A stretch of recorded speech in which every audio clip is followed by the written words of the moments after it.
Hello, hello. We're finally getting to a Rising game. Kind of. This is less a Rising game than all the other Rising games. This is the very first one. This will be cool. This is like my favorite looking shmup, period. There's a lot going on in this one. I'm like hunting for games that are any similar to this one. I'm excited to do it. I've actually done this forever ago. I played the Sorcer Striker version. Now you see up there in the title, we got Sorcer Striker, and we got Mahou Daisakusen. Mahou's the Japanese name, Sorcer Striker's the English name, but the versions are pretty different. The versions matter a lot. Found out that I think the Mahou version's way harder. Especially, this is like a 2-looping game. We're just going for 1 loop. 2-looping games are kind of crazy. 2-looping this one's kind of wild because this game has pretty bad power loss. We got a cool ass opening here. It's got pretty bad power loss, and in I forget if it's for both versions or if it's just for Mahou, but in the second loop you don't get any power back. So it's pretty much, you treat it in R-Type, you have to no miss like a good chunk of the game. We don't have to worry about that though for the first loop. We do want to not die in the first loop. I'm trying to decide if we die anywhere, where we would reset on.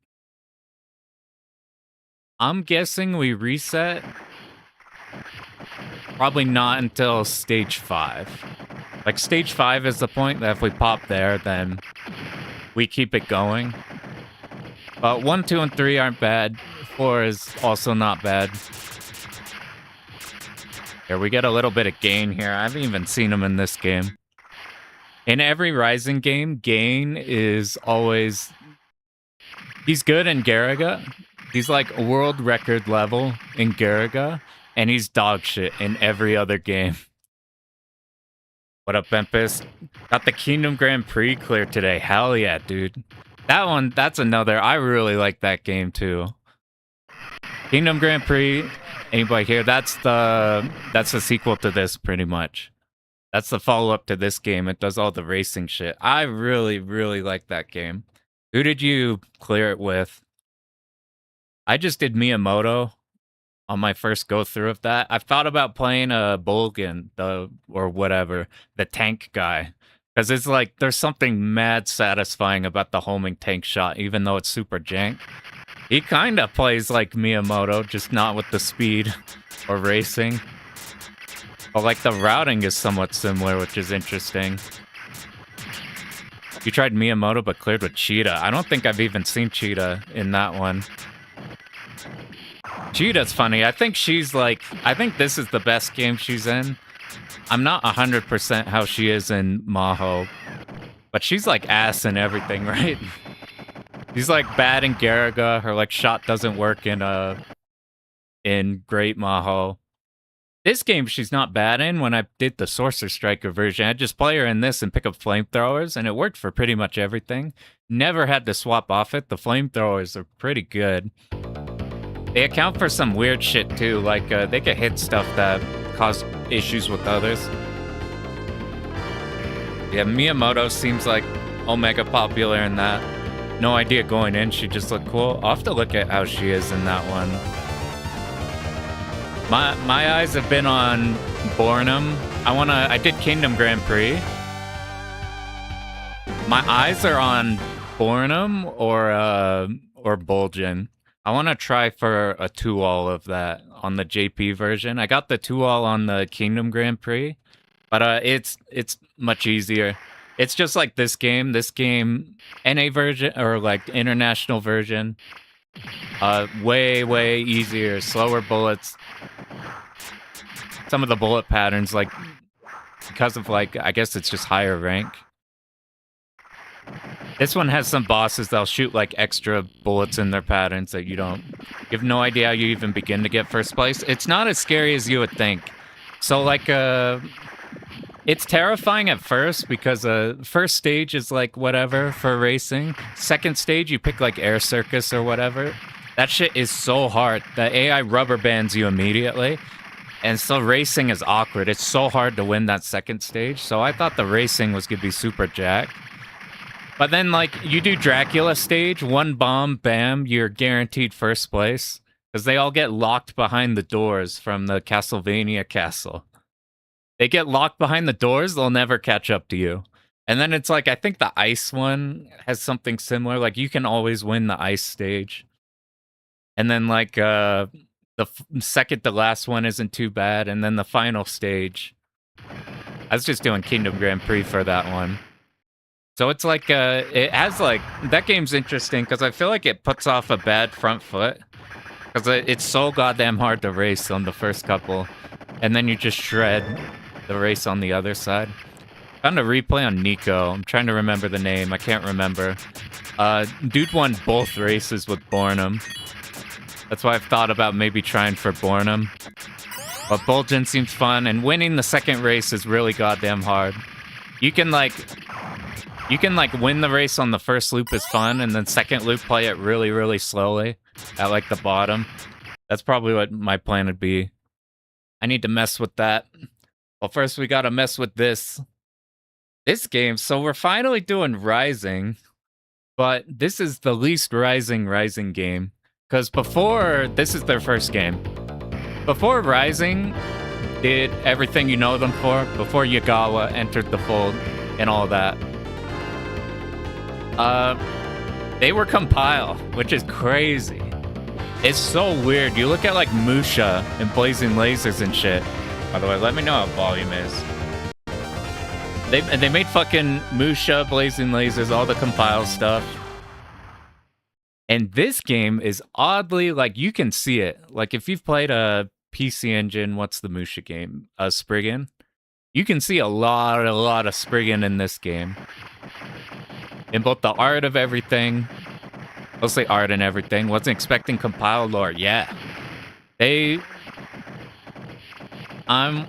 think this is the timeline. Like, later Compile games had, like, new teams in it, which is why some of the later stuff feels different from Compile. I'm pretty sure all those guys who left came and made this. So they basically, this is an arcade Compile game. And Kingdom Grand Prix, arcade Compile game. It's super, super cool. Game is a touch loud when it goes crazy. Yeah, I think I measured the volume wrong because I measured it like here, and then the music goes ham.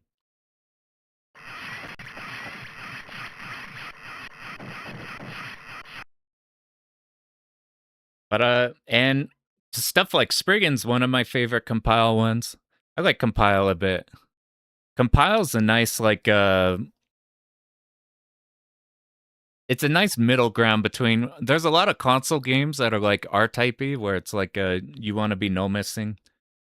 Thinking of, what's the Mega Drive game? Damn. Can't remember names. Pretty sure Shmup Junkie has a whole video on it. But Compile's one where you just hop in, and you can play those blind, and maybe even clear them blind. For like a good chunk of those. There's a few things like Musha, you need the end game really good. Spriggan, you just need like to find a good shot type. I found with Spriggan, I like the fire plus water ball, where you have a shield around you and a triple spread. That triple spread's like crazy good. But this one, going into an arcade format, what makes this way different from Compile stuff, one, the power-up system's not anything like you'd expect in Compile. No more numbers or stuff like that. No more like golden lives or anything. It's mostly the art style from Compile that came into here. And then it's like, other from that, it's a halfway mix between Toa Plan and Compile. I didn't know how to sound it out until now. But pretty much Toa Plan and Compile half and half is how I'd describe this game. It doesn't have quite the sniper bullets you'd see in like a Raiden style game, but it's definitely big hitbox. You have really fast movement in this game. I'll show the ships real quick. We're going to be playing the JP version. You see this character select here? We don't have a secret code to unlock 4 more like all the other games that pop in. Basically, the tier list, it starts from the left and goes to the right in order from shit to better. So, like, Gain is bad, Chita is okay, Miyamoto's really good, Bornnam's really good. These two are the ones if you want to, like, seriously clear. Chita is not bad. I've only played her in Sorcer Striker. Did you already practice a route? Yeah. I cleared this a lot before. Here I was practicing the Bornnam stuff. I was trying to copy it. Maybe I could have given it more time, we'll see. But I'm pretty sure I got... Really, it's just the ninja. The ninja at the end. Stage 2 boss. And, who's another bastard? Really, it's the ninja. The ninja's a problem. The junk wizard's a problem. What up, Metal Wolf? But here's the big thing about this game. This game, gameplay-wise, is perfectly fine. But this is also the best-looking shmup. This is my favorite aesthetic in games. Like, period. It's this, like... It's not your, like, Western World of Warcraft fantasy or your Western, like, dark fantasy. It's not quite your cutesy JRPG shit you would see. It's like a half and half between, like, a Dragon Quest, googly eye stuff and, like, what you'd see from, like, Capcom fantasy beat-em-up shit. Like, from your King of Dragons and your D&Ds. It's that perfect blend right there. This shit I hunt for in everything. It's just that kind of JRPG, slightly lighthearted, but not too goofy fantasy.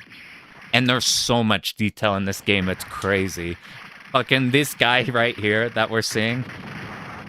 He's got these two flails. He smacks them in the crowd, these goblins go flying. There's so much stuff going on in the backgrounds. There's all these goblins running around everywhere. There's so much detail on the pixel art, it's insane.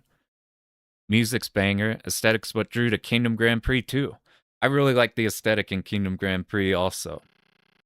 It's like those two games, past this game and Kingdom Grand Prix, pretty much once they hit Garaga, they lean into that kind of Garaga style. Like completely like flat from straight up top. So like you see tanks, you don't see front of tanks or whatever, you see hard top of tanks. By the way, bubbly tanks, for some reason, are my favorite shit in any game. I'm talking shit like this, your fucking Advance Wars tanks looking ass. It's so good. Look, they're freaking... they're trying to keep the machines running and everything. The stages... This here, man, well, this stage is pretty good. This is like stage 4. You going through and it's like, yo, we're on Earth. Apparently all this shit's going on afterwards. There's so much going on in this game in the background. The gameplay isn't as bullshit as you would expect from a Raiden. Or anything like that. There's some fast fucking shit, but... It's a few specific parts. There's like a part in the Goblin stage. Stage 5. Where you might have to route some certain tanks so they don't blast you. But most of this we can handle. Let's put a save state. I'll just show what the ships kind of look like real quick. So, Gain, I already forgot the save state. Gain is terrible in every single game, except for Garaga, where he's the best. But every other game, you stay away from him.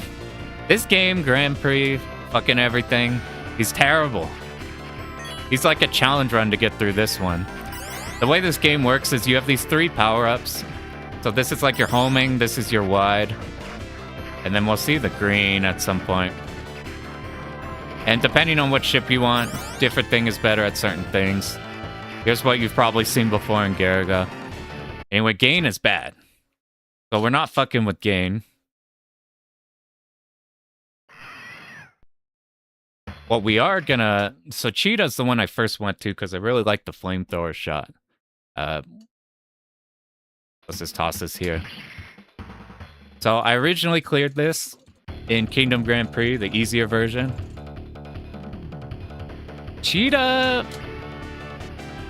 From what I remember, we were using green shot with Chita at the very beginning, and then from then on, we're pretty much just using flamethrower the whole time.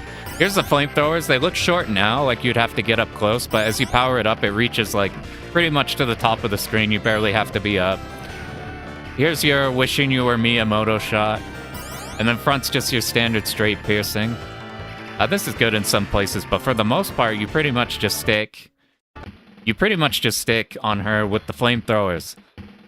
What a power. Thanks for the good luck.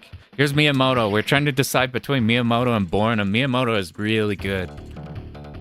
In this game, speed is pretty king. Everybody moves super fast. I had to put this in RetroArch and put run ahead on 1. Because I don't know why, Rising is so goddamn laggy.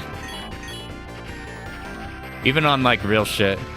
Anyway, here's we don't use homing like you would in Kingdom Grand Prix. Instead, the banger shot is this right here. We can't really see it in its full form because we're low power, but this shit is so good.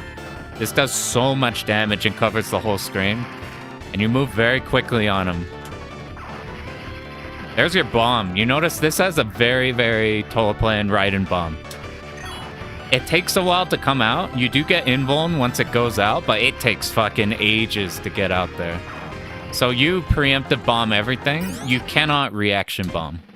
Here's Bornnam. Bornnam, maybe he's probably the best character in this game. But maybe he's not the best character in every game. But in this game, he's maybe not the top 1 character in every Rising game, but goddamn, I keep saying he's the Iori Yagami of Rising. He is probably really fucking good in every game. Here's homing, it's dog shit. Here's wide. We're gonna get a lot of use out of wide. Instead of sticking with 1 shot though, we're also gonna get a lot of use out of the front piercing. This shit does so much damage. It melts everything. And Bornnam's just cool in general. I want to do Bornnam and Garaga. I think that's what we'll end up doing for him. I thought about doing him in Kingdom Grand Prix, but there's shocking lack of Shorty stuff, even though Shorty's good. So Bornnam is the one we're going to go with. If you want to go through this game and the Japanese version's too hard, bullets a bit fast, you don't want to memo things as hard, you swap the Kingdom Grand Prix, the international version. Some patterns are like missing half their bullets. Bullet rank is way less of a thing. Rank's a thing in this game. We don't have Yugawa yet. We're not suiciding for rank. However, if we do die, the bullets get like noticeably slower. And if you no miss for a while, shit goes fast. But yeah, this game, it is really damn good. I'm not sure how this is gonna go actually. We've been going at this for 2 days, but I already learned a run of it before, so we're trying to see if we can remember all the Bornnam stuff. So we're going with Bornnam. I'm playing auto-fire. If you play 30 Hz, then the auto-fire doesn't really work. It's kind of like some Psycho games. So I think it's at 20 or something. Mashing's also perfectly fine here, but the auto-fire helps out on the bosses a lot. You see this power here? Whenever you shoot these, they float up and everything. Here, we'll show you the Bornnam shots again. This is homing. It does no damage, otherwise we'd get use out of it. But we're not really going to use it ever. This wide shot is really damn good. But for right now, we want the front shot. It deletes these big enemies fast. Those ones on the sides, those enemies don't shoot. We don't need to care about them. This piercing does a bunch. I don't know if it repeatedly hits them or anything. These coins are our power. You see our main shot, this red shot here? Those coins will level that up. The max level, you'll see Bornnam will have like 6 spread. These red enemies don't shoot, so we don't need to worry about them. Here's the there's a rising turtle and everything. This is a pretty good rising turtle. We damage it by hitting its head here whenever it pokes out. These enemies don't shoot, but what we want to do is we want to sit on top. Did we pick up red somewhere? I think I accidentally picked up red at the top. We'll just roll with this for now. I guess we won't roll with it. We want to pick up green there. You could see why, because you saw how little damage that red was doing. Yep. There's a lot of rising turtles. They also have a ninja in this game. Ninjas are bastards in Rising. Ninja's like by far the hardest boss in this game, and I'm counting Junk, the Junk Wizard.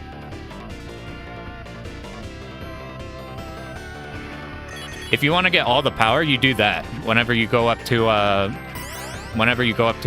power bag. If you sit on top of it, they won't float up like this. It's not too big of a deal. You actually power up pretty fast in this at the start. Recovery's another whole deal. Recovery's interesting in this game. It's either not a big deal or it's a massive problem. Go for Mahou. Should do Mahou at some point. Thing is, I want to do... Once I got this super tight, I want to do a guide video on this one. And there's already a really good guide video on Mahou from like Buffy. So I'd just be regurgitating what he says. You see, I picked up that H up above. So here's what you do on the turtle. And I'd just be doing a low rank one. We don't have to rank control in this, but the third game, Great Mahou. That one's Mahou. That one you do rank control, it makes the game way easier. You can tell your auto fire if it works or not if you can do this. If you sit on top of it and it's a continuous stream, if your auto fire's not working, it'll be in burst. See how fast we kill that? You seal the bullets up there. Grounded enemies you can seal. Aerial ones you can't, they'll just smack you. We're going to be using this for a lot of the game, this green shot, and we're going to be using the blue wide a lot. You'd think you save the green for the bosses, but the wide actually helps a lot. We're going to not hit that water tower. Oh, I accidentally clipped it. So we're going to be down on power a bit, but because you get it so fast, by like start of stage 2, you get it. And the first stage boss is really easy. We just sit here and we're waiting for tanks to come up. This thing you can seal. And then you don't have to worry about it. Otherwise, you just sit right under it and you're good. Your power-ups level up differently, which is why I kind of took a risk there.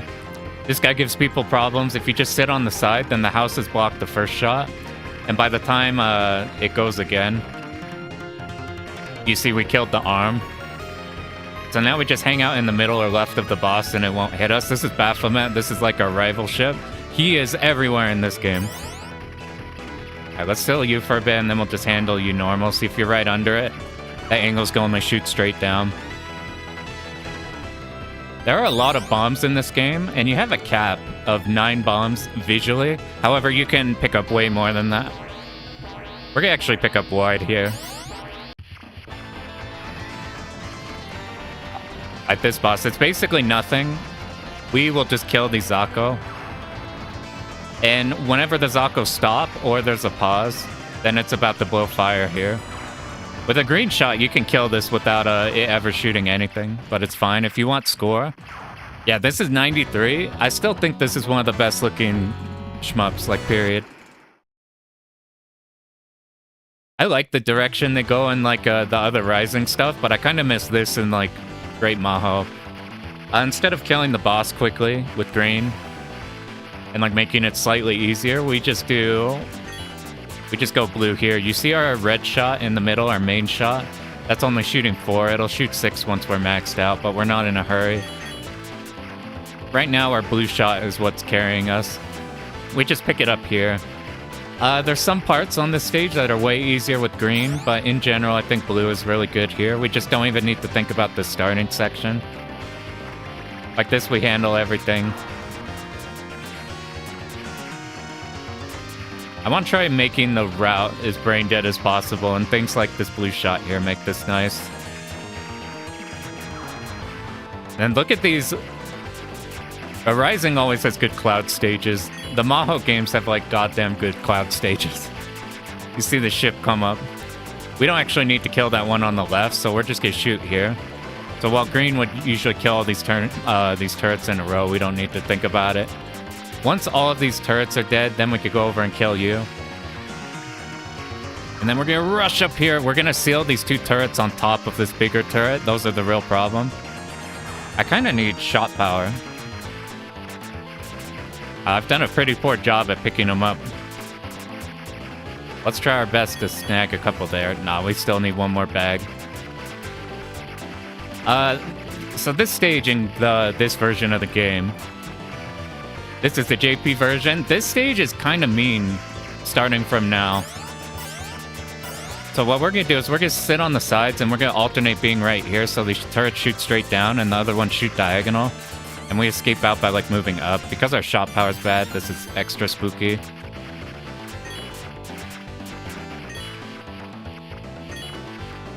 Alright, we got our 6 now. I'm bombing once they see these towers, and then we move up to seal them.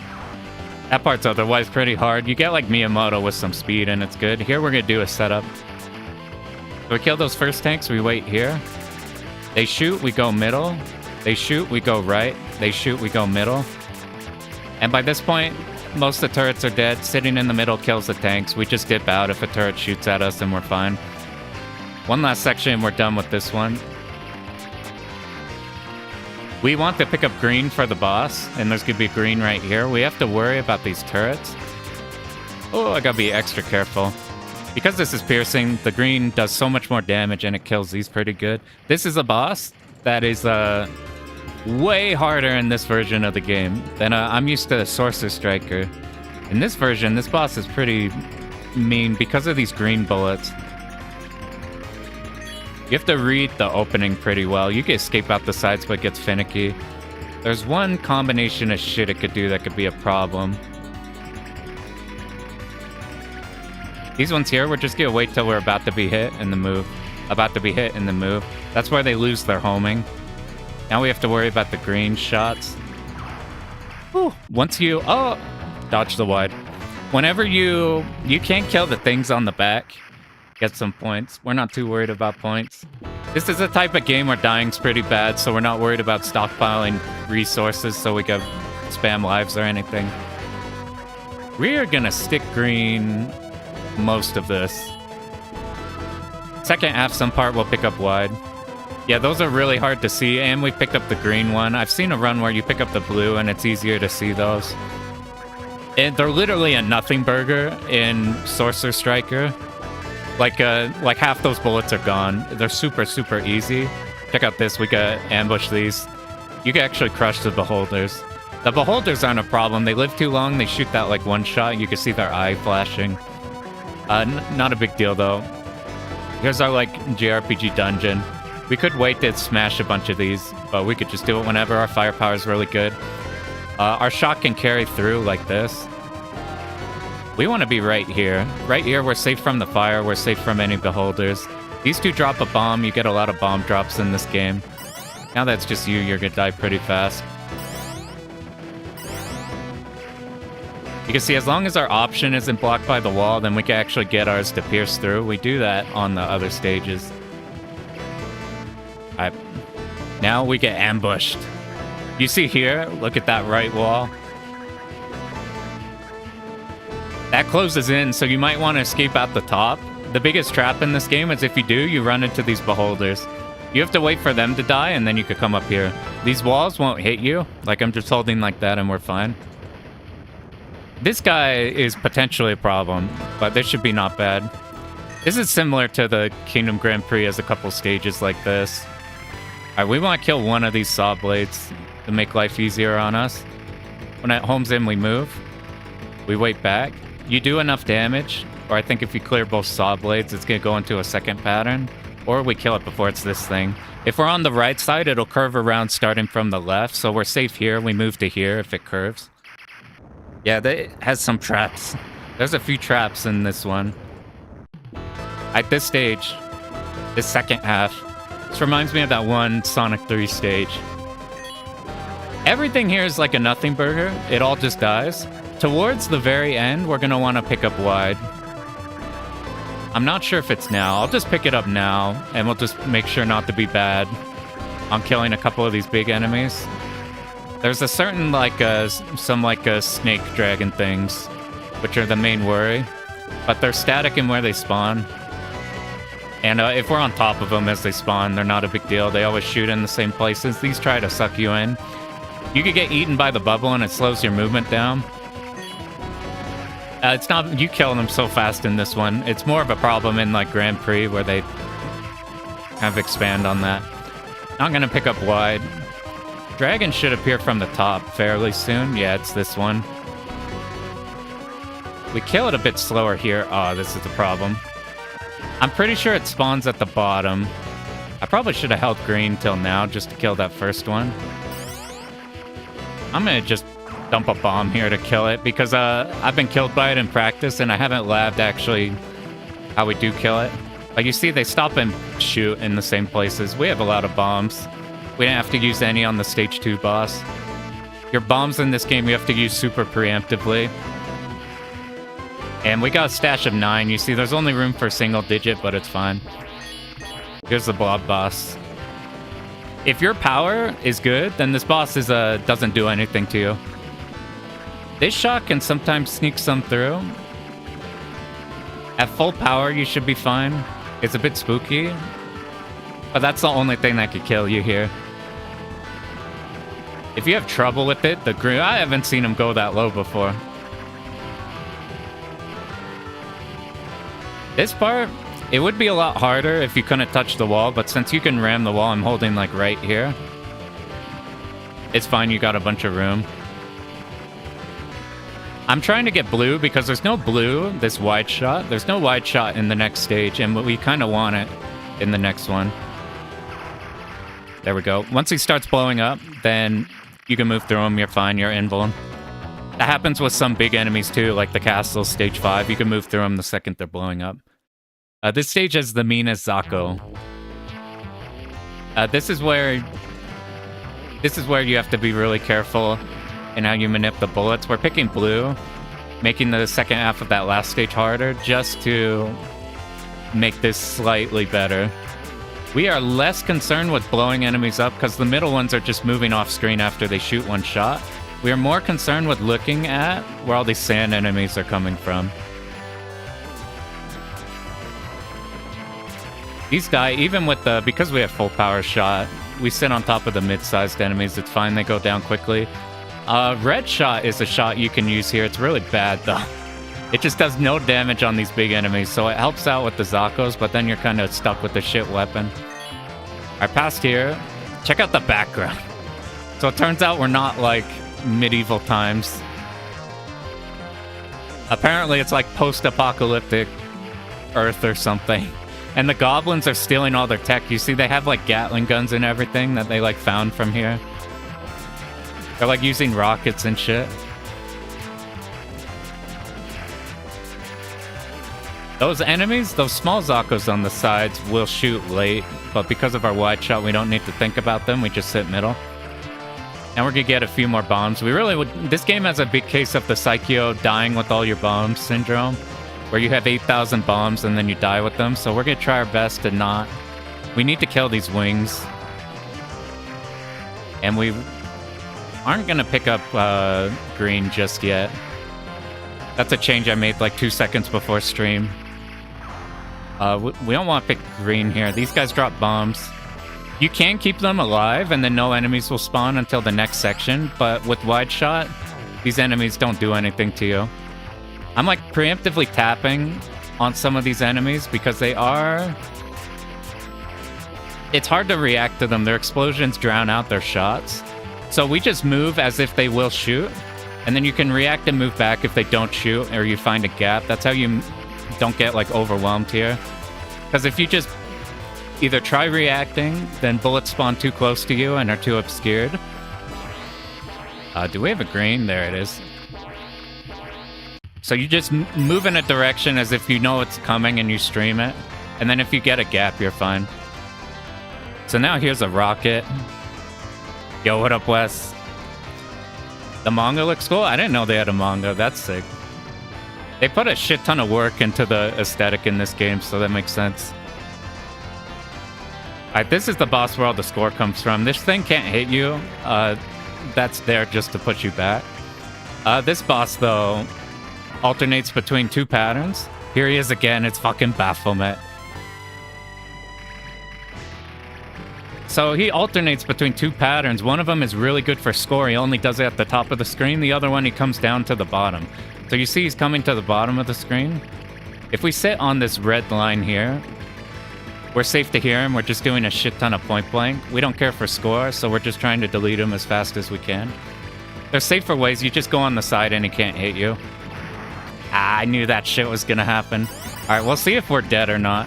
So he's coming to the bottom again. If he did his other pattern, it'd be way harder. Alright, we might reset in a sec if we can't recover.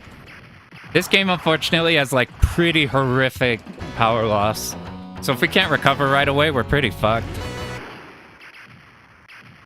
I should have stuck in the middle. I moved down just so I could be safer on the sides, but since I was already high up, I was shooting them as they were on the bottom. Well, check out, though, how recovery is on this stage. This is the coolest stage. It's also the... a lot different. The game starts spiking in difficulty starting from here. These don't shoot you till later. You can take care of them now. You trigger these and spawn these guys. We're going to sit on the side here. We don't want to pick up that power-up. We're sticking green. And if we pick up more greens, then it powers it up. If we keep swapping back to a shot, then we aren't powering up at all. If we stay there on that, all the bullets get blocked every... I should have been up. That was bad. We missed a really good chance to build up power again. This thing we might die on, I'm not sure. This thing is the easiest part of the game, but I'm not sure in this version how it works with power. I know in the second loop, he can just kind of murder you.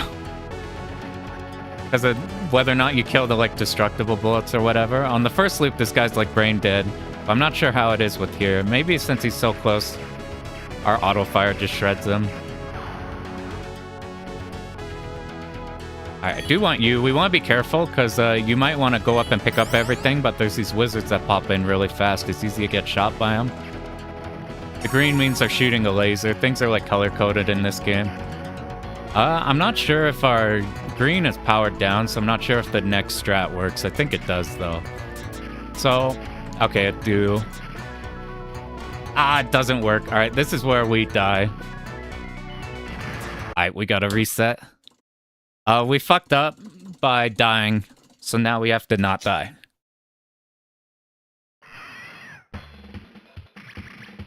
It's a bit easier to... It's a bit easier to recover in the other version, just because bullets are a bit slower. But luckily, the only killing points until that part were like doing something dumb like we did on that boss. And the stage 2 boss is kind of mean. Aside from that, it should be smooth to get back over there.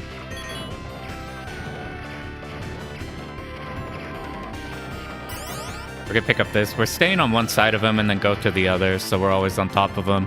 Enemies on the sides don't shoot us. You get them for score, but we're not super concerned with extends as much as you would be in other games. Because we kind of just want to not die. And then we blow all of our extends at the end if, like, we manage our bombs bad.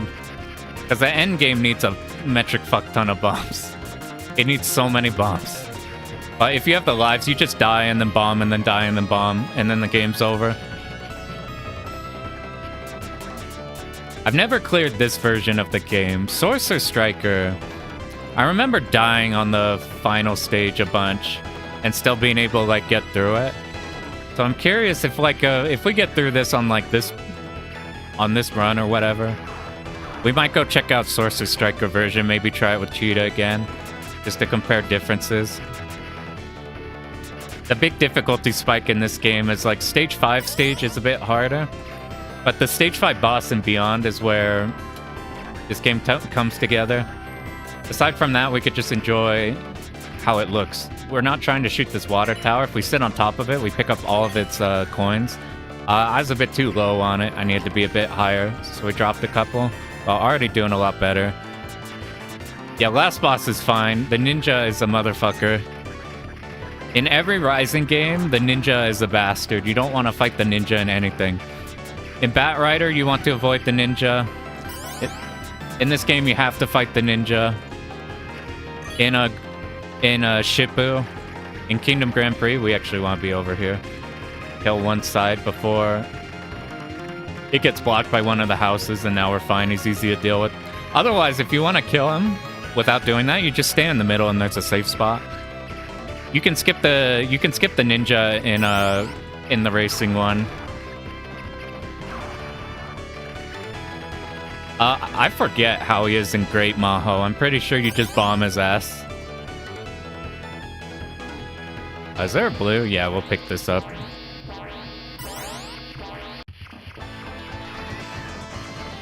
Look at the point blanking actually is a big deal here. Your shot limit's like hella thing even though you're shooting in bursts.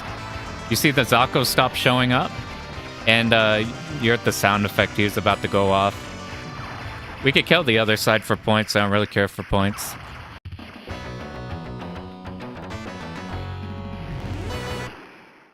Now we're bringing this at the start, make the start easier. The turrets on the second half of the stage are kind of a bitch with this, but they're still not too bad. Yeah, the little people running around, that's like a theme in all these stages. They got shit like that going on in the background. It's pretty great. Stage 5, they even start like this stage you have a bunch of guys you can't shoot on the ground.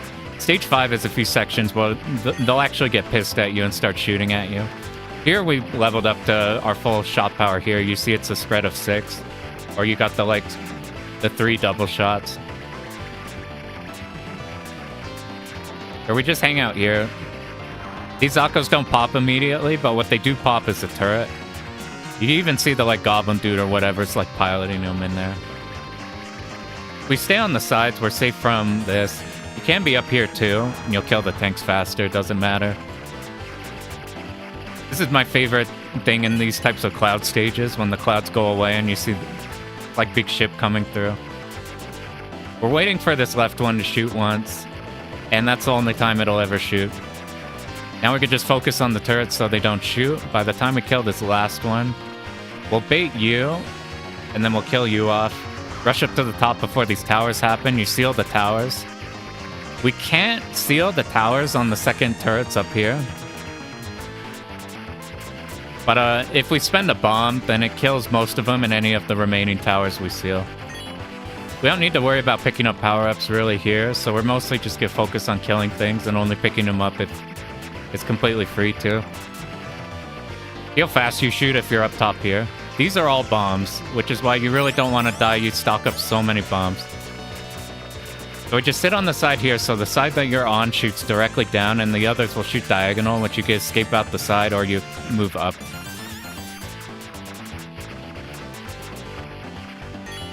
We don't really care for these coins right here. So as soon as the towers show, we pop bomb. Now we're trying to kill those back towers. Those are the actual problem. Here's that setup. This first set of tanks we kill. Now we wait. The first shots come in. Middle's good. We deal a ton to the middle side. Come back middle. By this point, the middle turrets, which are the problems, are dead. The middle tanks just get killed by a spread shot.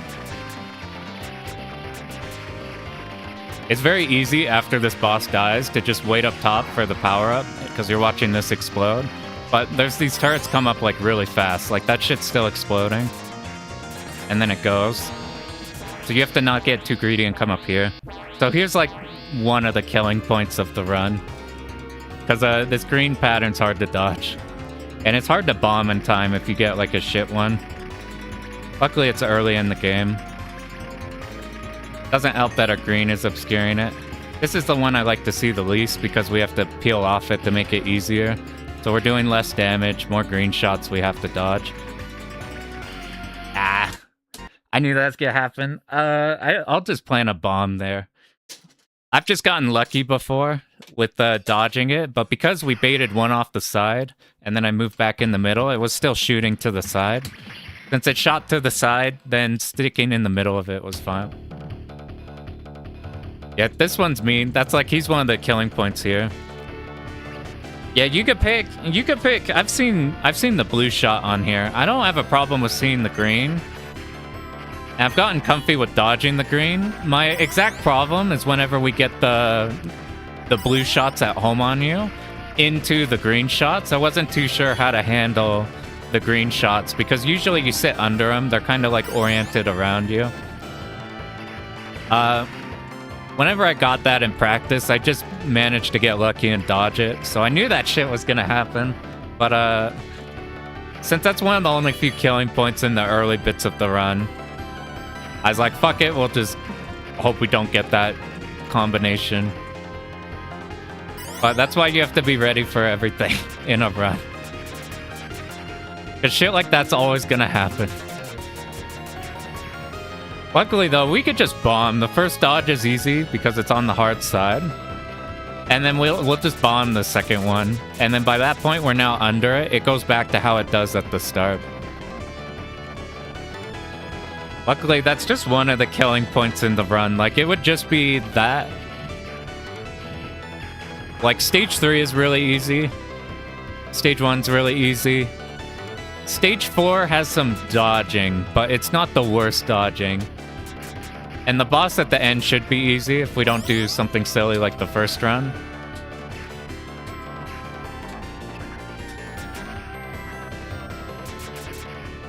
I think the Sorcerer Striker version should be easier to recover in. You see on top of the water tower, we got all 6 now.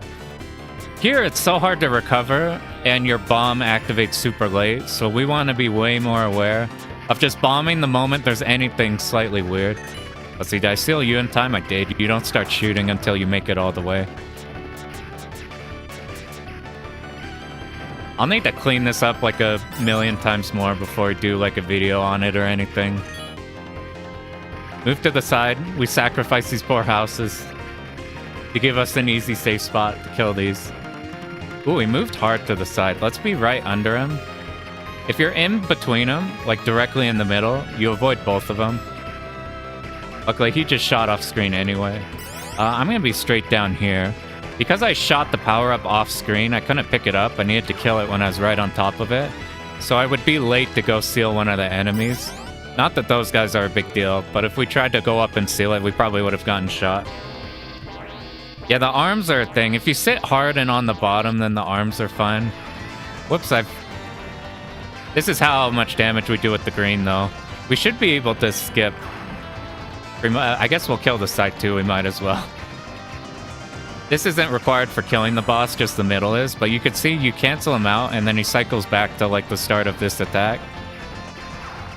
See, you never see the fire with this one. This is why you use this shot for the majority of it. And we get a blue pretty fast on this section, so it's not a big deal. You can use green for like pretty much the whole game, but there's a bunch of spots where blue's really good. I really don't want to be dying though on this boss and on anything that's not the Junk Wizard and beyond. Because all of the difficulty in this game is contained in the boss rush at the very end of the game. I don't want to be dying anywhere that's not the hard part. So we should be a lot more careful. We are going to... Dying at the end bosses. Like if we die on the ninja, then we just come back and bomb Giga Facer and then bomb the end boss. So like if we can spend bombs, even if they mess up, like if we wanted a no miss, we'd be running out of bombs that we have planned.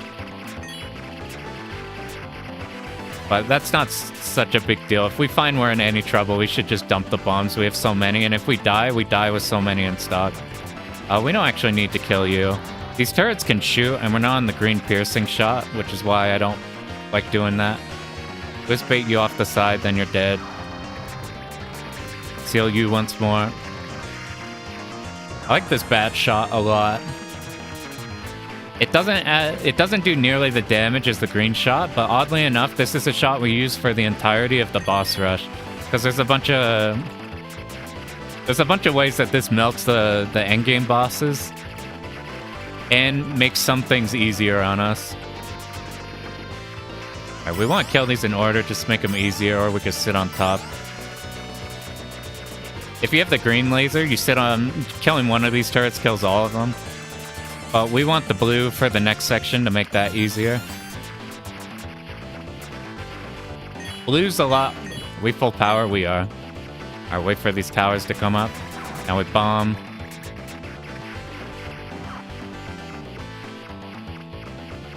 Back to the setup. We want to start middle first, though. To kill that first wave.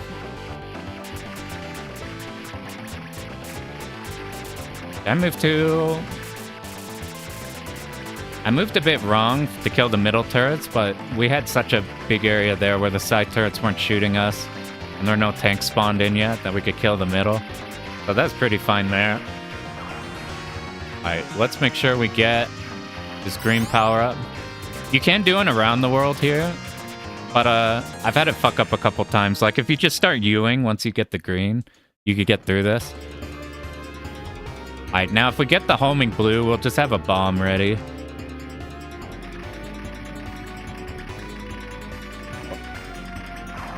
Yeah, you see, we had to dodge in the inn, so I wasn't sure where that would be. This is a problem. We might have to bomb again. Let's see how the greens behave. Luckily, he paused a bit, so now I can actually dodge these. If you get lucky, he just does the one where he charges you down. Did we double bomb? 2 bombs is probably fine. I think we just 1 bombed, which is extra fine. The important thing is not dying with an entire Psycheo's worth of bombs.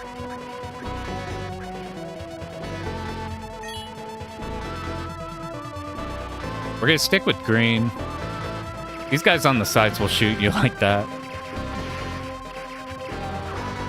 Let's see the goblins go. Point blank the little wings. Yeah, I forget you could kill him like post KO. Get bonus points. If you're going for score, you kind of stop killing him. You could go kill the...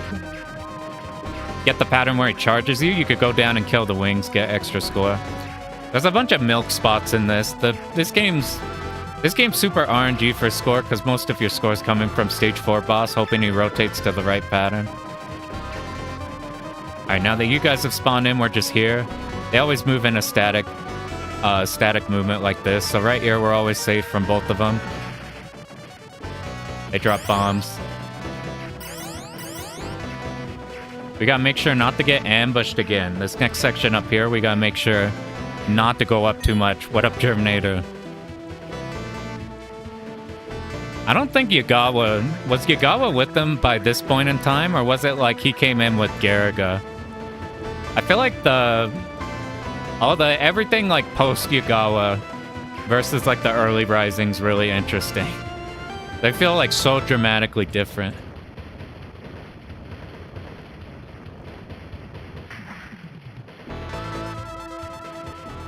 Alright, we want to kill this right one first. And the left one's gonna get a shot off, but we could just bait it off the side. He's really low. I made that slightly spooky. We're looking at the middle. Ooh, we'll bait you once more. Okay, we're not gonna see that. Sometimes he does it. I'm assuming this in Kingdom Grand Prix, and then they brought on Yugawa, and now everything was Yugawa from that point on. Whoops, I accidentally hit my bomb. We got Sama buttons. That's the curse of Sama buttons. Yeah. We'll just assume we two... Alright, we kept this shot. We want to kill 2 dragons, and then we'll pick up a blue shot. Not these ones, but the snake ones that come in.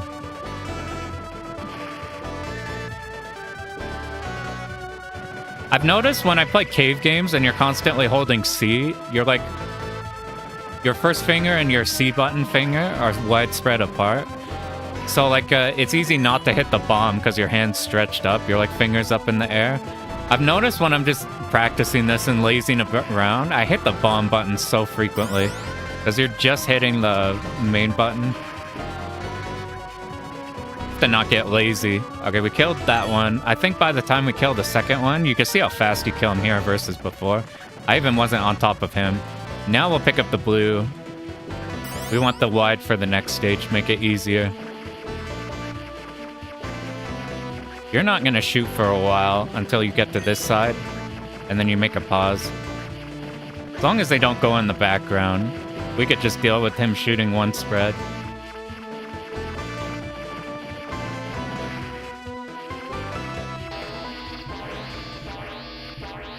If we do get killed by the spread on this boss, we'll just swap over to green.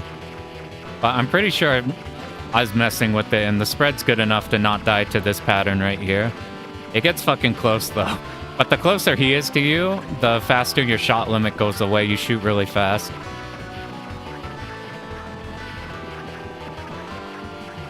We don't want green. We make this boss take longer so we can make the next stage easier. I'll be honest, I've never seen him do that whip with his head before. It's not a problem, but I've just never seen that before, which is weird. We can hug the walls don't damage us. And he should die fairly soon. Unfortunately, we got this pattern, so we just have to hope that we're right and our shot's good enough to not die to this, which it is. We shouldn't worry about it. There you go. The music in this game's really good.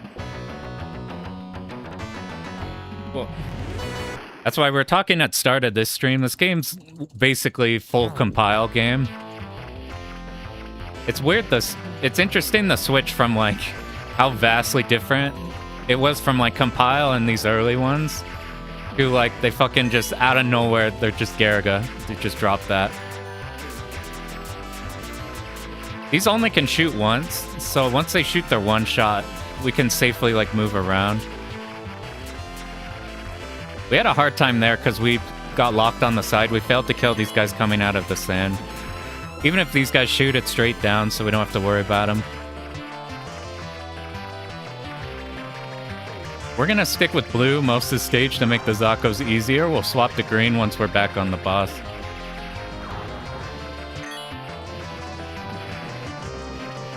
Like, our shot's good enough. You get a whole lot of damage by point blanking in this one. And now we can chill. I've thought about messing with picking up the homing here, but it just does so little on both these. Like, these guys just take forever to kill with it, even if you're right on top of them. And the little mid-bosses up ahead are kind of a thing. If you're going for score, you let everything shoot whatever payload it's holding, and then you're killing two things. Alright, let's make sure we kill the wings. Once they get to the top, their wings fire a whole lot, and it's a real problem. Both of these are going to drop a bomb to make up for the couple bombs we had to use, and the bomb I had to accidentally hit. There's a bomb drop. Luckily, the bomb is pretty big. I was worried we would drop it. See, these enemies, they can't do anything to us, really. Like, these can maybe get a shot, which we can move around. But for the most part, I think it's fine just to kill those enemies there. There's another strat where you just hug one side. I think this is the last wave. I picked up... We probably could have not picked up the green, but the last bit's easier. Piercing's pretty good on those guys. They don't get blocked off by whatever they're shooting. Alright, let's not fuck this up again. What did we die on? We just moved down into the missiles.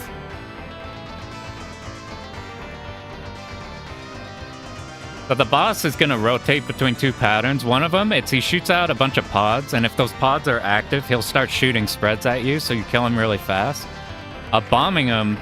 I don't know if it's bombing him or just killing him, but people bomb him for like a shit ton of points. And all your score comes from that, basically. It's just how good can you roll the good pattern. There's Baphomet again. Here's the third time we've seen him. I'll just try not to die. It's these here. See, they shoot a fucking spread. I missed the one on the right side. I didn't even see him. So we'll just dump a bomb. He's coming down to the bottom, which means he's gonna do the laser pattern. So we're gonna get a metric fuck ton of damage. This is not the safest way to go. Wow, he stopped shooting. I wonder why. Hey, that's much better. There's way safer ways to go about it, but you see how fast he died? Look at this. That's the Goblin Planet meteor thing we're going to. So I'll look at chat in a sec. I don't have that much of an in-between time. In between these stages like Cave Game. These shoot late, so we just kill him like this and we're fine. Let me not go over there. Somehow we killed it. Guess just one straight green was fine enough. Now we actually have full power, so we're good here. These are just for score. We are waiting on one side here for this one up here. You see those robots on the sides, they kick them over. There's so much flavor in this game, it's so good. This is my favorite stage music-wise and look. And I guess it's the most interesting routing-wise too. So you sit on the power, that's how you get those whenever you don't have a threat up top. We have full power and this shit's really easy.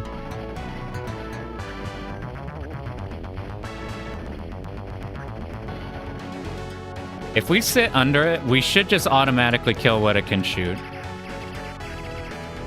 I've never even seen it shoot the ball before. Alright, all these power-ups are baiting you to just sit up at the top, but then these guys come in. I've been killed by them a bunch. They blend into both your shot because they shoot green shit and into the red background. So you gotta make sure to kill them. So here's the strat we wanted to do that we can do because we have full power. It makes the section really easy. You see these turrets on the sides? Well, it turns out that, check this, we can fucking hit them.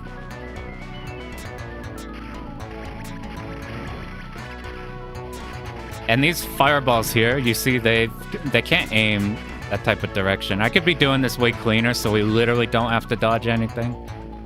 But this is a general idea of it. Okay, let me not fuck this up. One tank bottom, they shoot, we go. That's a setup to... Oh, that tank's living. Okay, it's good. We wait till these shoot. We go across. These guys in the background can actually shoot you. But if we move once these green guys show up, we sweep them all. And those bullets, those like tiny ones, those are fine. These guys we want to be on the right of and then move left. They're slightly aimed on you, but they love shooting down and to the right. We're killing them really fast. See, they shoot like that angle often. We want to hit these on the sides. These here are destructible. So we can sweep over and kill those and they're fine. This is the best track in the game. It's also the coolest stage. It's like Goblin Tank Factory. You see all the bosses and shit. Junk Wizard's a bastard. He's the final boss here, but he's pretty cool. These drop a bomb. Our bomb routing's gonna get weird in the final stage, assuming we don't die.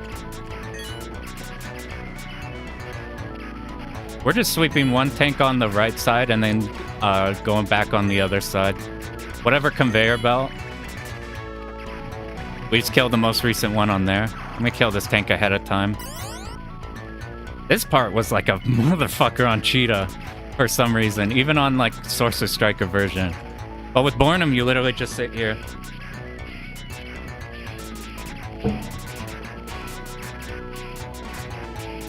Sorry, if he's so... This was a spot I probably could have looked at chat, but we need to not die this far in the game. You want to deal with all these castles, you just go on the side. It's fine. We actually don't... We want to be here. We get more of these, just like how we handled them earlier. We're on the right side and we move to the left. You can just sit under them and they'll miss you. But if we're leaning towards the left side, even if we fuck up a bit, then it'll be fine. See, this gets real close, but we just hug the side and it auto-dodges everything. We have no more of the flail guys, so now we just handle the castles. As soon as we kill the castles, then you can move through them. They won't like ram you like right now. Same with these, but just being careful. Handle you the same way. Okay, I'm trying to decide if I want to talk or not during Junk Wizard. I'm doing a weird strat, so I'm probably just not going to talk and we're going to feel it out. This guy is super fucking random and this is easily the craziest part of the whole game. This guy is fucking crazy. Let's see, let's get lucky. We got really lucky.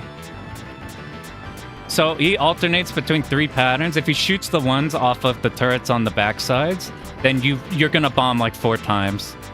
If he does this pattern or the red pattern, this one is fine now. Once it hits a 5 spread, we might start bombing once it gets spooky if he gets to the bottom. We want to kill one side of these turrets badly, and then that other arm. We got the first arm, so now we can kill these turrets. These turrets are going. See these? These are the fucking crazy shit. And we have a right-in-ass hitbox, so we are just going to be bombing for dear life. And if you get the combination of these with the fucking red bullets, it's such asshole. Okay, I fucked up. We did too much damage. So I'm just gonna go ahead and kill these turrets. I fucked up the strat I wanted to do. If you kill one side and don't kill the right side, then what ends up happening is he never rotates to this pattern. Those red bullets are scaring me, so I'm leaning on the side. Okay, we killed everything. Now well, here is safe. Okay. That could have been worse. We fucked up the strat. But, oh man, I got a lot of catch up to do. I'll talk after, because we have like 2 seconds in between. Okay, this is the whole game right here. This shit do be hard. The faster you kill everything, the more shit you get after, so we cannot die. Dying is like catastrophic. We want to handle everything with wide.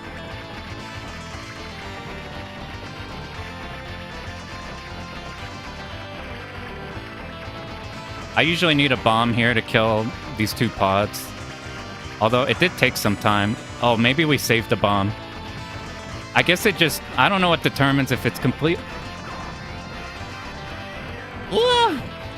There was one lingering one before it jumped. That was a big jump, so we need to go off the side. If you kill the pods, then you can't fly around. The wide shot's good for here. Those fire are really hard to react to. You just are looking at the heads and hoping nothing goes wrong. The faster you kill it, the better you do. Usually you get a bomb. If you die, then you're shit out of luck. You're getting like no power-ups.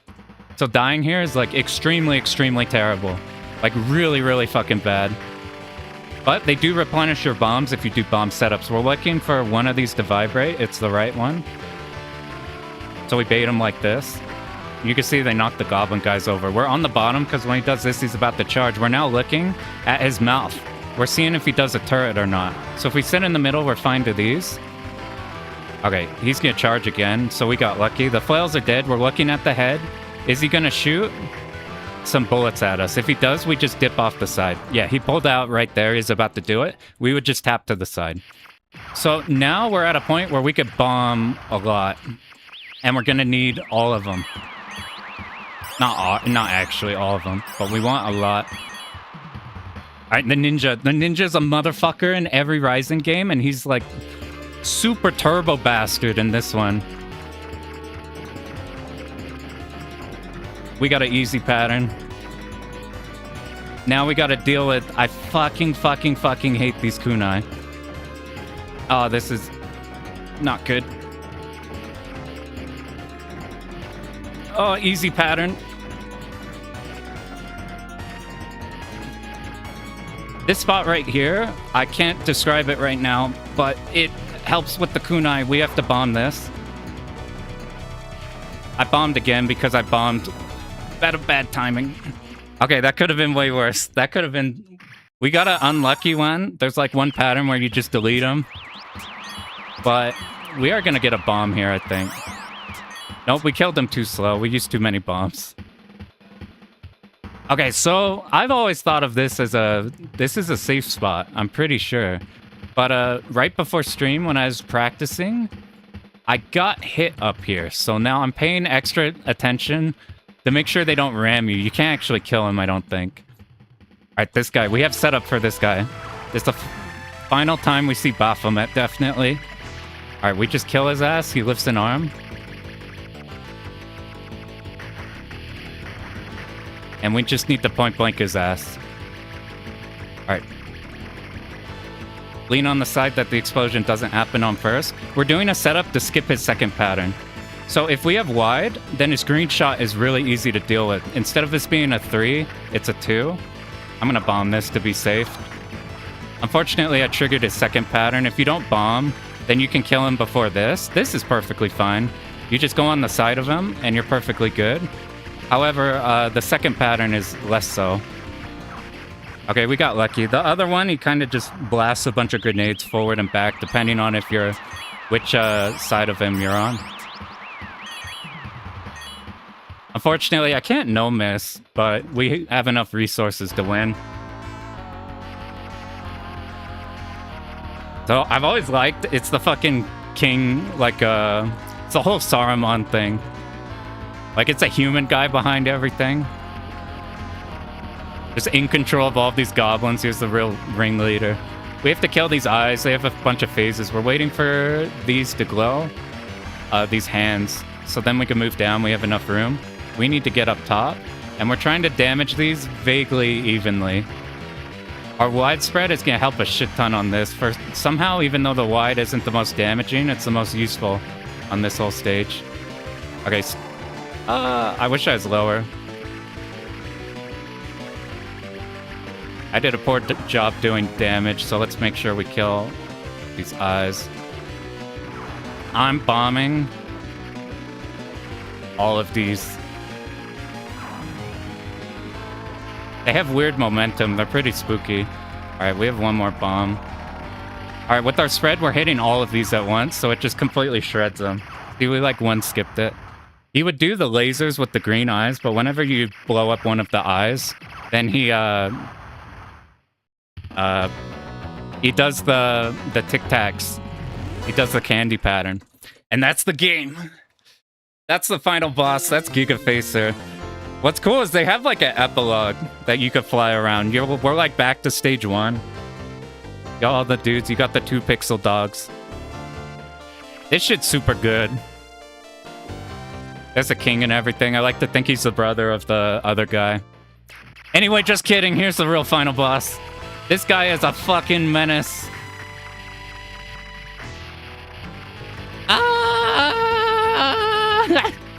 I don't know how to do this without bombing, but he's just high enough that we're fine from the bombs. Oh, it was a no miss. We got like unbelievably fucking lucky. That's crazy. I usually need like 3 or 4 bombs on him to speed kill him. If you're Chita, you can beat him without bombing because your flamethrower shot means you could sit above him and hit him from behind. Oh, now we could catch up on chat. Wow, that was lucky. Now we're reunited with our crew. I'll try to catch up while I have time because there's a second loop. Oh god, there's a lot. I'll catch up to everybody I missed during the run. Welcome, welcome, everybody who popped in here. Thanks for GG. This or Mahou is Mahou aesthetic is also fucking awesome and the game's awesome. Oh, what up, West? Yeah, for the first loop, we struggled a bit just because the power loss is mean. That said, the second loop of this game is fucking menacing. I mean, I don't plan on living for very long, so we're just gonna... I haven't also messed with it at all. So we're gonna find out together. The problem with the second loop is that if you die, there is no fucking power recovery at all. You're just so shit out of luck. Oh, they've got kind of bit of health. These guys shoot destructible bullets now. I'm just gonna let you go. We're figuring out the second loop blind together. We have a bunch of lives, but those aren't very valuable. Your bombs... I can't remember if your bombs reset in this game or if it's just in the next game. In Kingdom Grand Prix. In Kingdom Grand Prix, you just blow all your bombs because they don't carry over to Loop 2. I assume that's what this game is like because all the runs I see just do that. I'm not sure if we could seal the turrets. I think we can. I was mostly worried about the flying guys if they could kill us, so we'll bomb there. They do reset, gotcha. Because every replay you see, even if they like don't need to use the bombs, Giga Facer and the final boss, they just dump everything on. I don't think there's a bonus or anything. You know, what's funny, when I did a Sorcer Striker, I thought the second loop like wasn't bad at all. Like, yeah, you died, but whatever. So I thought about doing a 2 loop of it.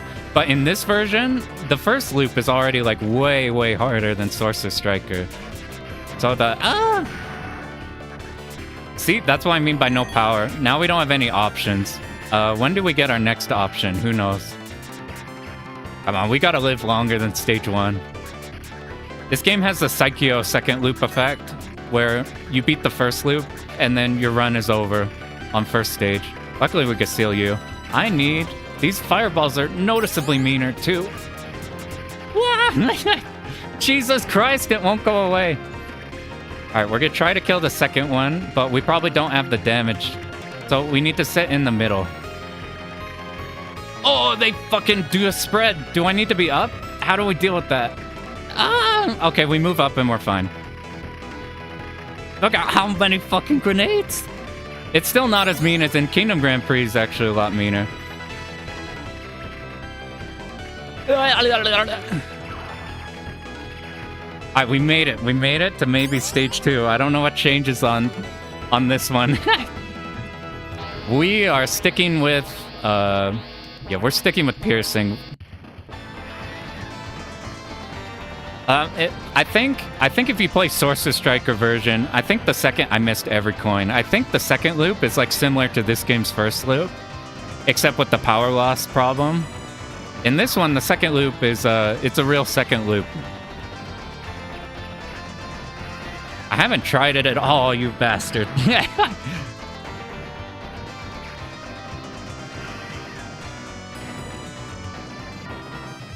Alright, we need you to die so I can pick up as many coins as possible. I wonder if I could kill you in time. Probably not. Get points. The Uraset.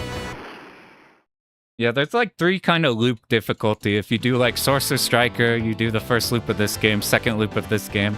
Alright, we're super in danger now. Look at our tiny piss poor shot. Oh, why are you so low on the screen? Luckily, we do have speed. Like, all these power loss games have the problem of, like, having asinine speed. But no speed ups in this game, thank Christ. And, everybody is fast as fuck. Like, Bornnam's not even that fast. Chita's pretty fast. Miyamoto's super fast. We are sticking with...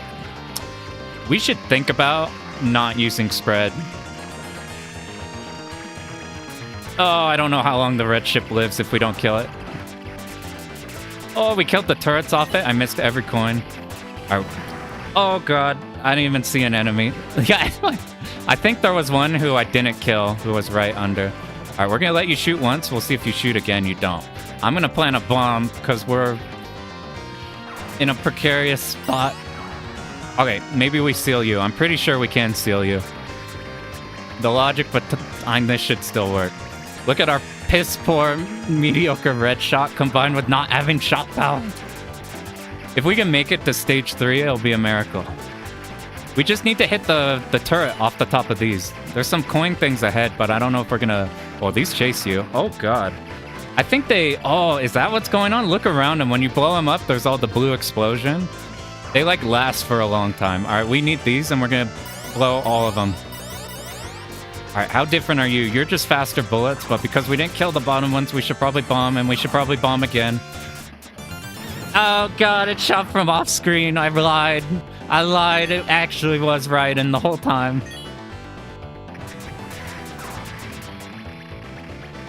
All right, how are we going to handle? All right. If we use our bombs right, we could make it to the boss. We'll just bomb this early, get these middle ones out of here, and then we'll just dodge.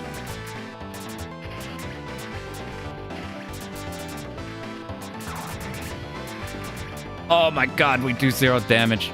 We should be point blanking the... Maybe we could seal the tanks. Since the... Oh God. We can seal the tanks. I can't be asked to go kill the turrets.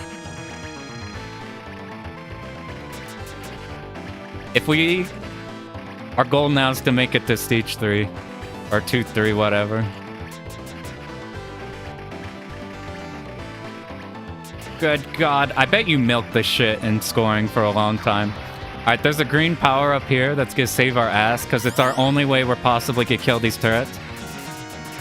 Oh God. Jesus Christ. Oh no, they're still shooting. Fucking A. They're still shooting. Go away. Okay, how the fuck are we gonna... I'm not sure if we have 1 life or if this is our last one. Oh, this is a... This feels easier. This feels easier than... Okay, how are you? 3? We could deal with 3. I want to say it can go to 0. That's just our... Oh, God. Oh, God. We need that green. It lined up perfect. Now we have some amount of damage, and because he's doing the easy pattern, we're golden.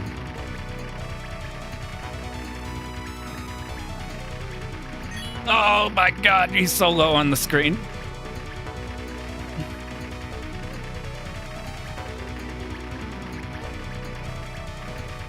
I can feel it.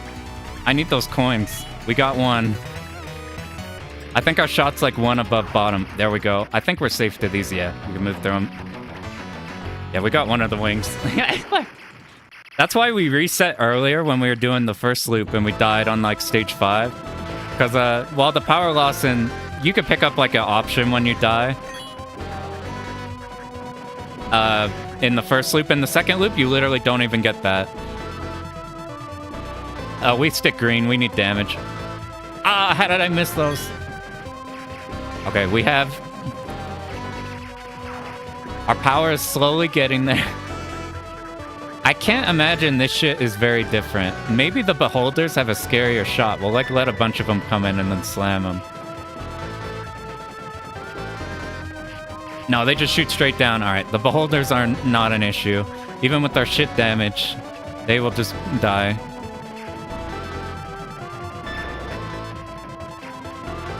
All right, how though do we... Okay, we're getting there with coins. I imagine these are treated the same way. They have a triple spread, so we need to be slightly offset like that. Yeah, I tried to bomb. I didn't have a bomb. Oh, God. I need these guys' bombs, dude. I can't kill them. Come on, drop the bomb. He went too far off the bottom of the screen. That's 2 bombs. I needed those. All right, here's the trap. I wonder how many. I imagine it's just 3 beholders out now. I don't know how true it is, but I looked up what this is on that, like, the Japanese difficulty list thing that everybody debates and all, and it has this shit really fucking high up. And, like, I imagine it's just because you have to no-miss the whole game. Because this power loss shit is fucked up. Were the sides always green? Hopefully we kill you in time. Oh, God. This guy looks exactly the same. We can see how it wraps now. If he behaves the same, we're safe right here. And he should die pretty fast. Yeah, he was somehow easier than loop 1. Yo, I wonder what changes on the blob boss in this loop. We are just sticking green shot. I don't want to fuck with getting greedy with the blue.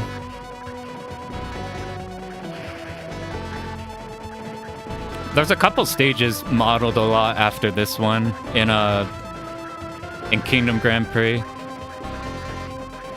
I might learn that somewhat soon, maybe, if we're in the we're back to full power. It took us 5 lives, but we made it back.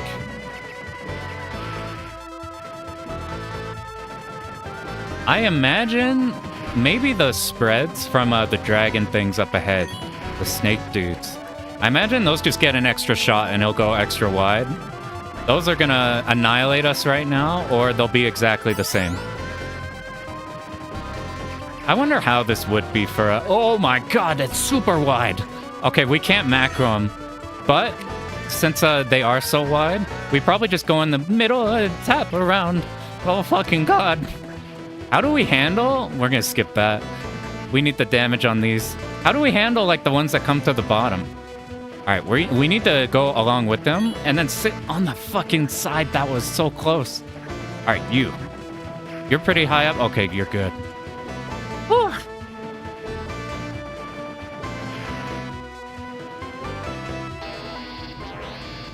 We don't need power. We're good. All right, how hard are you gonna be now? Are we no longer... I picked green, and green's gonna help out with this first bit. Oh my God, it's so fast. See, here's our... All right, we are super boned. All right, I guess we dodged to the far side. Whoa, look how low he is. I need that. Ah! Okay, some reprieve. Uh-oh. No, he's got projectiles while he goes. I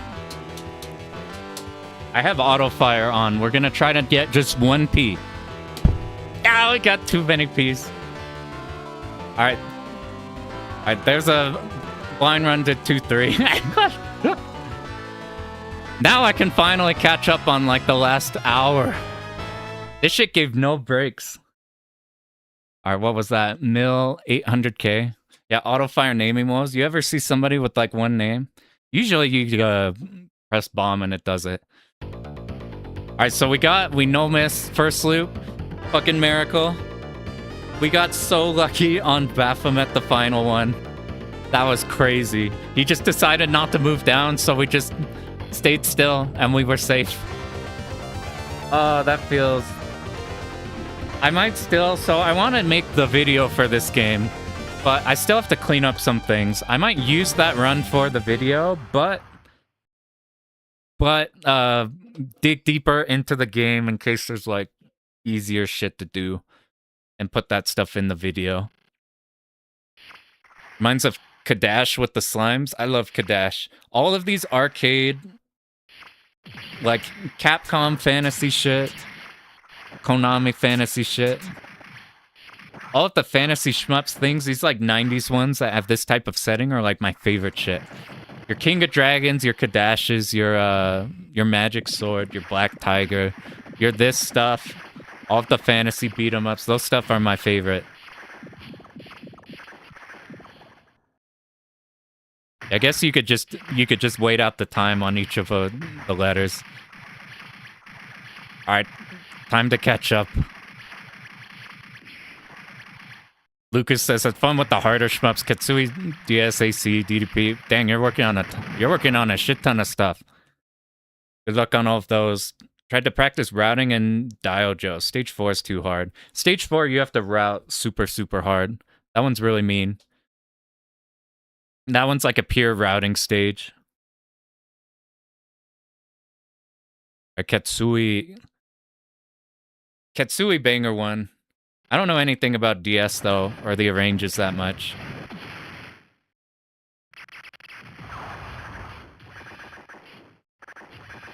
You can stick the bassinet's face while he shoots green lasers. Yeah, that's what our plan was, and he just didn't end up doing it on that run. For the stage 4 boss, when he alternates between the score pattern or the, like, lasers, we were just gonna sit on him. The safe thing to do is you just go off to the sides. I guess now that we're done, I could show the spots. So, like, here's... Let's see if we can nail it. Nope. Like, this guy, when he alternates, this is the stage 4 boss.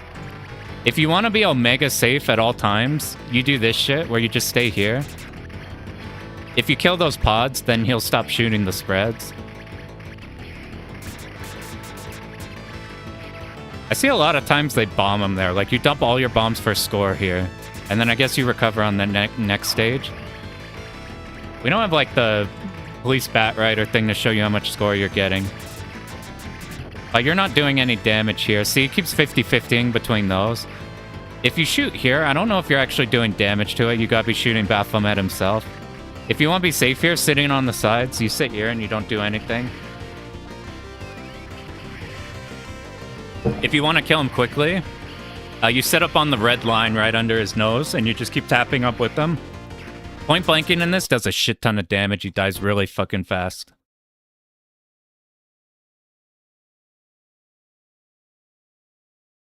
Sorcerer, this game, my favorite aesthetically. Power loss kind of blows. You treat it like an R-type vaguely. It's a one-life game until the last stage where you just start dumping bombs. Sonic Wings 3 and Reunion. I've heard of Sonic Wings 3. I haven't heard of Reunion before. And by haven't heard of, I mean I erased it out of my mind. Has somebody counterstopped Sonic Wings Reunion yet? I'm pretty sure they found out you could.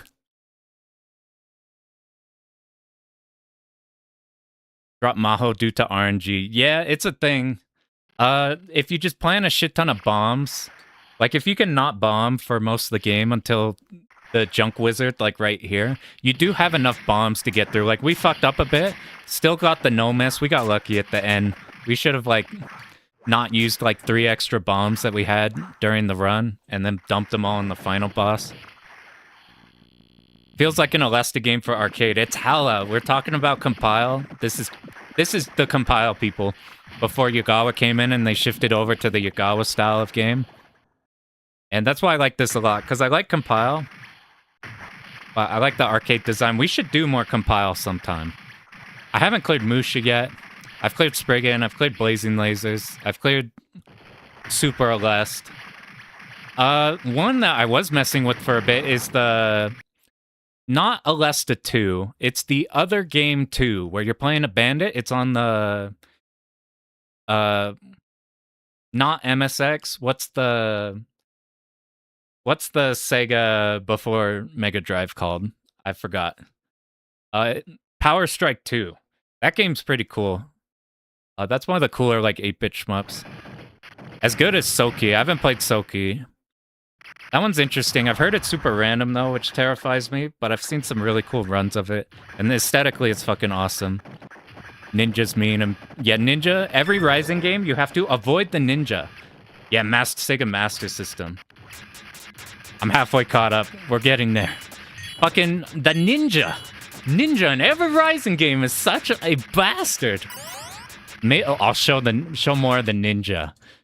All the shit he can do, dude. I fucking every Rising game, the Ninja, you must avoid if you can, and if you can't avoid him, then tough fucking shit. Look at this Ninja guy. So he rotates between different patterns. So this is the easiest one. You literally just sit on him and he dies. It's fucking awesome. But then these kunai, if you get your middle and your right shot on him while missing your left shot, then it's in a position where I think for the most part you dodge the first wave of kunais and then you tap, but it's kind of finicky like this. It's kind of... I'm not 100% on it, which is why I need to... Before I make a video or anything... See his jump here? His jump can catch you wherever you are on screen unless you dip to the side very fast. See, yeah, we were safe there. What you have to do is after he's done with this and he goes to his random pattern, you have to just hold right so that if he does that ground slam pattern, you're already on the side, you just move up.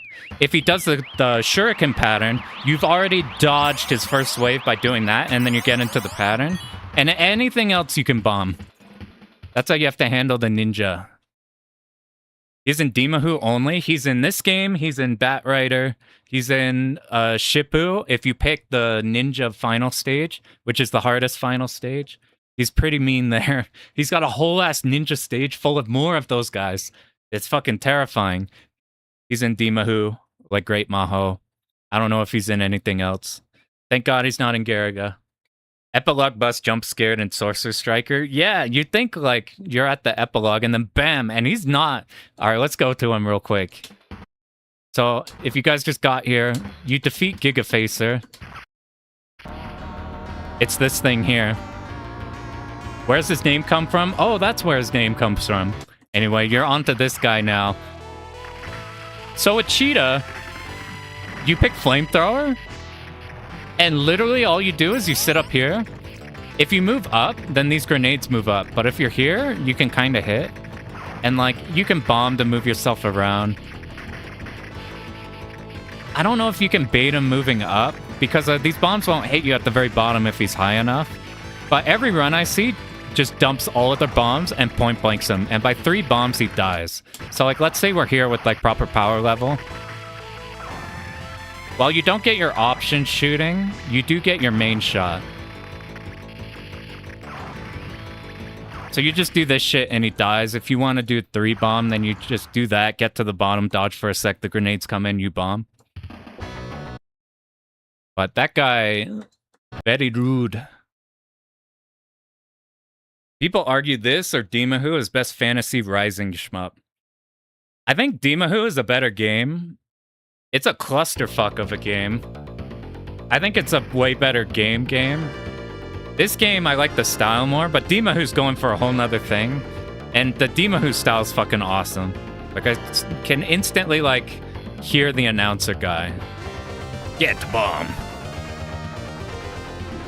I do like me some fantasy shmups. I haven't played much Namco, because they're the Xevious style. I don't know if I'd like Dragon, What's the Dragon series Namco called? You got Dragon Saber, which is the second game. What's the first one called? Dragon... Not Dragon Blaze, so that's Psycho. Get magic power up. Dragon Spirit. I can never remember Spirit. You're right. That game is cool. The music's banger. The fucking night stage where you can't see anything around you, and there's no like, that's it. You just can't see anything around you. Make Mystia and Toho seem like fucking easy as shit. And then a Dragon Saber is so fucking good sounding, so fucking good looking. The optimal strat is very weird. And you gotta do it for the whole game.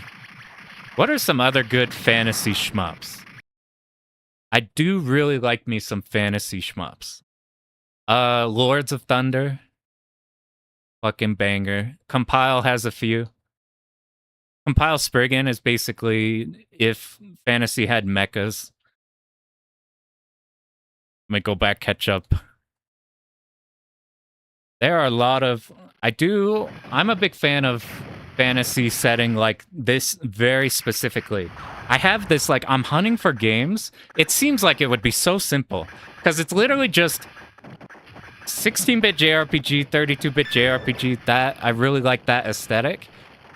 But it's basically from one end of the spectrum, look at your King of Dragons, or like this. And then the far line would be like,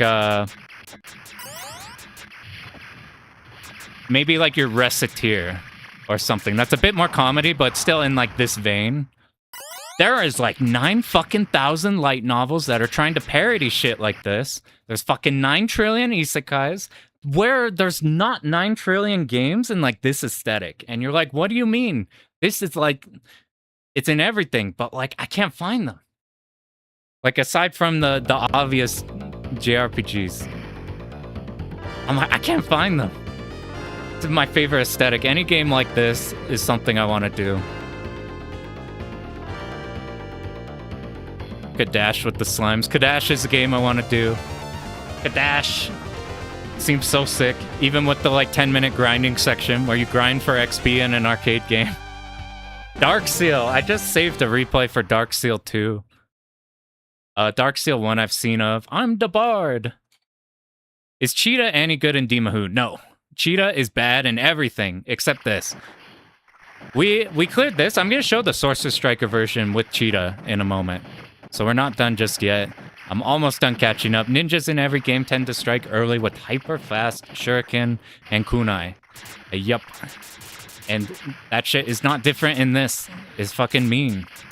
NES Dragon Spirit. I've never done NES one. I heard that one's good.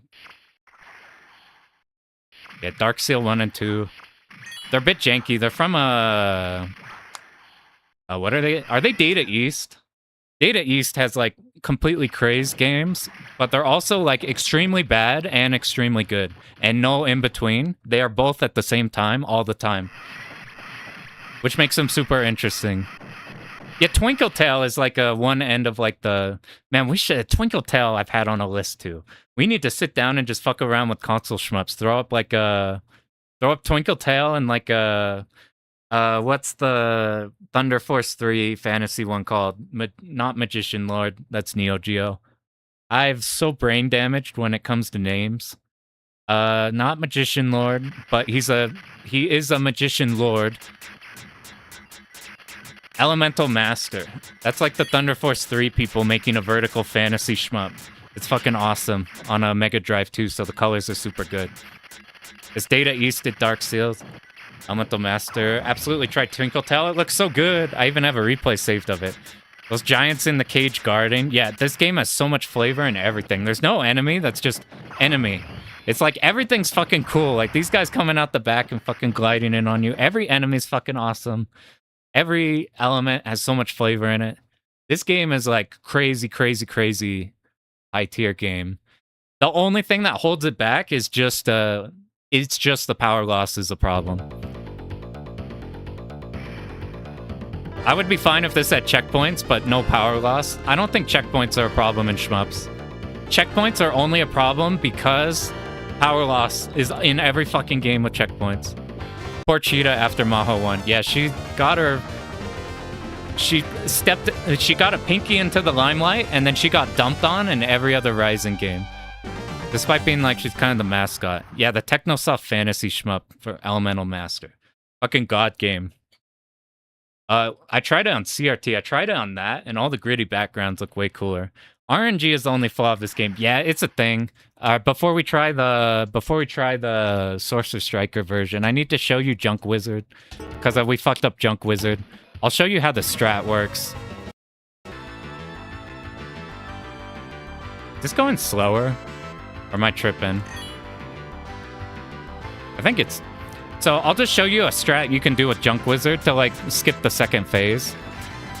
So like it's random between this pattern, the fire pattern, and the fuck you pattern with the turrets up top. The worst combination you can get is these red shots combined with the turrets at the very top. It's fucking impossible, and you gotta bomb 800 times. Even though you get a ton of bombs in this game, you're basically just saving all your bombs for Junk Wizard and all of the bosses on the next stage. But here's the strat. I think I'll just save state so I could just show it. I just want to show it, and then we'll try out the international version because I haven't played it in a while. See, now these bullets go. See, this is the problem. You can, with one arm, it's not too bad to dodge, but if they're combined with the fucking red bullets, it's an issue. Luckily, the red bullets aren't at a random time, so we can, like, dip out. But the whole idea... This is what happens when you die. You basically just get 1 or 2 power-ups back. Was I supposed to destroy the arm? Let me see if I can set it up again. I tried practicing it. Is there much rank management? No, it's basically if you die, then you have happy fewer, like slower bullets, but that's about the extent of it. So let me see if I go... I basically just practiced this a little bit before stream, and then it didn't come up in the run. So I'm not super on it. But if you want to skip the second phase, you could do this. And now you're safe from the red bullets.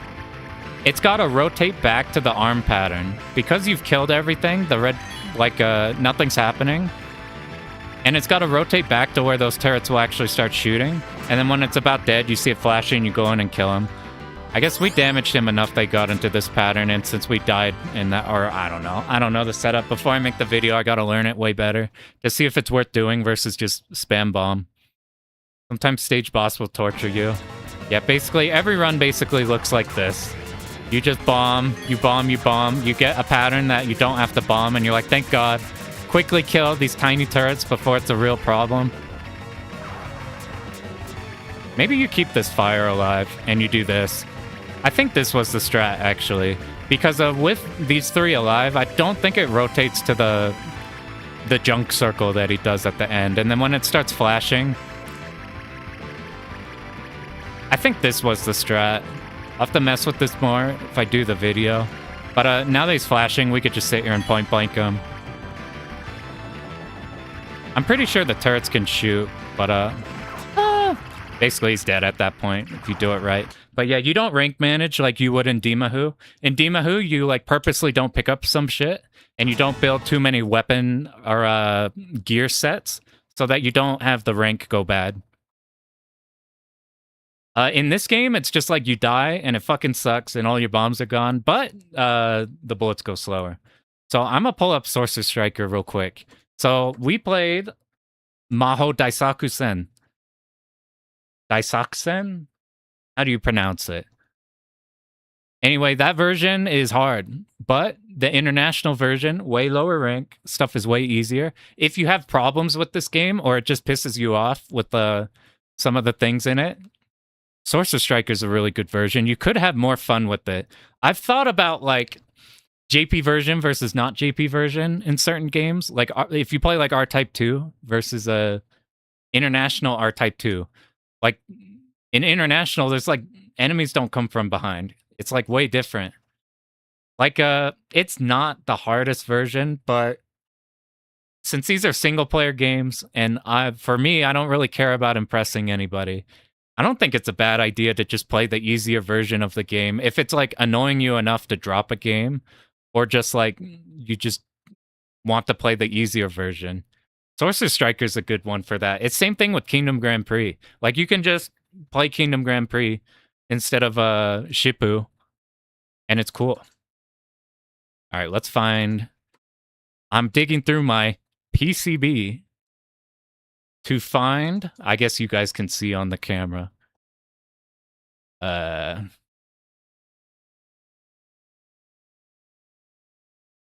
me get through my PCB library that I've dumped all of these games on.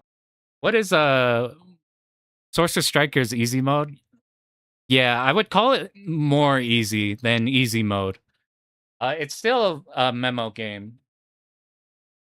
What is... Would it be called Sork or would it be called SS Strikers or something? That's the...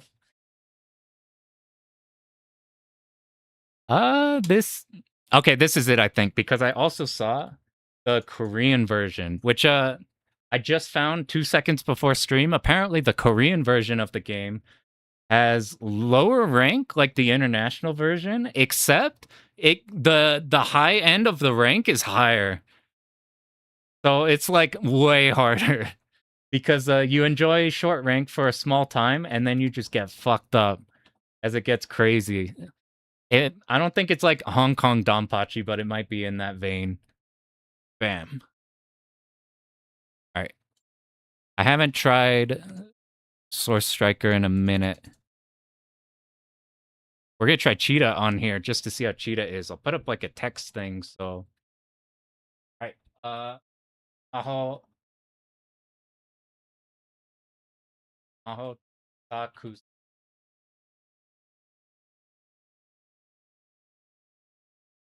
Bornnam. Basin. Now.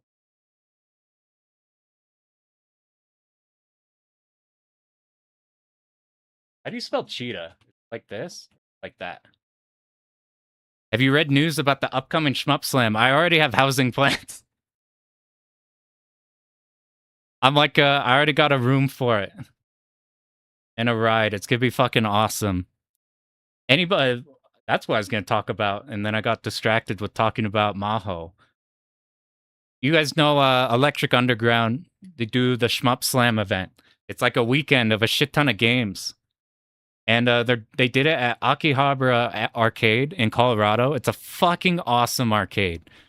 Like it's like two halves. It's like a huge ass like fighting game, huge ass room with stadium thing that we'll be at, and a shit ton of like Vuelix and like rhythm games and stuff. And then on the other side is a bar. Their fucking bar top has the like glass, and then there is like all of the cave posters. So it's just the whole bar top with a shit ton of cave posters. There's like, it is so cool as fuck. They have a billion like Sega candy cabs. They have a shit ton of shmups. There were so many when we went last time. You did a run last year? What run did you do? I probably saw it. I was there in person last year. I probably was in the crowd or something. But that's happening in June. It's the weekend before Evo. It was either June 10th, June 11th, or it was June 20th, June 21st. I forget. But look at like Electric Underground. He put a post. It's got like dates and shit for that. Ray Crisis. I need to see that. I don't know shit about Ray Crisis. Yo, Wes, you gotta enter this shit. You gotta enter something in this shit. You are too high quality of a gamer to escape from doing a run. It'd be cool to go to one. You gotta make it this one. I was gonna be a hermit and never make any videos, never stream. It went bad. That's okay. It's a live event. Don't worry about the result. We're about the presentation. You know Miss TLB? That's not bad. But I went there in person on a whim because like I've been following shmups for a long time. But I just like I didn't hop in Discords. I would watch videos people would make and watch a shit ton of replays. I never dove into the scene. I said, fuck it, Colorado is like right there. I'll just enter like DOJ or something. And now you guys are stuck with me. I tried to it's in Colorado again. Yeah, same place. It's Akihabara Arcade. It's in Denver or around. But the whole reason I'm doing videos here is because I didn't think that I could talk while playing. And then I found out from doing Shmup Slam, because I'm like, fuck it, I got things to talk about. I'm just gonna hope I can talk and play. And it turns out that it's not too hard to talk about the thing you're actively doing. It's hard to talk and play. It's not the worst to talk about things that you are literally doing. So, like, if you are basically the, not color commentator, what would be the term? If you're doing the play-by-play of your own gameplay, then it's not too bad to talk on. And now you guys are stuck with me. And now that I realized that it's not the worst to talk and whatever. I used to not like my voice on mic or like talking to a camera. I did fighting game, like when fighting games we'd do local tournaments and we'd have a stream. Just hop on the couch and just start talking shit. I guess that got used to it. In another country, so even you can only watch via the videos. You can still enter, even in, we got people all over if you want to enter. Otherwise, it's a blast to watch. It's a blast to talk during the run and screwed you personally. Yeah, it's hard as fuck. If you have super routing heavy shit, you have to like have it be brain dead, or like I've practiced so much it's brain dead. Otherwise, you'd be talking about stuff and you just miss cues and everything. That happens every time we stream. That shit is so hard. I have to go check it though. Noma's the TLB is pretty cool. Anyway, right now he's doing Electric Underground. He's doing the in-person signups right now. I need to ask if you could do 2 runs, because it's like what last slam I did like 1 run on each day, and that was awesome having like a run per day. But we might have a lot more runs, so I need to see if it might be overflooded. I'm going to. Yeah, the join-ins now, the online isn't up now. It's like the IRL signups for right now. But later it will be he just wants to make it so like all the people who want to go in person are able to do a run. And then he opens it up. But it's super, super fun. It's shockingly, I didn't know anybody there. You know what's funny is I knew people's names, but I'd never seen people's faces or like voices before. So I'm like, it's super fucking funny being like, I've seen your replays before.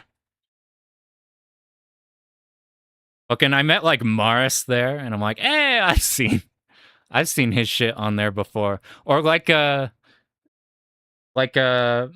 what's Same called? Fucking Same. So a guy went up and like there's 2 stations up there on the stage, and one of them was the stream setup, and on the other side was like the next person who was about to go up. So they like the next person to go up was playing Same. Not Fire Shark, which is like a normal game, but fucking Same, the crazy fucking Toa playing game. Like the turbo fucking hard one. And I'm like, dude, that guy's fucking crazy for trying to play Same live. I'm like, I can't believe it. It's fucking Frobor. I'm like, oh, I've seen his shit around. It was super fucking funny to like see all these people I've seen like their YouTube names and replays of. It's super easy to talk to everybody because everybody's there for shmups. You literally just talk about shmups. It's super blast. Everybody in the crowd cheering. It's fucking awesome. You're going to Shmup Slam. Saw Jamers in your channel, never MSX. That's because I've rated his for Slam. But Slam is super cool. If you can go in person, you hella should. It's like, it's incredibly cool. If you've done any fighting game tournament event, it's like, it's just like that. It's a bunch of people who are there who all know shmups and just shoot the shit about shmups and other going-ons. The arcade person there, be nice to just meet person who know what a shmup is. Yeah. There are few and far between. I'm in a weird spot where, like, I live in Utah, and I know some shmup people here. I'm like, I was not ready for... It's same thing with fighting games. I moved here, and I'm like, there's no way there's fighting games here. Turns out there are some really fucking good fighting game people here. Ask about RPGs and fighting games during Slam.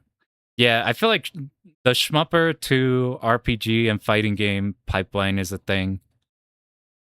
Or not even pipeline, just like communication. Oh, speaking of fighting games, dude, I was gonna fucking stream Tekken because I haven't gone to tournaments in like half a year. I'm like, maybe I'll pop up the one and talk to the dudes I haven't talked to in a while because I've kind of just like dropped off. And I'm like, maybe I'll stream some Tekken, and then fucking season 3 dropped, and it's just awful. All right, if you just got here, we're gonna do Sorcerer Striker in just a sec, but right before that, but yeah, go Shmup Slam if you can. If you can't, tune in. It's fucking fun. It do be a blast. Then go to round 1 with Shmup Friend. Our round 1 doesn't have any shmups. It's sad. And then we have a shit ton of nickelcades. And any shmups they have like broken controls or like janky stick or whatever. Luckily, there's like some dudes got like private arcades that are the coolest things on the planet. But if you can go, then you should go. If you can't go, then you should do online. If you can't do online, then you should watch. That shit's super fun. Yeah, we don't have shmups, but luckily I got these. These help out a little bit, mitigate that. And there's some dudes with some crazy fucking arcade setups here. I'm like, in Utah? In fucking Utah? It's crazy. Yeah, there's a lot. All right, I think. All right, anybody who knows RetroArch, do you do hard GPU sync frames 1 or 0?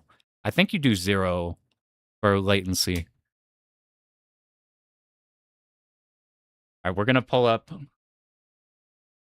Mahou, except I gotta set up auto fire, which is dude, RetroArch auto fire just does not. I don't know how to make turbo fire work in this shit. It's so fucking weird.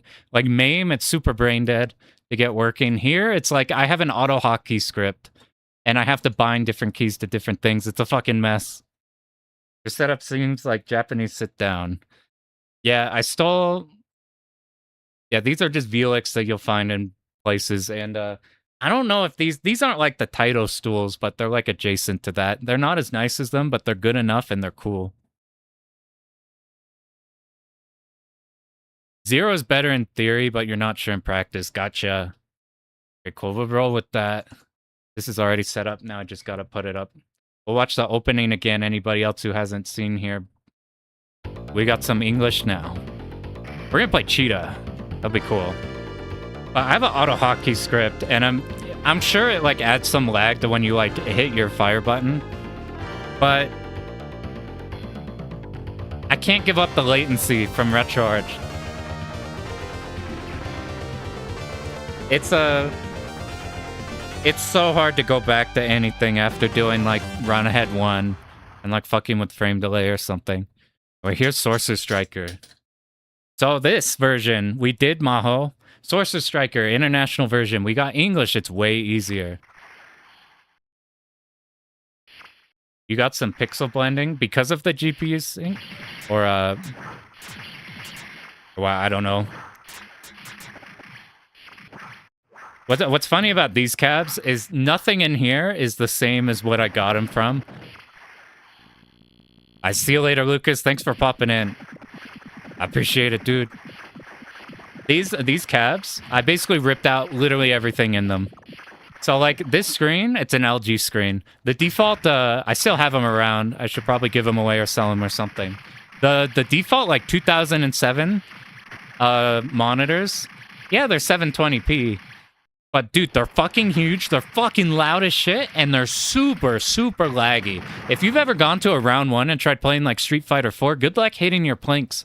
Like even with plinking, you're not hitting your 1-framers. That shit is so laggy. It's unbelievable. So we put in like a high hertz screen in here. Fucking the controls here were ancient because these are like 2007 to 9 or something. I just chucked in new Sama and a Seimitsu stick.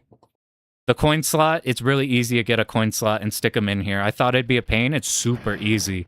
It's super, super easy to get a coin mech in there. And it's so satisfying. I'm going to yap so you can hear the sound. Do you hear this? Do you hear the coin sound? It makes me happy every time. It goes through this whole ass Rube Goldberg machine and then lands in a bucket of coins. It makes me so happy, even though it's pointless. You had a great experience playing Crimson Clover at round 1. Cinco no Grande.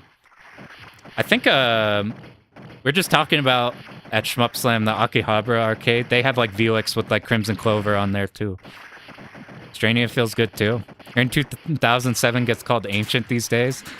Where was I in 2007? I think I was like I think I was starting middle school or in elementary school. I think I was in elementary. Strania feels good. I haven't played Senko or Strania. It's a big gap. All the like 90s to 2000, and then all of the cave shit, and then all the Toho shit is like my knowledge. Everything like 2000s and on, I don't know shit about. Alright, we're gonna put a quarter in here. Let's see Raider G on it. We had a pretty good selection last time. Yo, what up, QQ? You see this list here? Basically, it goes in terms of bad to top tier. Except Miyamoto and Bornnam are both super good. What up, QQ? Yo, we no-missed Mahou. Somehow, the very last surprise boss, I didn't have any bombs. I just sat at the bottom, and he just never went down with all the huge-ass grenades. I was just sitting there like, oh, God. And it just worked. So now that I have some context on, we're already dead. Impossible game. Yeah, that's why you don't go for the first box, the first bag up there. But, and we could just hear the coin sound again. It's so good. I don't even know if it caught that. I hope it did. Gain is dog shit. He's bad in everything. You're handicapping yourself unless you're playing Garaga, where he's the best. Chita's terrible in everything. This is the only time she's okay. Miyamoto's good in everything, I think. He's goated in this game. Bornnam's goated. We just did a Bornnam run. We're playing Chita. You routed some of this with Bornnam, but it's kind of long. It is kind of long. Luckily, like, stage 1 through 3 go by not too bad. I was trying to decide between Miyamoto or Bornnam, but I really like Bornnam. And both of them have really good things. But Miyamoto is, like, also really fucking good to clear the game with. Here's Chita's flamethrower. We're actually going to use the green at the start. Here's Chita wishing she was Miyamoto. But for the start, we'll use the green because the low power green actually does a lot of damage in this first stage. I think this is a shot you get in Mahou. Anyway, if you missed any of this stream, basically this is like the best looking game ever made. I live for this aesthetic. There's like a spectrum of fantasy games, doesn't matter the genre, of like this style of 16-bit to 32-bit arcade or like console like aesthetic that's just fucking incredible. All right, we're gonna pick up, actually we will use you here. I'm not sure how I used to handle this. The flamethrowers aren't very impressive at the start. I probably should have picked double flamethrower. So this wouldn't be at level 1, but you can seal these bullets here. So fucking go. Go fire. This is what, it's dog shit at level 1. Oh god. We'll just stick with flame, I guess. We're trying to identify differences between Mahou and this. So far, look at these bullets. They are slow as fuck. Already, we can see really slow bullets. I'm just gonna stick with fire. Because we already missed a chance to level up once. How do we handle this on Chita in order to pick up the water tower? I think this is good. Cool. So while Chita is not the best, flamethrower shot, it is very good. It's just useful the whole game. The only problem is visibility. You see people play Miyamoto or Bornnam. Yeah, Miyamoto speed is super fucking useful. Felios, I was gonna talk about that when we were yapping about Namco stuff. That's one I need to try. I haven't tried Namco stuff because I don't like Xevious, but I haven't tried recent shit. Let's see if this shit works with Chita. You hold on the side, and with Bornnam, you just kill the side pod. Boom.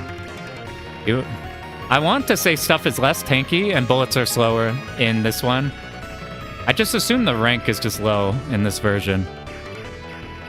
Yeah, Capcom, I love every Capcom fantasy game. We're gonna stream King of Dragons, maybe next, because I probably don't have Toho ready. Because I've been doing like a FF14 raid instead of doing shmup and losing my brains. I want to chill on that and do more shmup. Alright, let's see here. Green is probably better here. You kill these better. The Zakos will go away. And you'll hear the sound of the flame, and you'll see a bit of the flame pixels whenever he's about to do the flame thing. I guess fuck it, we'll kill the other side for score, why not? These bullets are really slow. You can react to them. I think if you don't like the Raiden style memo for the bullets, you probably just play this version. This is probably easily the best version to play blind. King of Dragons. Part of Monster Hunter inspiration come from? I see a little bit. King of Dragons is in like my favorite games. It's my favorite arcade game by far. It's so fucking good in a lot of the same ways that this game is so fucking good. This game is simple, that game is simple, but just executed incredibly well. This game has more jank, but and then just the aesthetic is fucking flawless. That game is unbelievably good. I'm gonna stream it soon. I just gotta go through and lab how you deal with the double Black Knights again. Because they're real bastards. I've almost cleared that game with every ship, with every character, except for the dwarf. I can't clear with the dwarf because he swings so goddamn slow. Not a fan of this game's visuals, which is why you dropped it. Just like how I just dropped the fire power-up. But that's okay, because we have a... I'm the opposite. I think this game is by far one of my favorite aesthetics in anything ever. That said, visibility is kind of hard in the JP version in Mahou. For example, these bullets kind of get lost in our flamethrower shot here. Yeah, King of Dragons is super unique in not following the Final Fight format, like at all. And there's barely anything like it. All right, let's get our... Kill you. We should be able to seal this. These towers are actually not that scary. We're still going to bomb the second, because I'm not 100% sure on them. But like King of Dragons is so unique since you can't crowd control enemies. Like some enemies, if you hit them enough times, they get like a little knockback, but it's so different from the Final Fight format. All the bosses are good, all the graphics are good. Alright, let's get our 4 bombs here. We're gonna see how many problems they should be full power. So while it does obscure a lot, obscuring is a problem. We're not at a point where we know enough about this game where we know where the threats are. We know what we want to look for, and this flame goes really far. Look at that. You'd think the range is a problem, but you basically hit everything. We'll just bomb this. Those bullets are kind of slow, but I remember this being really easy, and then when we were labbing the Mahou version, this shit you needed like a setup for. We're just gonna do the setup, because why not? Yeah, these bullets are slow enough that you can get around them. Probably just the tanks we have to worry about. I want to say, if you want to like just play through this game, you probably just play this version. It's just less bullshit. But it is a whole lot easier. We're not gonna pick up the green this time. Yeah, these bullets are so much slower. It's like 2x less slow. I thought about learning Magic Sword too. I'm not just gonna do shmups. I think all my videos... Okay, look at this shit. Look how easy this boss is. Anybody here for the Mahou part? Look at those green bullets, how much easier it is. It's crazy. It's like, it's a non-dodge. It goes from being one of the scariest like kill points in the game to like, you cannot die to the green bullets. And these you never get to, it's just the one. You just, as you're about to be hit. Literally the only thing that can hit you are the arms, but I'm pretty sure they can't hit you if you're at the very bottom. We're not using the piercing, and we keep going off to the side. So we're doing no damage, but like, look at this. If you miss the Mahou run, basically, it shot 2 of those with a very small safe spot in the middle. And the way it aims is pretty weird. We'll remember to hit these. Sometimes they can get to the bottom. Damn. Yeah. That's spooky. Thank God that kind of shit is early in the run and not like stage 6 or something. Stage 6 has some RNG that'll affect how much bombs you use, but okay, we're full power now. See, we have the same thing with Bornnam. We have the full 6 shot. This stage is also really easy. Wow, these guys just shoot straight down in this version instead of shooting off the sides. I really like this shot. I should probably play Flame Viper and Bach Raid. That's just what this shot is. Flame Viper is just fucked up good in that game, though. I can't think of a spot where we're switching to piercing. Maybe there's a good spot for it, but I have not labbed this game in like years. So we're just gonna chill with fire because it kind of handles everything. I do not know how these guys shoot. I don't know if they shoot straight or not. Let's find out. Okay, they still shoot. It's just slower. Look how fast they die. I'm pretty sure that enemies have lower HP. Actually, you know what? We're gonna try this. I remember picking it up sometime here and using it on the boss. Favorite shot in Bach Raid's the flamethrower. Yeah, it's really fun to use and it does so much damage. You remember the King of Dragon? Oh, like every time they get up or you level up or like something like that. It's so good. That game is fucking incredible. I was watching, like, I like watching Macaw's stream a lot. And it makes me so happy hearing him also gush over the game. I'm like, cool, I'm not the only one who realizes that this is the best game ever made. We should stream that soon. I need to do beat 'em ups anyway. Well, the main videos, okay, they're always green. I was just tripping earlier. Well, I mostly want to... Uh-oh. We gotta... Because we're stuck on this side, we have to go along with the curve. Oh, or not.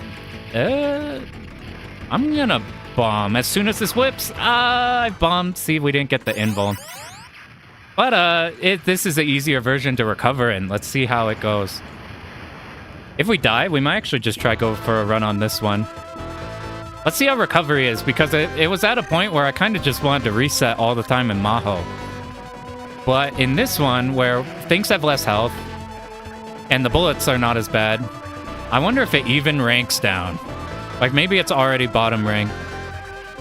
Technically, this is our first Rising game we're doing on here. I like Rising a lot, we just haven't done any other games yet. Their games are pretty involved, which is just why we haven't done, like, Garaga yet. Garaga is not as scary as it... whatever, we'll pick up next flame we see. We probably won't see it. That might have been the last fire, but there's a fire on the next stage. Garaga is not as scary as it looks. It is hard. Not as terrifying as you would think it would be because of its reputation. If you want to do a low rank run, it's doable. It's not like a impossible god game. This green should be good for these, even though we don't got the red. We don't care for blue. What up, idiot? The 107th of them. Maybe they'll... They've tried making the perfect idiot. It took them 177 times, but you're the one. They've perfected the formula on... Ooh, there's our fire. On the 107th. You said to Bog Hog about beat 'em up with only one stroke could work. To show that, yeah. Dude, Bog Hog is like by far the best information on beat 'em ups, like period. There's just not information out there, and then he's got his shit out there. It's unbelievably good. It's like ungodly good resource. Like, if you haven't seen Bog Hog's, any of his write-ups on beat 'em ups, he's got a Patreon. And it's not paid. It's just there as a platform. It's just free. You just like hit free, and then you see all of his write-ups on everything. Super fucking good if you're a dev or if you're just playing games. For the longest time with beat 'em ups, I usually feel pretty good about trying to understand what makes things hard and understanding where difficulty in something can lie. I've always felt somewhat mature about that stuff. However, the biggest hole I found, the biggest, what's it called when you think you know something and you just don't? The Dunning-Kruger effect. The biggest Dunning-Kruger I've ever been smacked with is with beat 'em ups. Because, like, when you first play beat 'em ups as, like, somebody who doesn't know anything, you're like, oh, hell yeah, dude, we're playing, like, X-Men or something, and you're running around and hitting shit, and it's cool. And then here comes me, Dunning-Kruger, coming in like, well, beat 'em ups are a fucking dog shit genre, because it's just, their attacks are so fast you can't react to them. And, It's just a 50-50 on whether or not the CPU will decide to hit you. I thought it was just like fighting game input reading, where it's like, if you run up to them, maybe it's a 50-50 if they just hit you and you die. So it's random, and the only way to beat these games are to cheese exploits. So like anybody who appreciates beat-em-ups was like a simpleton who just credit fed through. And that was my impression through high school of what beat-em-ups were. So I hated beat-em-ups. It turns out I was a fucking moron and didn't know how they played. And it turns out they're really fucking cool. They have a whole ass spacing game. Shit's fucking interesting when you're exploiting AI. Shit's fucking interesting when you're adapting to shit. Shit's fucking interesting when you're playing the spacing game. It's so good, and I feel like such a dumbass that I've tried diving deep into them. I want to make a beat 'em up. I've been working on it. My art shit sucks, so I've taken a pause on it until I can learn to fucking pixel art. Just something like vaguely program or passable. And the bog hog shit is like by far the best resource of all time for just learning what makes them good, what is good in good games, what games are good, what things specifically work in games, what things are bad in games, everything that makes them tick, everything that makes bad ones don't tick. It's so good. So we need to go through beat 'em ups at some point, because while I've gone through a bunch of shmups, I feel pretty comfy in my ability to learn shmups. I have only learned a few beat 'em ups. And the ones I've learned are the fucking weird ones, like King of Dragons or Golden Axe. I've like done Streets of Rage 2, but I haven't done like a Final Fight level game. I haven't done like a Cadillacs and Dinosaurs. I haven't done like a Punisher. The Final Fight style is one this section is so much easier. The bullets are just slow, so they're easy to react to. This is hella if you're a Compile fan, you probably just play this version. Because you probably are a Compile fan because you don't like Memo. And this version you don't need Memo on. Yeah, Electric Underground has a shit ton of also really good ones. We got some time here I can actually look. Yeah, Krigor has really good stuff too. Credit feeding Final Fight. Yeah, that game... If you can do Final Fight, you can do anything in that genre. That game is fucking crazy. But also fundamental. But that game is so hard. I've messed with the... If you recognize this background, it's the Sailor Moon beat-em-up background. I've messed with a little bit of that game because that's a routing game. And I do like me some routing. Alright, let's see how hard you are now. Thank God you got... Yeah, if you learn fighting games, you learn how to learn. Everybody I've talked to who's learned fighting games has been like, they've learned how to learn things in general. Wow, those are so slow. Because of, once you've learned, you've had to actually deep dive and learn something like fucking hard. And you've... No, I knew I should not go for that. Alright. We know for sure we're not doing that in the video. This is why I needed the... That's why I said I was gonna clean shit up and learn more on this game before I do a video. Because there's shit like that I don't want to be recommending people. We'll just bomb this. I don't want to be recommending people do that and have the runs end right here. When all you have to do is just sit in the corner. Go, ah! You know who else just made a sick fucking beat-em-up video? I'm gonna link it after this. You guys know Bad Rito? He's basically clears everything in like half a second. And he's cleared a shit ton of beat-em-ups. It's Bad Rito with 2 T's. He just made a 2.5 hour video ranking 100 beat-em-ups. I've only got through like 10 minutes of it because I saw it before stream. I'm gonna go watch that after this. It's fucking good so far. I do need that power up. It'll be cool if this clears. This is a shitty run. Because we've been fucking around. But, man, we gotta do more beat 'em ups. It's cool because it's that genre that I don't like know nearly as much about as these, but all the arcade shit carries over.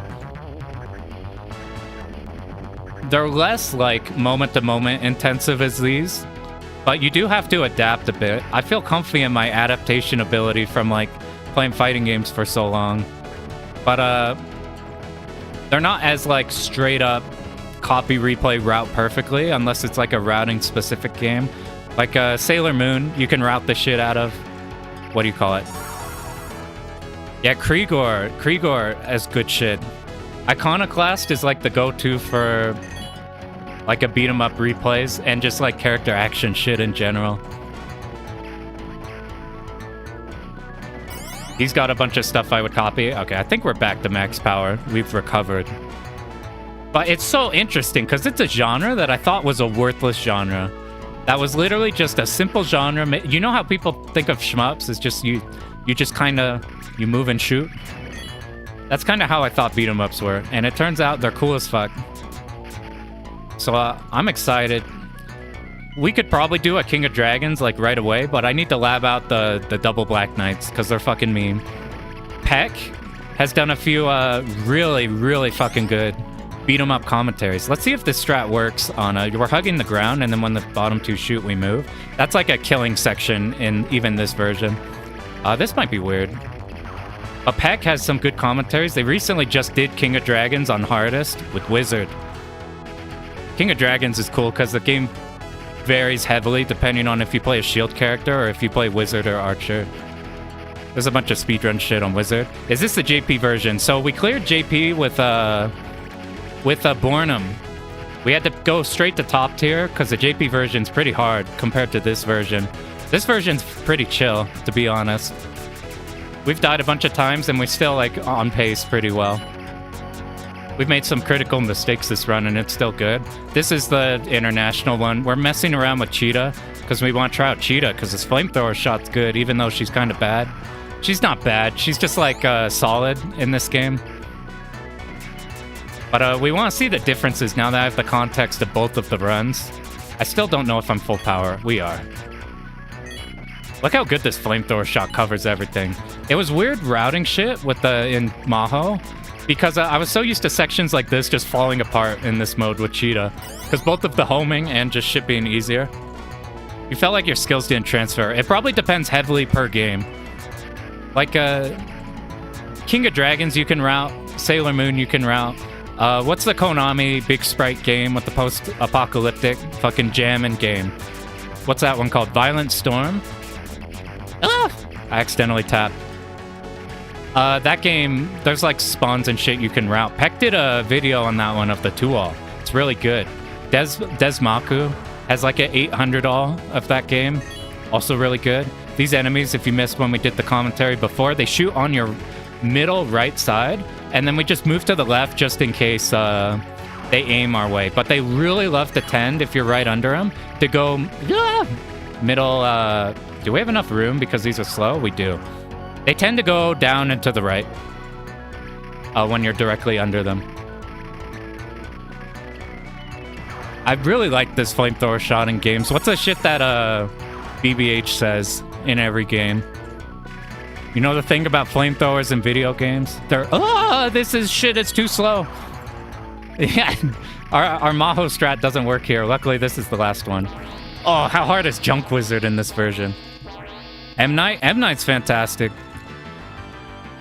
M. Knight's got a bunch of cool clears, a bunch of cool stuff, and there's a bunch of guys who I like listening to them commentate like anything, and he's in that category. Like there's a couple dudes who've been doing commentary on stuff for a while. And before I was like making shit or whatever, anytime I'd see them do something, I'd be excited. So like anytime Icarus would commentate something, and every time Plasma would commentate something. They have like incredibly good commentary shit. And now there's a lot more people doing really good stuff as well. Like video-wise, fuck it. We got dodge. These are not bad to dodge. What if we can bombless this? That would be fucking tight. We'll just kill everything. Like fucking Hidden Fortress shit is like on another level. Like actually. Hazy level shit is so good. I wasn't sure about doing a camera. But I got convinced to do a camera because of hazy levels. I think the camera adds a shit ton to their stuff. This is what happens at the end once you've cleared everything. Like, this is just an easy get around. Yeah, we don't even need to do the... Oh, the red shot still shoots.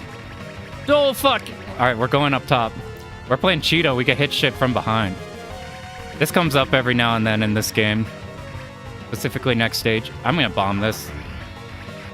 I didn't feel comfy going all the way to the side. I didn't feel comfy going up, although we probably could have gone up. You can clear easier games, but you want it to be your for Dial Joe? Hell yeah. The game that... Like, there's easier games, but the game you're interested in is the game you're gonna clear. Like, ultimately, that's the most important thing. Like, as long as you're not like, I want my first clear to be Gradius 3 Arcade. Okay, how does this work? I remember this boss being a non-factor in this version. I think the fire... Oh my god. We killed it too fast. Or we didn't kill it fast enough, maybe. I don't know. I think the bullet timings are a bit different in this one because since they're going slower, it's not transitioning to the next phases when I'm ready for them to. I think if I make a video on this game and we go over, like, we'd be good doing Mahou just as the base. I'd have to sprinkle in shit here and there that's, like, especially notable for if you're doing this version. That would be one of them. Wow, we still killed it fast enough to get 2 bombs. I wonder if it's easier on this version or if it's just they have less health. I wonder if these are different. Raider G? I don't know anything about Raider G. Any Dojin? Any... Woo! You're a bit slower, I think. They fucking knocked the goblins off. It's so good. Alright, we're watching the head for, in case he does a turret. Otherwise, we sit in the middle. You'll know because his mouth will sprout a bunch of turrets. But, Dojin shit, I have not played very much. And, arcade shit from 2000s and on. It's a big hole we gotta do stuff on. Wow, this is a different pattern than, was super, super slow.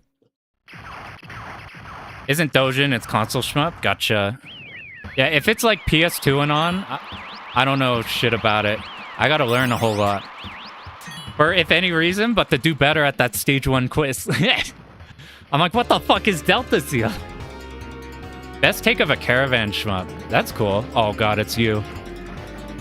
Oh, these are slower, but we gotta make sure our pace is correct. How are the... Please let these be easier. Oh, they're slightly easier. Alright, what now? I went the wrong way. It's so slow. This ninja is a bastard in every Rising game, and I hate him. Until he does this pattern. This pattern's free. Alright, one more of these and we should be clear. Hey. He looks so slow here? Yeah. It's crazy comparing the 2 versions. Honestly, I suspect this is the funner version. Just because of less bullshit. I miss coins. Whatever. Just because less bullshit, but it's definitely like you need to engage with the routing on Mahou more. Got Naomi and then 6th gen console, gotcha. I need to get more familiar with those types. I got Under Defeat on sale. I don't know shit about Under Defeat. I'll probably just go watch Wes's runs and stuff. I'm just gonna move down because I'm not sure if the safe spot works the same as it does in this loop. You have time even in the JP version to react to these. All right, how is this? Oh my god, it's just 1. All right, this boss is fucking dead. The whole reason this is hard because if you pick the piercing shot here, this shot gives 3 green, and if you pick blue, then it's 2, and it's fairly easy to get through both of them. Let's be on the opposite side of the arm. Dude, he's fucking social distancing. What the fuck? I suspect that the color might relate to... Like, if you pick green here, then he shoots 3 green. If you pick blue, he only shoots 2. I don't know if that has to do with anything. Or if it's just the particular states I used were, like, different. Or if it's RNG. But every time I picked wide, then he's only shot 2 instead of 3. Look at under the shoes. Oh, that's cool. I haven't paid attention. The pixel art on this shit is so good. Yo, what up, Kirby? We no-missed Mahou, which was way more than I was expecting. You think it's rank? Gotcha. The rank would make sense. And then we're trying the easier version, and it's way easier. I've died like 3 times, and we have 9 bombs. When you die, he always switches to 2 rings. I think that's a thing, but I've also, like, every time I pick green, it's also 3. And I'll look at that more. It's just like something I suspect, but I could be just like using a state that has lower rank whenever I'm doing the blue or whatever. Ah! I died.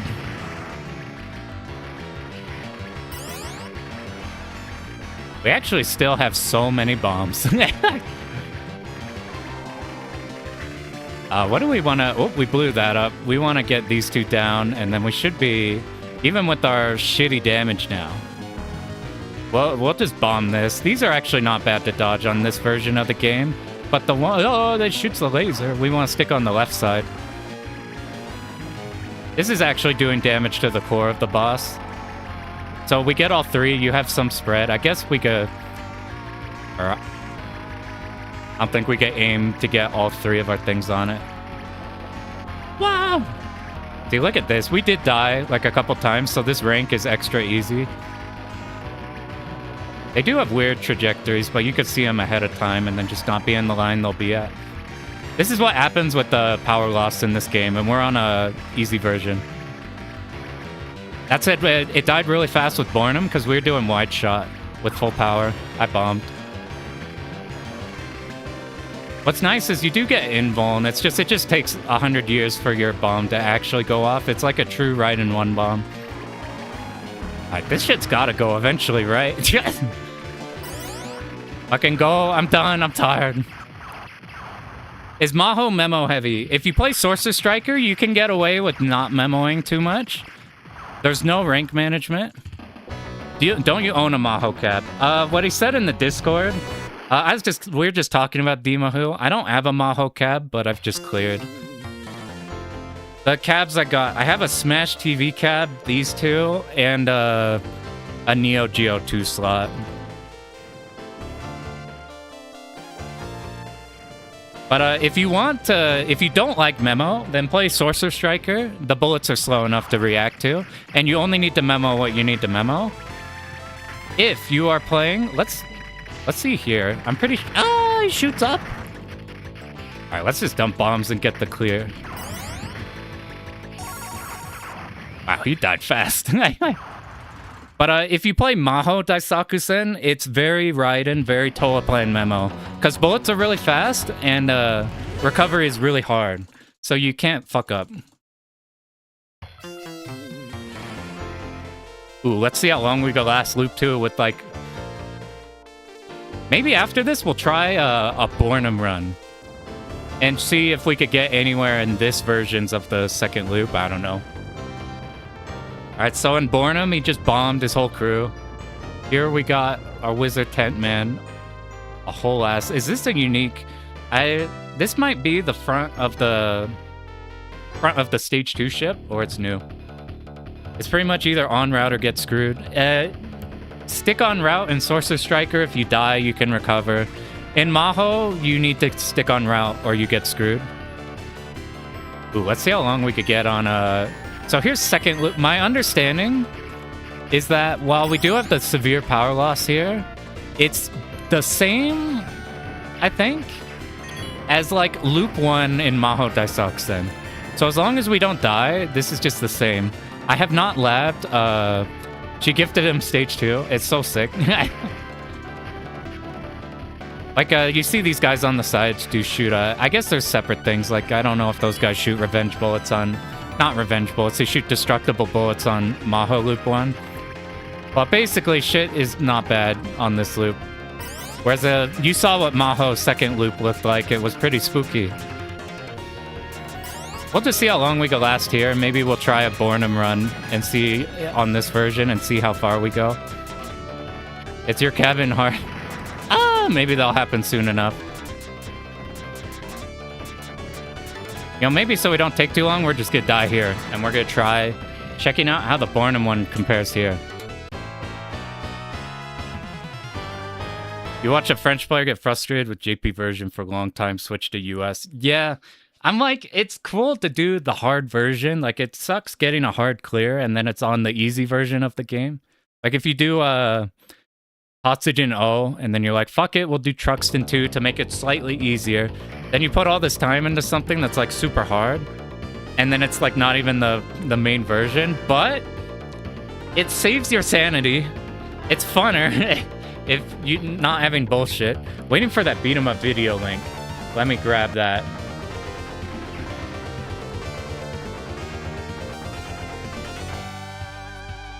Boom. This is a bad Rito. He's ranking 100 beat 'em ups. It's 2.5 hours. It's super good. Yeah, R-Type 2 is a big deal with that because you have all the backwards enemies that just don't show up. Same thing with like Leo has missing enemies to make it easier. All right, we're gonna try Bornnam run and see if see how second loop goes. Or I guess I'll change this. Let's see if I could get it in time. Now messing with Chita and Bornnam. Hurry!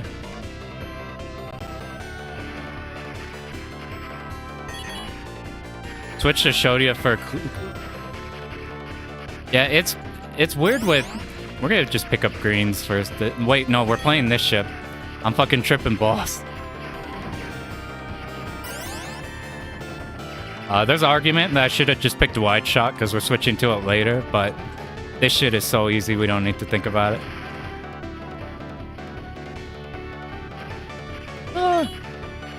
Shodia's... The ships are so weird in DOJ because you're kneecapping yourself by not playing XE, but also you have like no room for error with the XE. That's why like I did Shodia in the guide thing because I'm like, I want you to not have to do everything 100% perfect. But in retrospect, I should have done XE. I should have done Type B XE in my DOJ video. Since we're not powered up one more here because we swapped the weapons, Turtle's gonna live slightly long. Yeah, Shodia focus is really slow. It's both either really good or really bad on the Turtle. Or just some parts in general. It's I still think if you're the type of player who uses bombs, like if you're an SDOJ player who plays with auto bomb, then you would play Shodia.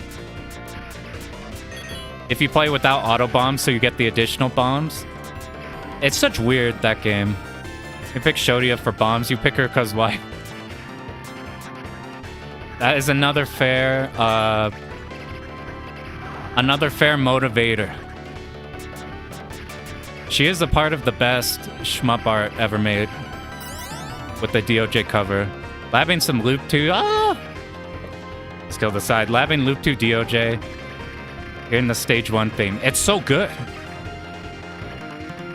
That stage 1 is super, super notable. Like if you talk to a Dodonpachi player, they're probably all sick of DDP stage 1. Not the case with DOJ. It helps though that DOJ is a 5-stage game. Fucking 6-stage games are too much. I was sad that Escaluda 2's final stage is long as fuck. Trick of Shodia, she forces you to bomb. You're gonna have to use it. Ah, well, whatever. We'll use green. It doesn't matter. If you want to milk this, you have to know when the boss will leave. And then you just milk all these guys with the wide. They got a bunch of good stage 1s. What's the worst stage 1 in a game? R-Type stage 1 is pretty iconic. What's a bad stage 1? Oh, depending on what type of player you are, Battle Bach Raid has an agonizing stage 1. If you're trying to do the 5 million low rank strat, where you dump your rank but also score a shit ton of points, that shit is miserable. There's strategies that don't involve doing that, and everybody I've talked to who's done that type of a strat has been like agonizing. What's some good stage 1s? Psycho stage 1s are weird because there's so many stage 1s. What's some good? What's some bad ones? Yeah, they have to. It's got to be super good presentation. It's got to not be bullshit on stage 1. It's just them making the best thing they can. I didn't pick up wide. Whatever. You know what? Maybe let's try this out. Maybe the low HP of this version means that this shot can actually do something. This shot does just no damage in Mahou. Yeah, that wasn't too bad. We'll just fuck around with this one and see how it goes.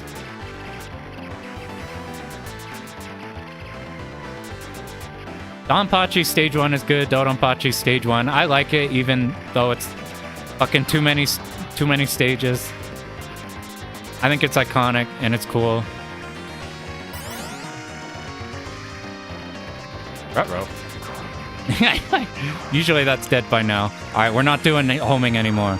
Ketsui has a damn good stage 1. Ketsui is one of the best stage 1s.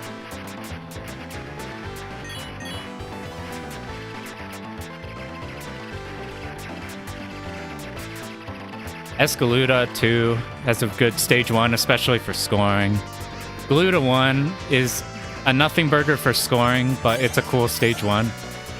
Well, they really want us to use homing here. Your thoughts on coin op? I don't have too much opinion on coin op because I grew up too late for the arcade era. So I grew up when I couldn't experience actual coin op. So I grew up with MAME, so I don't know what to think of it as like a platform. I grew up on a MAME laptop and like Chuck E. Cheese arcades. Alright, this might be weird with this homing shot, or it might be fun. Metal Black Stage 1 is a super good one. Yeah, it is super boring. I'm pretty sure I was mentioning how fucking tired I was of Stage 1 when we were like trying to get a clear for like 100 years of it. When we were doing our stream of that. But the actual visually, it's probably one of the best ones. I'm 29, I think. I have to think about it.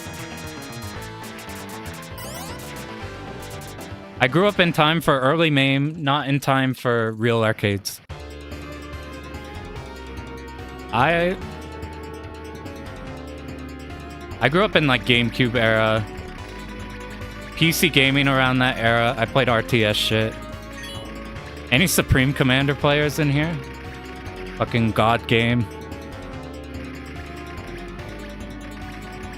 Oh my god. Alright, we're gonna reset, but we're not gonna reset any more runs. I'm gonna actually do that, boss.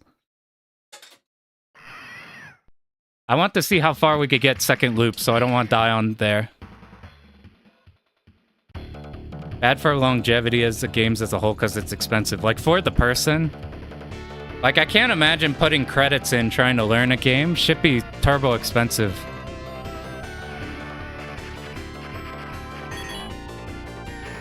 Like, I am happy learning these with MAME and shit. Turning 29, happy early birthday. We'll have to stick wide this whole time and see how it goes. Arcades are around, but still too young to play. I'm glad we got more of like people interested in these who missed out on the first round of arcade shit. I guess my equivalent of bringing the arcade shit back is fighting game tournaments, or closest it is.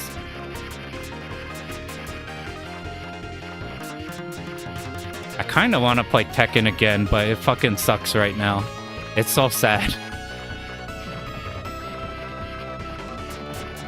Alright, we can seal you guys. You think our wide is good enough to kill these turrets? Yeah. I do think, though, there is a big hole in games nowadays. There's like a huge disconnect from people who don't know arcade culture. And, in like modern game shit coming out now.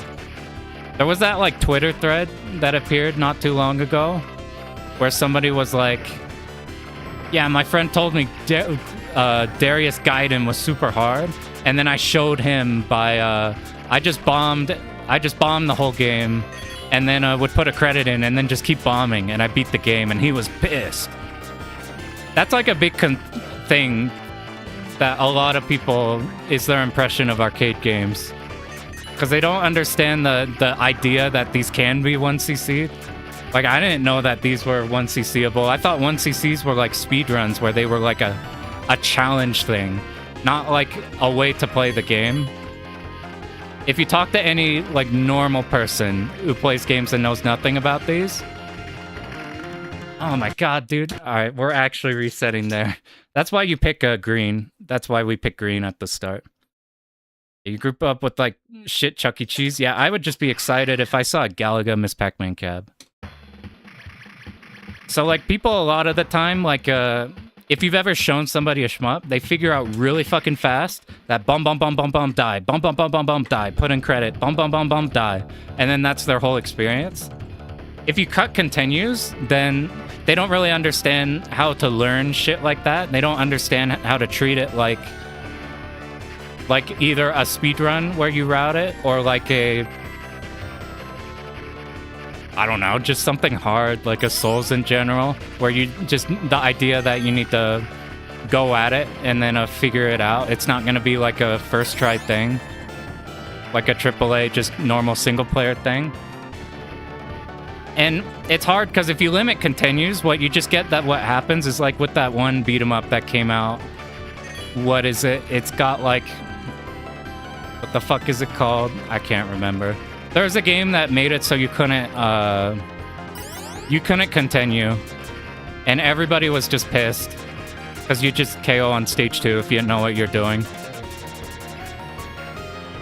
So they had to walk it back. There's got to be a good middle ground. There's a middle ground that we're missing. Ooh, we'll still you guys. That lets people understand the arcade mentality without like... I had an idea for it with my beat 'em up thing. I have to implement it. I have to see if it works. It could be shit, but we will see. But if people can understand that you play these like you would a roguelike, you are doing runs, then they can understand the idea a lot more. It's a roguelike that's less random. If they understand that, it's a whole... Yeah, Final Vendetta. The other ground is a Zero Ranger, does the continued things really good. Jamestown lets you pick per stage. You can put an entire credit on one stage of Jamestown, and then there's like a whole gauntlet, which is the arcade mode where you do all the stages back to back. But before I would know shmups, I would just be trying to get through, and there's a bunch of difficulty levels, so even if it's like, well, yeah, you'll get through the stage, you have a whole ass credit to do one stage. There's harder and harder modes. Jamestown does that kind of thing really good, even if you aren't arcade brained. Here's why we pick green. Zero Ranger, whenever you, after you do runs, you can build more credits. That's a good way to do it. It feels so good with these green shots. Once you're up top, they shoot so far, so fast. Like, I don't know other solutions. Having at least limited continues. Yeah, there's such a thing as... It's just people who don't know. Do we want wide here? I guess we'll do wide here. People just don't know. Like, I don't blame anybody. Especially because, like, if you talk to person in United States about arcade games, what games are they gonna say? They're gonna say, like, fucking... like, Gauntlet... like, the Konami US fucked versions of, like, Simpsons and shit. And stuff like that. So it's like, it makes sense that it's, like... that people just think of them as credit feeders. Because the ones that, like, were big were also credit feeders. Like, you're not 1cc'ing Gauntlet. You're not 1cc'ing Smash TV. I think it's easier to convince people nowadays, though. Because, like, everybody knows, before Souls games, everybody was like, every campaign was just fucking brain dead easy, handholdy. Now people are more willing to do either harder modes or just understand that it's okay to die. And then there's more people doing speedrunning. People understand the idea of runs better. Roguelikes being like fucking hard as shit. People understand the idea of runs. I don't play too many roguelikes just because I prefer static shit. I'd rather be like learning a shmup. But every now and then, like, Slay the Spire played a shit ton. We don't even need to kill this one. How often do you see a pattern in both score and survival? I'll think of an example. What's the best example? Shin Saseri, you're bombing no matter what. Well, devs are I'm honestly not against gameplay modes, even if they do make the, like, main way to play slightly worse. I'm not against that, and I'm not against when they don't have gameplay difficulties. But there's definitely, like, a lot of focus on making it so you don't, like, die out in the first 2 hours and then refund the game. Downwell, I have that. I should try that on Vertical Cab. I've never played that. I, like, got it on some sale. We'll bomb these and seal you. Yeah, listen to GDC or dev commentary. I don't think they're wrong in places. Like, there's... But... It's also, like... I don't know how to put it into words. They are really good at having new play people not be scared. However, they don't know what makes the good parts good. So they have, like, they got the beginner part right, so people are willing to stick with it. But they'll, like, kneecap themselves in other ways.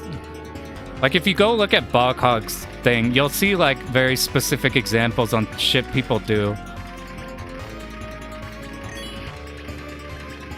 Or, like, things that are kind of a standard in games that kind of kill, like...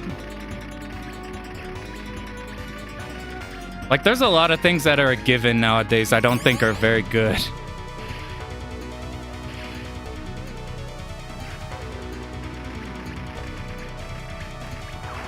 I'm trying to think of best example. You're invuln once you kill it. Yeah, they're good at lowering the floor. They're really bad at not lowering the ceiling. Or understanding just in general. So, like, look at something like Signy.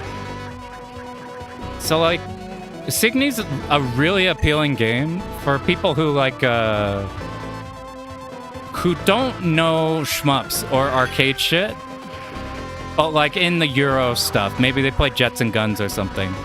And they, like that type of game, but they just don't know about any other stuff.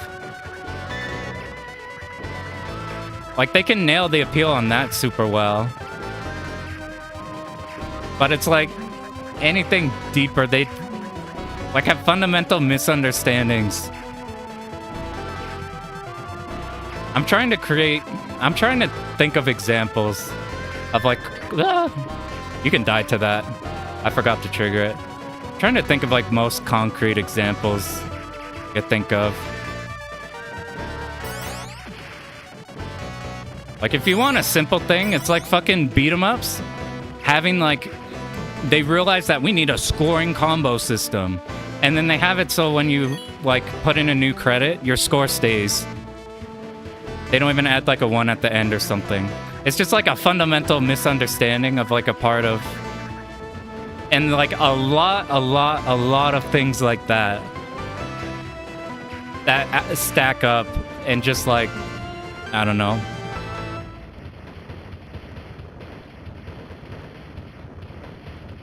I'm like, yeah, you can do self-imposed. Like, if you've seen the... What's it called? The, like, Rider X game or something? Yeah, iframe rolls. I used to really like parries. And in a good parry game, I still do. But parries, and I'm so fucking tired of, like... Alright, will you curve our way? You won't. You're dead. I'm so fucking tired of just every game in general has to have an iframe roll. So it makes every game the same. Every enemy in every game is a Souls boss, which isn't a bad thing. It's just like, I'm fucking bored of that stuff. I don't...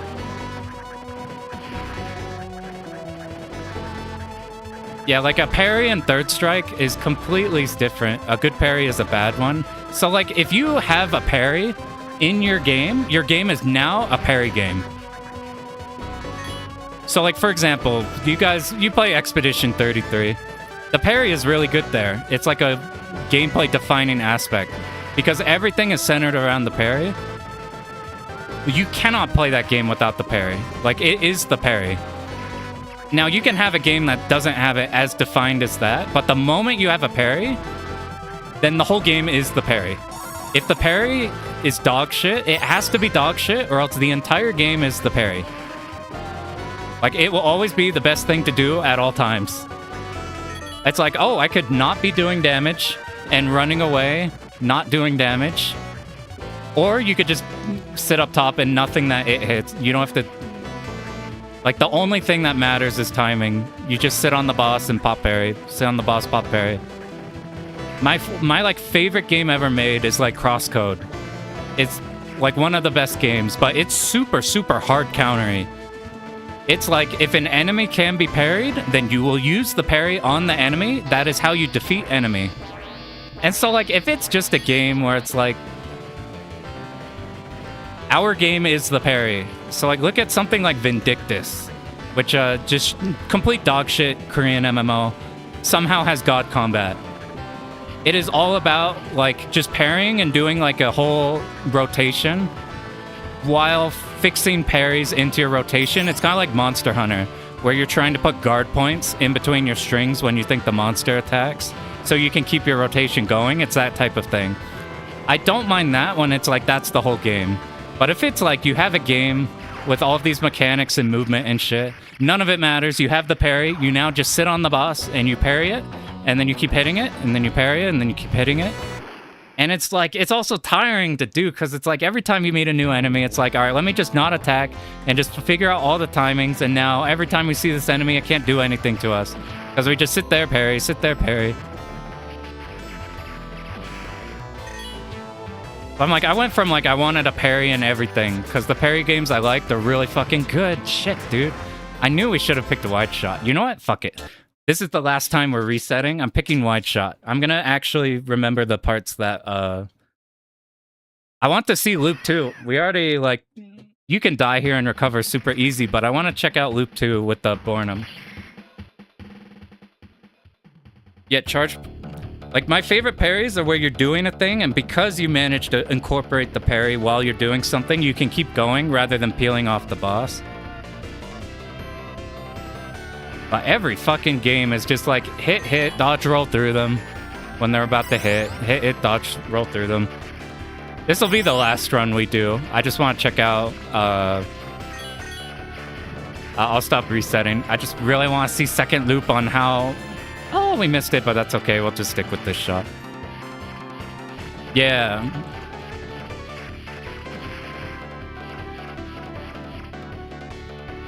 What?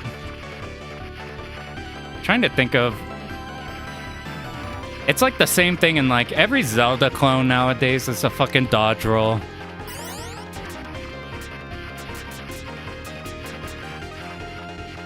.3D games have either a dodge roll or a button prompt parry. So it doesn't matter like where you are, what's going on. It's just like, can you do the parry thing when they hit? I don't know. Monster Hunter gets around that by like, the Monster Hunter parries are good because they let you keep your rotation going. You don't like get much off just sitting there doing nothing and then parrying the boss now and then. You're like losing DPS by doing that. You do it to like keep yourself going. Is that rear or fear? I remember both of them used like a number. Hey. Let's try to hit these two tanks and then get this up here. You can see the goblin in this tank here. When you peel it off, it's so sick. Yeah, you need... I used to think like anything unreactable would be bad design, but you need unreactable shit to make it so that you position beforehand good. There's a good boss in King of Dragons where if you're directly in front of him, it's a Cyclops. He just fucking smacks you. And if you don't have the shield stuff, then you're fucking dead. I needed green here. This is what you do on this guy. You just sit in the middle of him if you're not doing what we've been doing before. Like, the hard middle of them is safe from both of them if you don't want to kill one side. You're getting sick of combos to the point parries feel good. It, depends what game. If the combos are too long in a beat 'em up, look at like a Sengoku 3 replay, and like 80% of the runtime is you in an air juggle. So it's like a god game and it feels good. But like, you spend so much goddamn time like just doing the same BMB over and over. You need like quick, snappy, fast combos. I would say the longest type of combo I think would be good in a beat 'em up would be like a Hisoten Soku combo. Specifically like a Soku bread and butter combo. It's about what I think the best for combo length in beat 'em up would be. Super fast, snappy. You do cool things, but it's not like punch, punch, punch, punch, punch, launch, jump up, air shit, cancel into air shit, land, OTG. That shit's too long when it's you're doing it on every enemy. It's fine in a fighting game because landing hits is hard. I've never done DMC games. Like, it seems like it'd be cool to lab all the combo stuff. I don't know if it has that same problem though, where like the enemies don't do anything because they're in the air, but I don't know anything about it.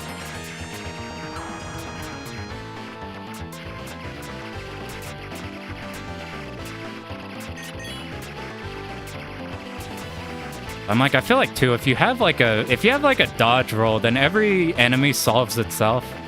It's like every enemy has to be designed around this attack will hit you unless you dodge roll it. So everything is a dodge roll, so everything... There's no like, you don't just have one and not have it be the like core... Alright, this is the real reset one. Sorry, I'd be yapping a lot and not doing the route. This is the true final one, no matter what happens here.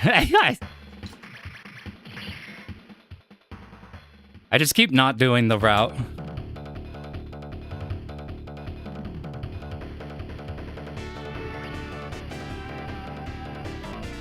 I don't know, Takeover 2.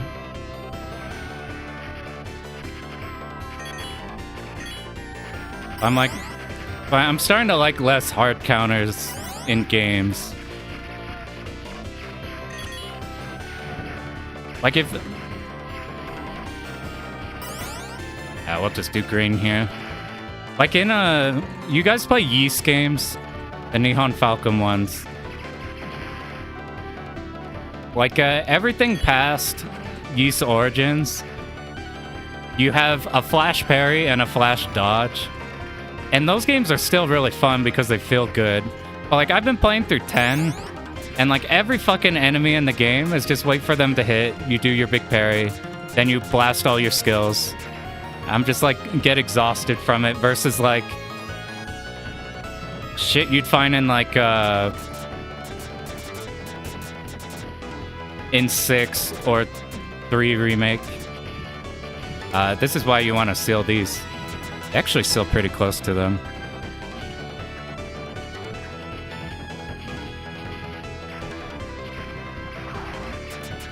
Yeah, 8 has that in droves. It's still fun though, because the actual parry stuff feels good, but it's like, I don't know. I don't like getting to a boss and trying to figure out how to beat it, and the trying to figure out how to beat it is just like, what's the timing that he hits? Okay, he hits here. I will dodge roll then. It's like, it makes... I get so tired of like, I have such a hard time getting past like the 15-hour mark in like a Souls game. Because every time you meet a new boss, you just have to like look at all the bosses, look at the boss and just be like, okay, what are the timings? Let me just internalize all the timings.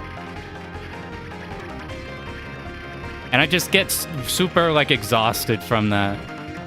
Versus like, I don't know, this boss has a mechanic. We gotta figure out how to get around the dangerous shit, or figure out how to exploit however the like weaknesses, I don't know. Or even a not iframe dash is fine. Like a Mega Man X or something. Doesn't, speaking of like context-specific stuff, doesn't, what is the PS2 3D beat-em up that got panned, but is actually God Game? It's not Devil's Third, that's the Wii U or Wii shit that got panned. God Fist? God Hand. God Hand.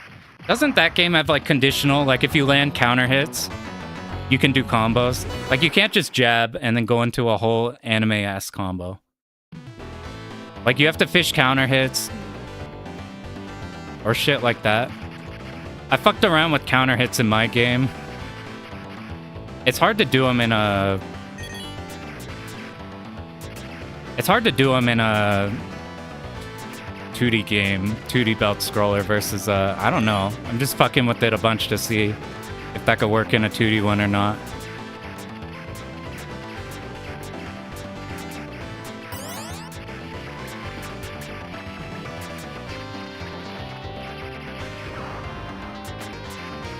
What were we on about before? We're talking like I'm like misunderstanding shit. I'm sure you guys have seen everybody who like posts like, hey, I'm making a new shmup based off 80s Golden Age arcade games like Galaga. And then like you see a message like that and you're like, okay, this could be something, or it's probably they're making a shooter, they don't really know shmup stuff.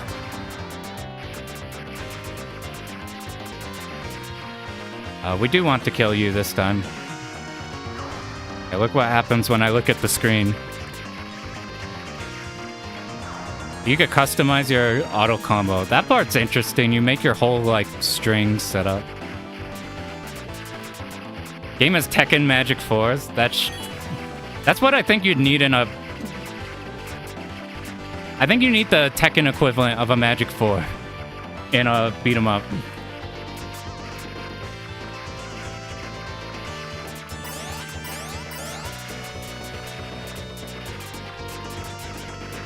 Yeah, you see something that obviously has a bunch of passion, they just don't know. Like there's a lot of concepts in shmups that make sense from a game design standpoint, and they just make sense, but they don't have the wisdom behind it. Like inertia makes sense because look at my movement now. It's so stiff. I'm just like, a hard stop? You're in a plane. Why should it hard stop? And then you add inertia and suddenly you get problems in like this type of a game. But there's like ways to get that similar effect without it causing issues. Like if you notice in a lot of games, your options will drag along with you in like a shit ton of games. We do want green here. Your options drag with like your movement is like this, no inertia, but you see your options, they like move slowly along with you. You get the same effect of like your plane moving like that.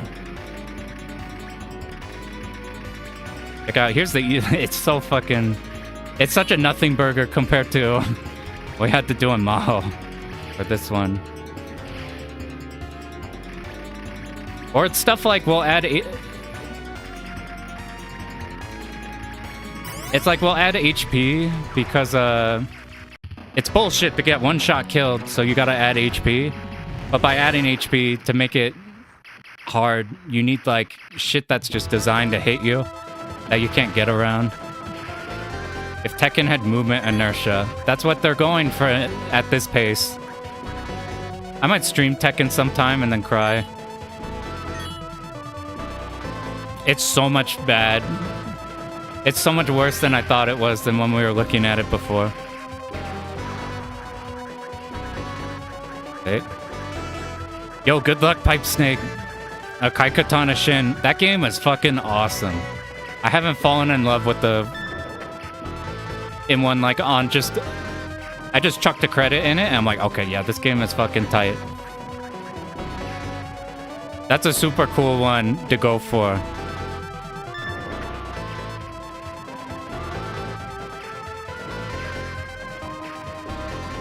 You can bomb more than I do in the guide. I just try... Are we safe here? We are. You can bomb more than I did in the guide. The demo replay gets to the TLB, so we tried to no miss. So like the idea is that you can bomb when you need them. Because there's like few planned bombs in that video.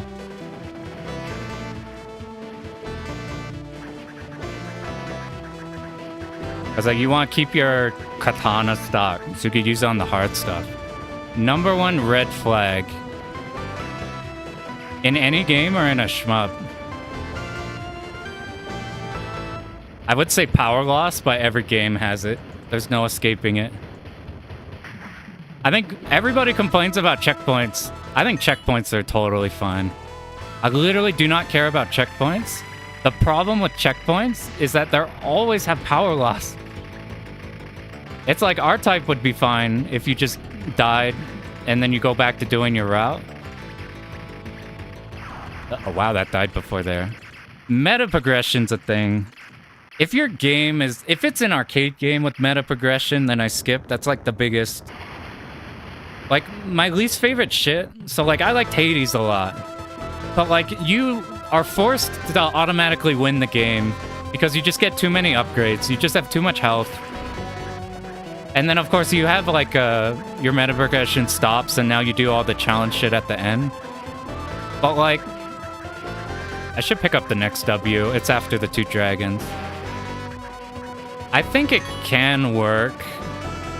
But, like...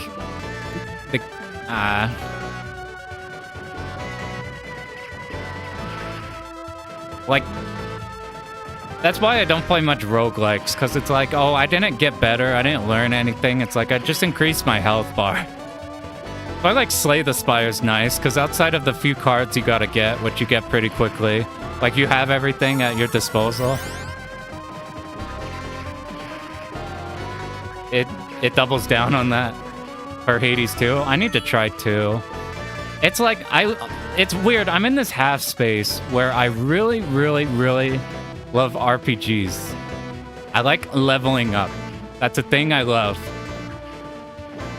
But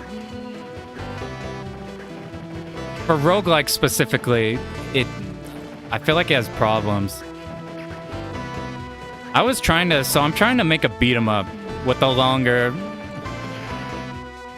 Closer to a roguelike in it. With like 10-minute runs as the thing.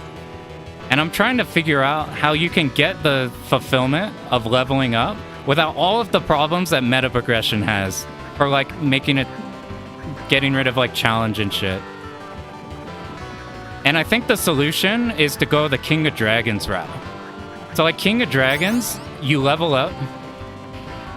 King of Dragons, you are constantly getting items at the end of stages or sometimes during stages, and it feels good every single time, and it's completely pointless because you get the same items in the same chests at the same points every single time.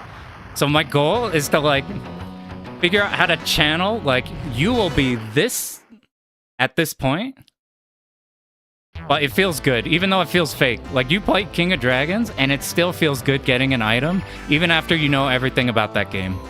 But because it's fixed, like, you're not, like, getting an item and now the stage is easy, or you rolled a good item or something. I think if you can... I look at, like, if you want to look at, like, an RPG that does that well, you do really heavy rubber banding leveling. So, like, the problem with meta progression in, like, a beat-em-up is, like, oh, this boss is too hard, I'll just level up. And now the boss is free and can't do anything because I have too much defense. Or I do too much damage or something. I think you do the Suikoden way. In Suikoden, it has super rubber band leveling. So, like, if you are 2 levels or more, if you are 2 levels behind or more, then you basically get, like, supercharged leveling to get to the, like, current level you should be at. As a way to control, like, okay, you're at this point in the game, you are this level, and it still feels good to level, even knowing that. I think that's how you would do it. So, like, you can't over-level anything. You are tightly controlled where you at all points in time. So you can do arcade design without having, like, I don't just grind out levels and now fucking the game falls apart. That's my idea. It could be fucking terrible because there's a lot of games that do similar progression shit. It could be fucking terrible. I just don't know. I just have to try it.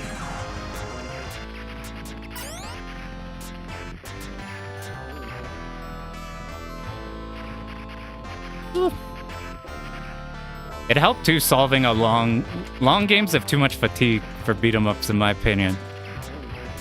You like see beat 'em ups, they're like fucking, it's like this game is 5 hours long. I'm just get bombs at safety. I was supposed to have wide shot here. So I'm like, I think if you do the rubber banding so you're tightly controlled where you're at while it's still feeling good, combined with like short runs, you can get like little arcade runs in a longer form game, kind of like doing a little roguelike run. Do like a 10-minute beat 'em up run. You're tightly controlled where you're at. I think that's how you can add like a...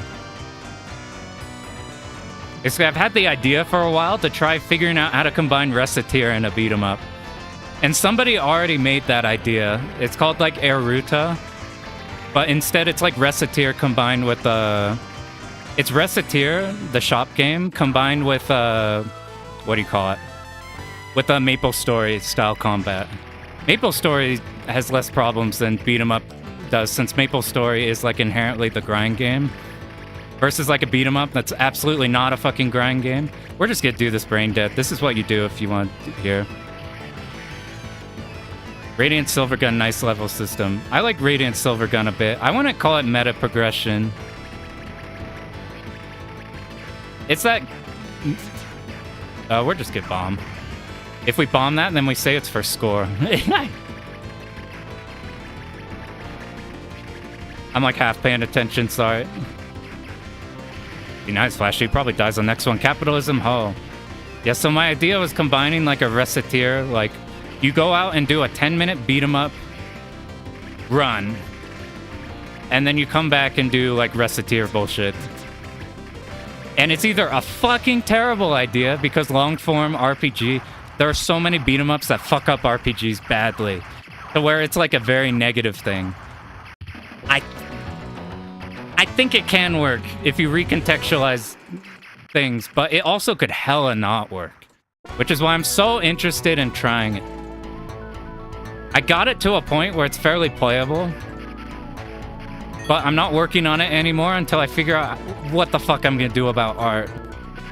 I'm like, I'm probably just gonna learn pixel art for 100 years, and then 100 years later, maybe it'll be a thing.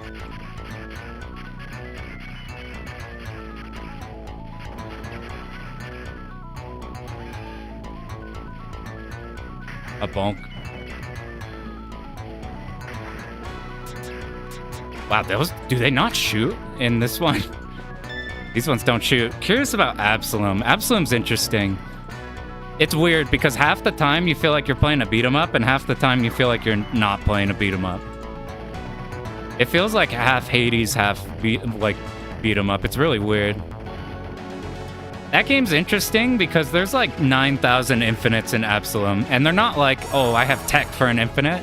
It's just like you kind of just infinite things, which is in a lot of beat 'em ups. I just found it interesting how like easily they let you do it. So it's about like it does do. That's another one where they did add like a parry in that game and a dodge roll. So it's like a lot of the bosses, the game stops being a beat 'em up and it turns into. All right, you gonna come up? If you sit on the, I'm just bombing. I forgot the order of these I do, but if you sit on the sides, you kill all these, and then the fire can only shoot straight down. It can't go like where I am right now. Let's not mess this up. We hold the bottom, you auto dodge the first shots, and then you're around.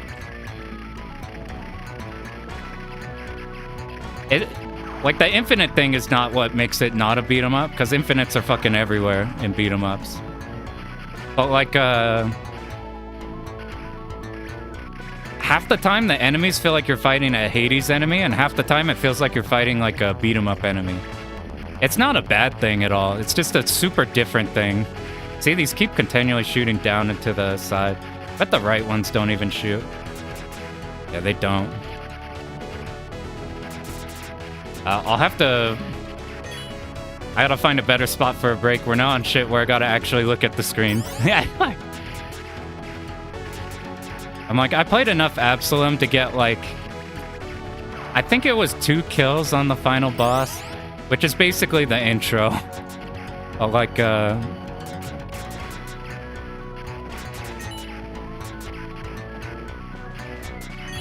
It was cool, but I wish it was more Streets of Rage 4 than it was Hades. Ooh. I don't think that panic bomb would have even saved us if, I would have got hit.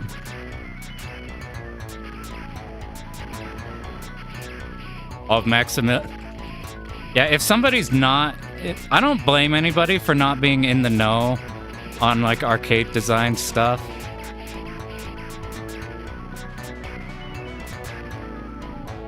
Like, if somebody doesn't know why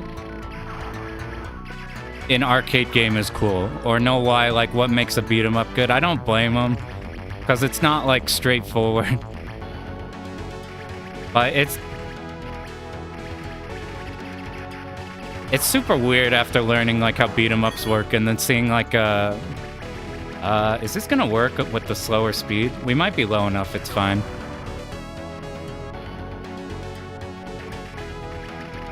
It's just like there's a lot of stuff you see in like modern games that's completely different from what works and doesn't in like that kind of thing.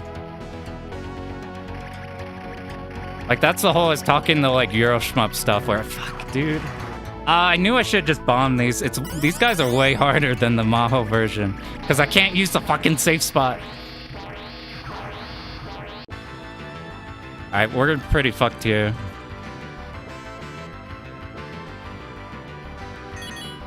I mean, I don't blame anybody for that opinion, but every time I see a non-person talking stuff like that where these are pretty dodgeable here.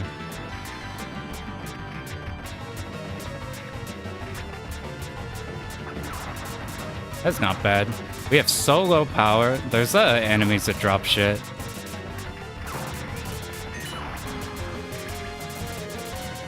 We should kill these right turrets. Do we have any bombs? We don't. We still have a bunch of lives, and like in second loop, our lives actually don't matter because dying basically is gonna end the run. You know what we should do? Let's stick to wide. We're gonna power up our wide since we're using that for the next bit. I don't have... Alright, red. Let's just be ready for which side we need to hop to. That was a risk. Since he's lower on the screen, we'll dip this side. Low on the screen, we'll dip up here.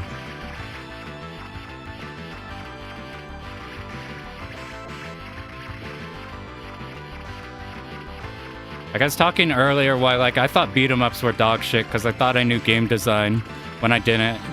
For like these types of games. And then realizing, like, what... I don't know. Fucking...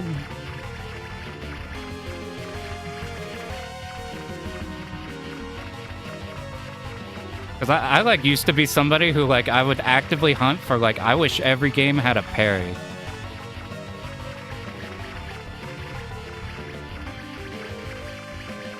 I'm like... Jesus Christ. That's probably a safer way to do this, just doing this here. And then waiting for the rocks to come. We'll just do that. Yes, I did. You do so little damage. It's a number 3. Some YouTube shit. If you post a lot, it'll give you a crown.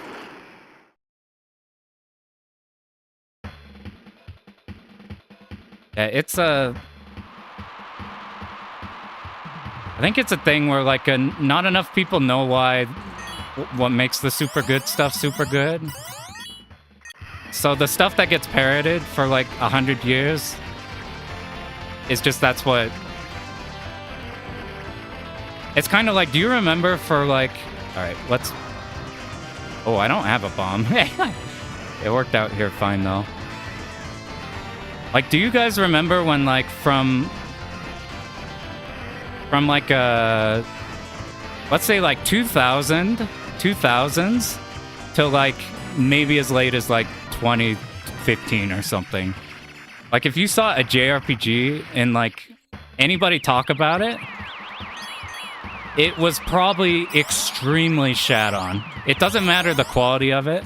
It's just like, well, that's what it is. It's a JRPG, so it's like we gotta shit on funny Japan thing and shit on like turn-based game. They're like, oh, they're behind the times and they're funky. That's oh, Japan, another JRPG, and they'll be talking about like a god game. Or like, we give it a 60 because it's like JRPG. It just like, that's just the prevailing idea. And then everybody hears the prevailing idea for like 100 years. And then that's just the default, because that's just everything everybody says.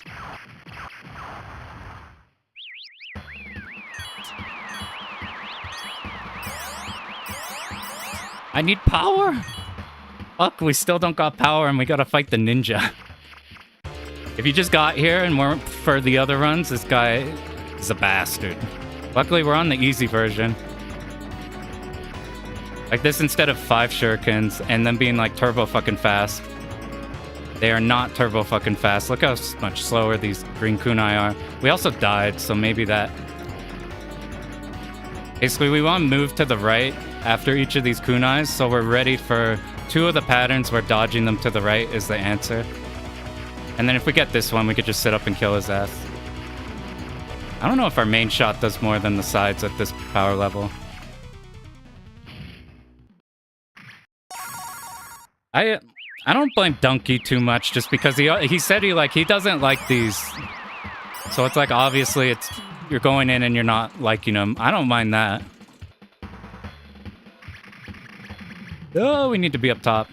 It's weird when the like general assumption is like something that's completely off. Is kind of funny. Please don't ram me. That happened once in practice and I don't know how. Did our strat work for this? I'm just gonna dodge the front 2 because they're really small in this version. They're really not small. Whee! They're really reactable in this version.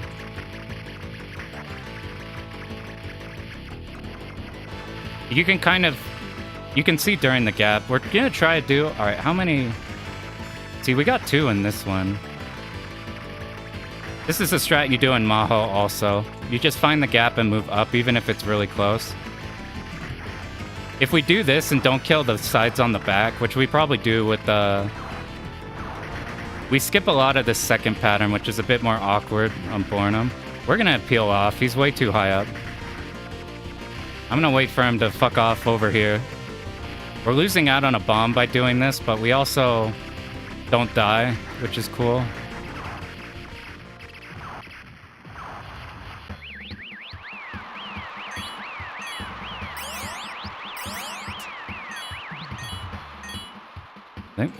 If you're already in the safe spot in the beginning, they reach you. Gotcha. That makes sense, because when all these times I've like gone up there turbo late. And the one time was a practice time where it just went up there by default. I don't know shit about like what actually makes quality RPGs versus shit like this. I like playing them a bunch. I don't know about design specifically. Other than like what you could digest by playing, that is good or bad. Oh, dude, I knew it. I knew something was a problem there.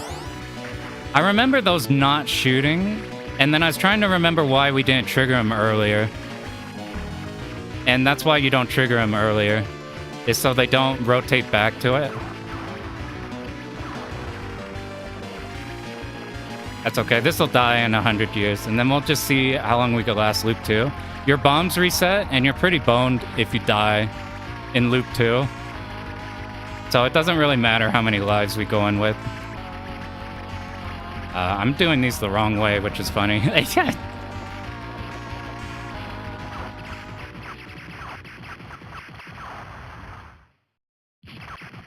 Yeah, so I was talking about if your game's gonna be a parry game, then you need it to be like that's the game. So 33 was super cool and I like the parries, but I do not want that to be standard at all.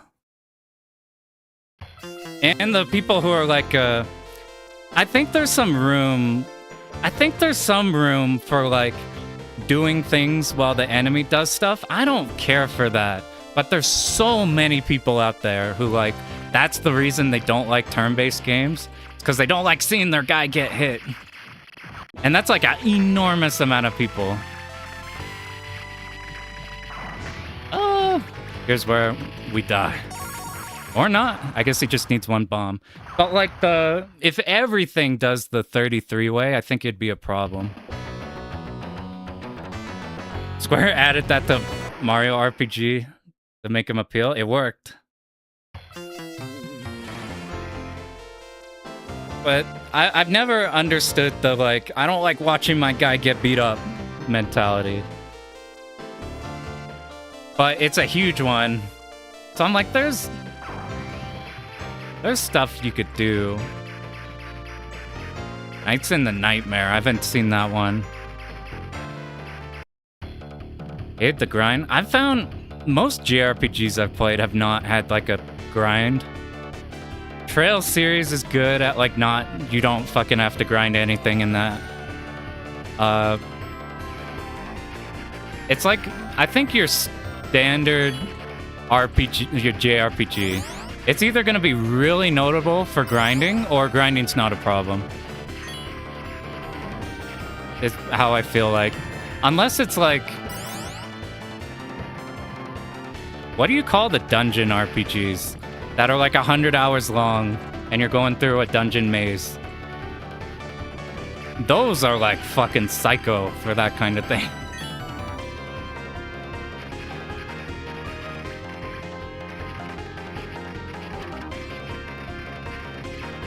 Yeah, if you want to get into Trails, the best Trails games are all the ones before they went 3D. It has nothing to do with the fact that they went 3D, it's just, we're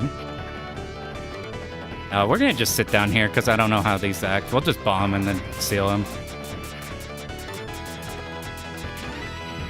The like pre-rendered Trails games look super good, and those are all the best ones. The Sky games are godly. The Crossbelt games are godly. Cold Steel is like when they go 3D is like super fucking messy. Like it's still good, but like I have a ton of gripes. And then all the new shit is good with caveat. So like if you want to play those, the like early ones are really good. I think I'm in the minority though. There's a fuck ton of people who love Cold Steel.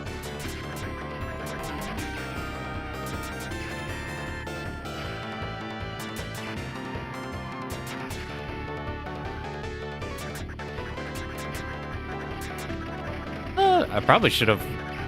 This really does just feel like the loop 1 of Mahou. Go to Sorcer Striker. These do aim on us like they were in the other second loop. It's like the behaviors are the second loop of the original version, but the rank and speed feel as slow as the first loop of Mahou. That thing's kind of scaring me. Now that one's gone. SC script being a billion. Because of so the caveat for Trails is you have to like dialogue. Well, you have to want dialogue.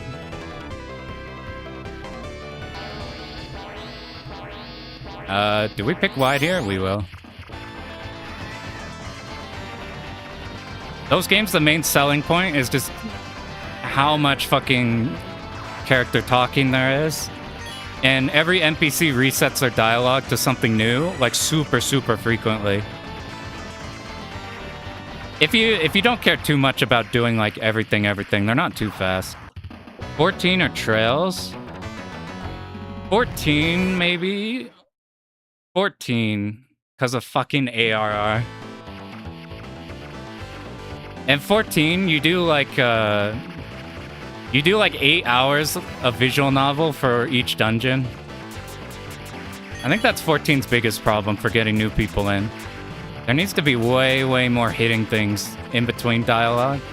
I'm fine with a shit ton of dialogue, but it's like a problem for getting people into it.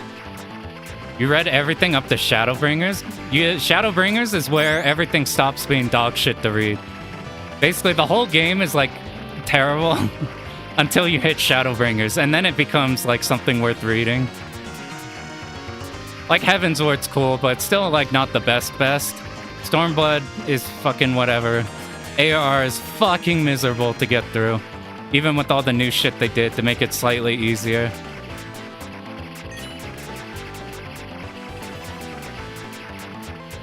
Endwalker is really good. Dawn Trail is kind of sad.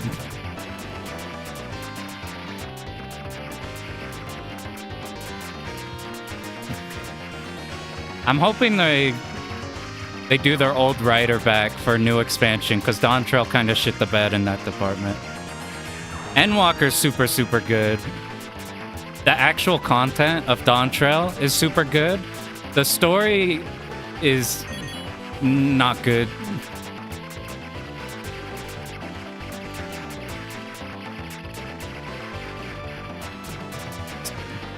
Trails is good for a story-centered game with like... The gameplay is not the best RPG, turn-based RPG gameplay you've ever done, but it's one of my favorite systems out of everything. I'm just gonna bomb this. I didn't cut back when I should have. We do need to bomb this.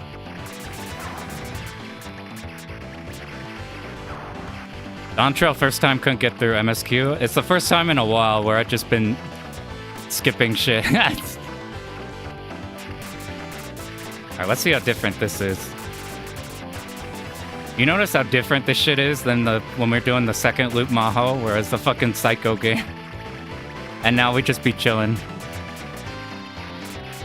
Ace Attorney, I have a huge soft spot for Ace Attorney. They have a really good gameplay. They have the best gameplay to reading balance for like a visual novel type format.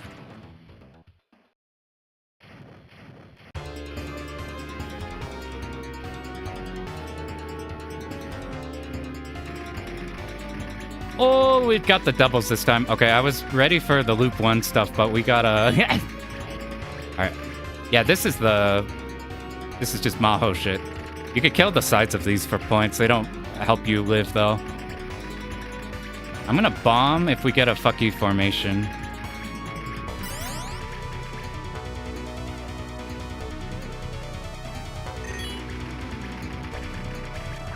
Woo! Steam Deck's a good format for visual novels. It'll put you into those. I put all the Ace Attorneys on there.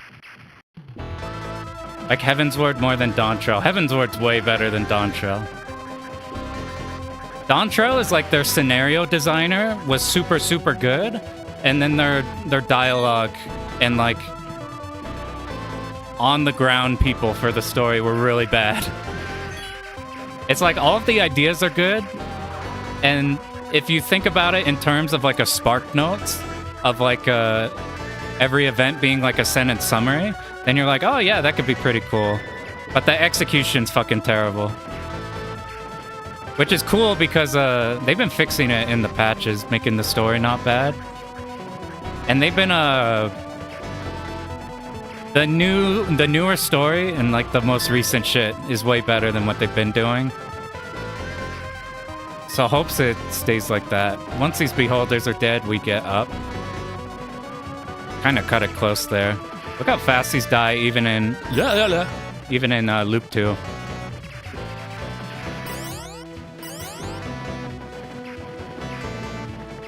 This could be shockingly favorite Ace Attorney game. I had the second game as a kid on DS and none of the others. So I'm really fond of that last case, even though all the other cases are bad. The last game is probably just the best. What are you playing 14? I'm doing Bard right now because I thought nobody would want to play Fizz Range. But these motherfuckers, there are so many fucking Fizz Range on my server. We can't get parties. I'm like, fuck, should just play Tank. I rated Gunbreaker for all of Shadowbringers. And then I did Monk and Machinist and other shit. This could get awkward. We're gonna bomb if this curve doesn't behave like how I like it. Shit, I didn't know what would happen if it'd have to recreate it again. Yeah, First and Trials are favorites. Those are the bangers. I'm not super... Some of the Apollo Justice cases in like a Apollo's game. Like the first case of Apollo's game is fucking unbelievably good.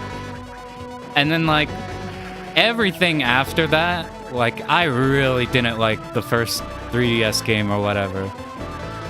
And I really didn't like any Spirits, the Spirit one, I fucking hated. Despised that game so much. The great Ace Attorneys I went through, they fix problems that are in the Phoenix Wright ones. They have their own problems, but they're really good.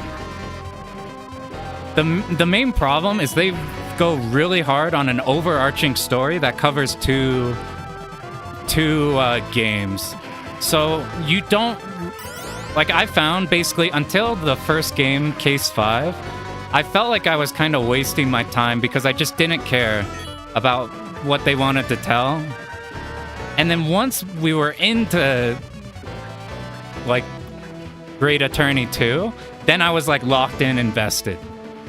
That's kind of how I felt about that game. Like it was just super slow as fuck. I did not give a shit about the main guy for a while. I didn't care about Holmes for a while. I didn't care about the plot they're doing.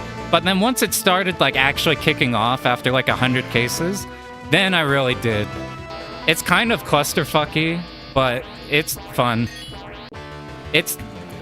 I still don't think it's as good as the first two, but it's better in different ways. I picked green here. We should have picked wide for the next stage, but this will at least make this boss die faster, and we don't have to deal with this. I heard Investigations 2 is super good. I haven't played it. The music's banger on it. Either that one or one. Piercing helps here with those ones. Yeah, Courtroom Battle Shonen is... How do we deal with the Zako?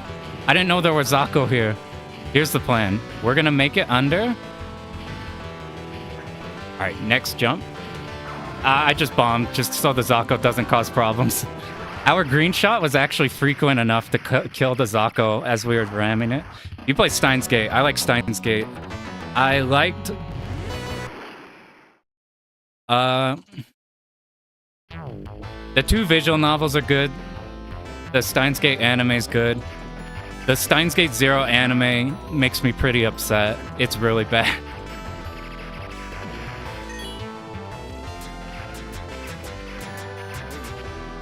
If we talk visual novels, my favorite property in anything ever is Umineko. I don't know if you can see in the camera. I can't really look over right now because there's some asshole Zako. But this is the Burn Castell cab.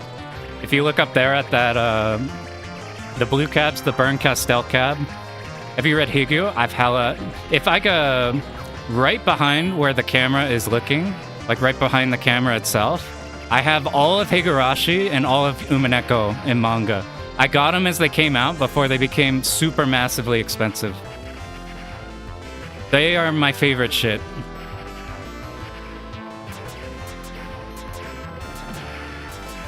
So I got them when like each volume was like fucking $15 to $20.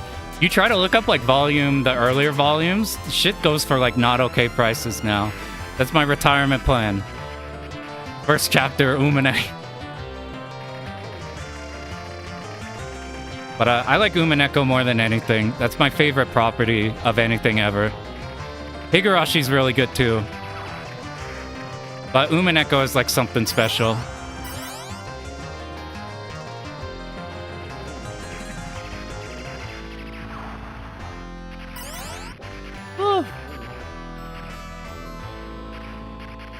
I want to read chat right now so bad, but these Zakos, I don't know if they shoot or not in this version. Yeah, the physical is fucked up. Like, I got lucky. I got them, like, I started in high school, fucking 100 years ago, when they, like, first started just printing them. And it's like, nobody's fucking buying a shit ton of Umineko manga. So, like, it's fairly limited, and then it just skyrocketed. You see, like, I saw post go for like 2K for like the whole thing for English. The reason we could read chat and shmup is because we're on the easier version of the one we already did before. Umineko, I prefer PS3 sprites. Higurashi, I still did new sprites in Higurashi, but I get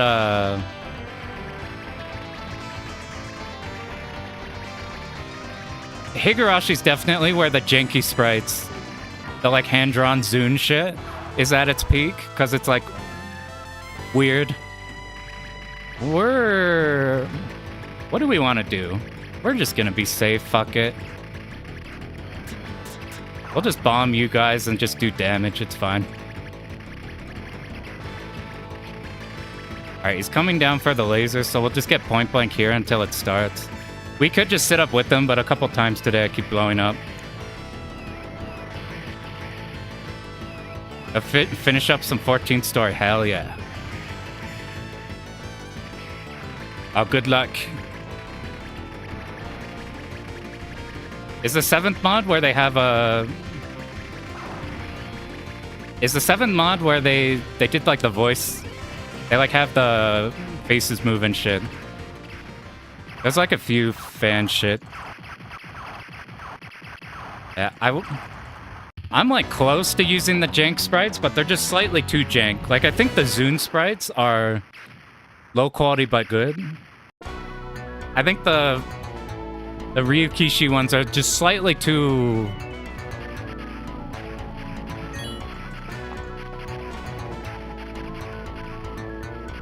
The reason I think the PS3 Higurashi sprites are good because, I guess it just reminds me of, like, your fucking school days. Or, like, those types of horror ones from that time. The Steam Umineko sprites, I hate. The PS3 Umineko sprites are really fucking good. They have more personality, the Higurashi ones. You know, alright. I said I have all of Higurashi. I have everything but Hull. I fucking hate Hull.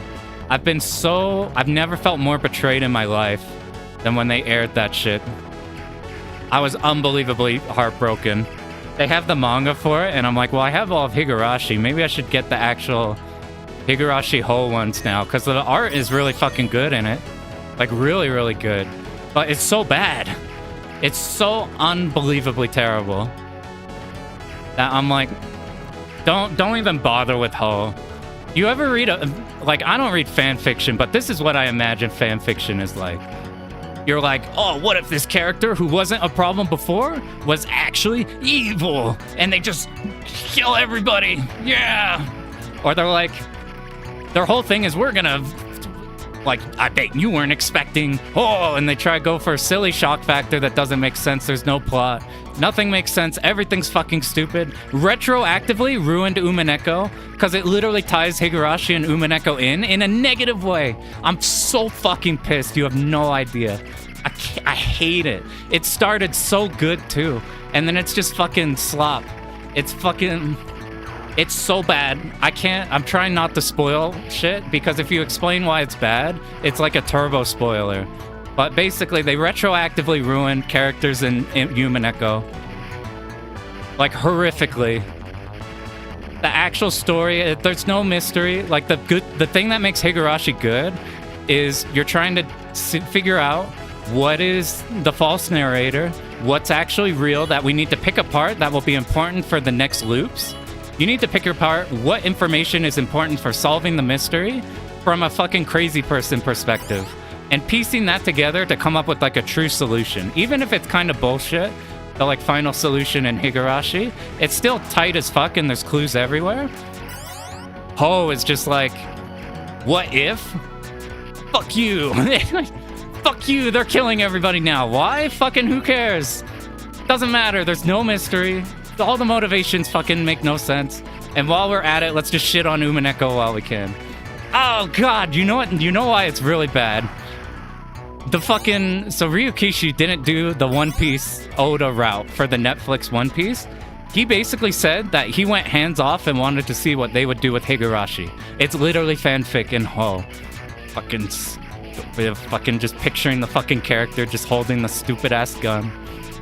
Fucking 2-year-old with some mafia dudes trying to hustle a gun from them. Fucking stupid.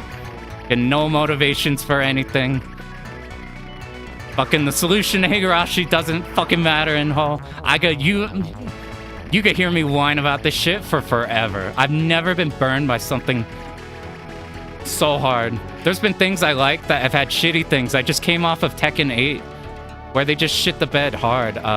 We're gonna bomb this, because I was in the wrong section. I thought we were up ahead. But like, I've never been so betrayed in my life. I thought about getting the manga. It looks really good. But then you gotta look at some stupid shit, and people love the stupid shit. Because you know how, like, Higurashi, everybody's like, oh my god, it's all the little girls killing each other, horror. It's like, the initial, like, reaction to it is, oh, this is just some torture porn. No, the thing that makes it, that's like the hook to grab people. It's like Doki Doki Literature Club. It's like a bait and switch. Oh, we're not clan ed. We're a fucking horror thing. Except the actual content of the horror and mystery is good. They like bait and switch you into something that you didn't know you wanted, and it's super fucking good. No, I bombed like 100 years ago, man. Oh, I bombed so long ago. I was like, maybe I bombed too early. Well, we're just bomb spamming you. We can't afford to lose this power up.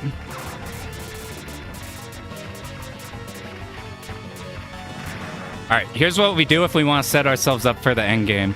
We need to bomb spam this boss to death, and then we need to die right before he dies. So that we're set up... No, we don't get any power-ups, I don't think, from here. Nah, okay, we're just fucked here. No. You know what? We need the bombs. Alright, here's what we're gonna do. We're gonna pick up this power-up. We're going to... Dude, I can't believe I didn't just bomb. Alright, we just need to... Alright, there's no red bullets, thank God. Okay, he's flashing red a lot. We are gonna wait a bit for some more power-ups. Maybe some power-ups will fly off us when we die. I think they don't, but just in case. So like right now. Okay, no power-ups. Now we kill him so that we can go into the next stage with bombs. Because if we die in the next stage, then it's a negative feedback loop. This red is good because there's a lot of red in the next stage. It'll get our thing powered up. Are you fucking dead or not? Okay, this set us up to recover the next stage. Yeah, Umineko is the worst pacing on the planet. You cannot...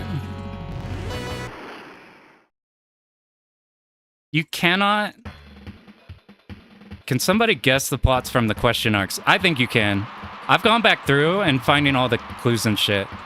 So, are you in the middle of it? I'm not gonna say anything to do with shit. Oh, I didn't pick up wide shot. Alright. We're gonna double bomb you. Alright, you go off. Because we, yeah, we're just gonna bomb, and then we might figure out a way to... Fuck, dude. I didn't even see that one. How do we win from here? I don't think we can.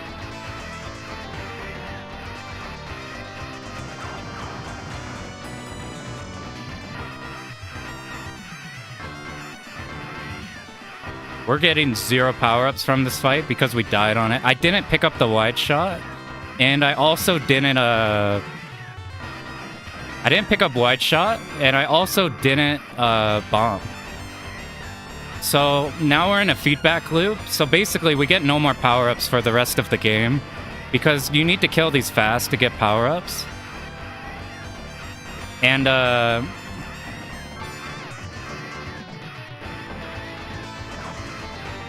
right, are you gonna die now? Cool. Next boss might be fine. You can guess it.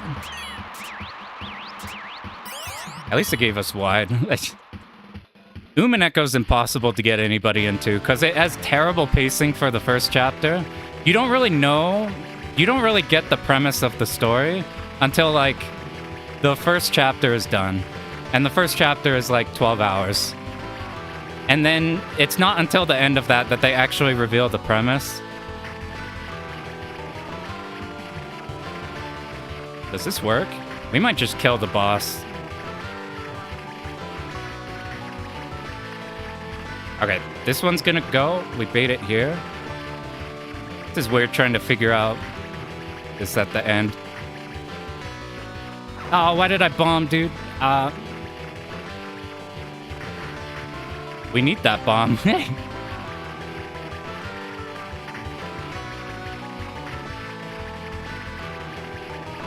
Okay, cool. No, you're doing this. That's fine, though.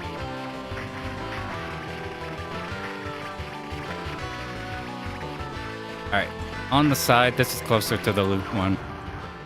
This is a super, super doable loop, too. Yeah, the way I had to sell somebody on Umaneko is just by explaining what Red Truth is.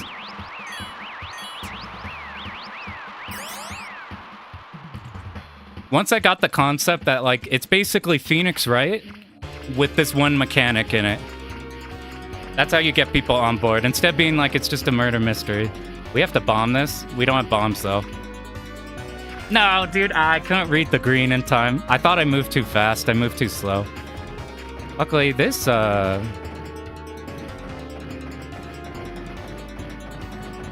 would bomb him, but we...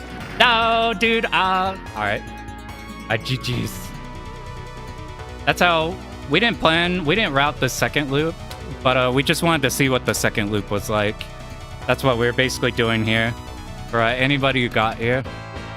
This is a Sorcerer Striker, which is way easier than the first one in the original game. We did the original game, which you had to route pretty tight. Sorcerer Striker is the much easier version. It's probably if you don't want to memo shit like Raiden style, you can react a lot easier in Sorcerer Striker. And the second loop there, aside from dying, getting rid of your power-ups, the second loop's basically the Mahou first loop. The episode 4 tea party, yeah, that shit's the best. Oh, sorry, I haven't been able to look over here that easily. The OG backgrounds are really good. The OG backgrounds are the best part of Higurashi, like the original stuff. New Higurashi sprites, they lean towards being like, oh, what if we're clan-ad, but then aren't. Which is whatever. Episodes 7 and 8 of Higurashi. I like 7... 8 is cool. The best parts of Higurashi are the question arcs.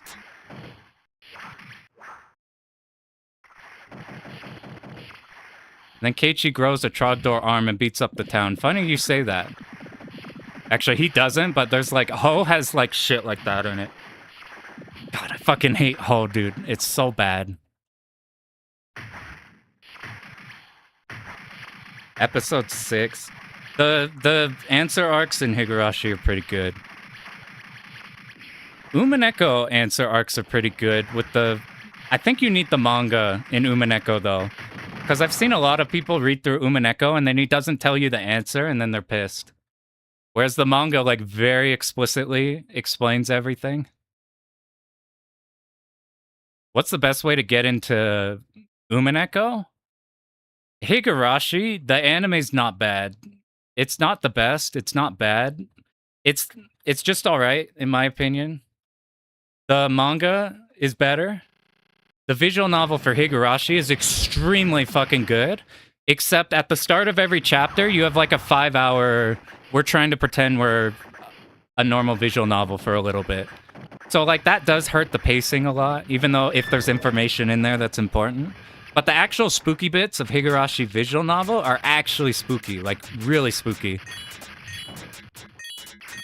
Visual novel, really good. Umineko-wise, the anime's fucking dog shit. It's actively terrible. The manga is really good, albeit hard to follow, just because, like, you get thrown on an island with a shit ton of people and family connections at the start in black and white ink. The visual novel is super fucking good in Umineko. It is 4 times longer than it should be. They should have cut at least half of the dialogue because they repeat themselves like 3 times every sentence. So the pacing is terrible in the visual novel. The things that hit in the visual novel, it's got the music. The music in Umineko is some of the best OST ever. The voice acting in Umineko is unbelievably high quality for the entire time. 100+ hour, fully voice acted, it's all good. Doesn't explain the mystery. The manga explains the mystery. So the manga, you either just do the manga or you do the visual novel and then you go back and do the last 2 arcs of the manga. So you can actually know what the fuck's going on. Yeah, everything's entirely... Yeah, so I'm a defender of the manga explaining shit because it's just too long. It's just too long to not have a definite answer. Like 100+ hours in, and you're basically at the same conclusion as like 4. I get it though, and I've seen people who like have figured out shit like flawlessly going through it, and the ending of Umineko is really satisfying because they like it just confirms their theory, and they're like, cool, we got it right. But I don't know. I really need definitive answers just for it's so long.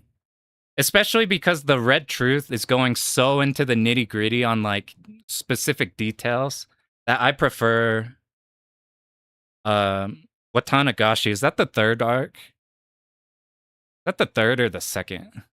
Episode 7 of Umi. 7's good. What is the best one? Anything with Angie and 4 while they're on the island's pretty good. The balcony scene in 4 is really good. The tea party in 4 is really good. The end of 2nd is Watanagashi. Yeah, that shit's crazy. Yo, let me pull some shit up. I think there's some spooky shit. Watanagashi.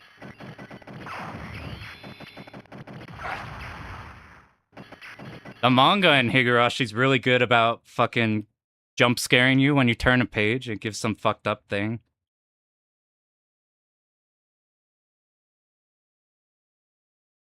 I always like this bit. Let's see if you can actually see it. There's a hand. This is Watanagashi, so this isn't past where you're at. Or I'm doing it the wrong way. We're mirrored both on camera and in reading. Then you turn the page again. Uh-oh. She's coming up.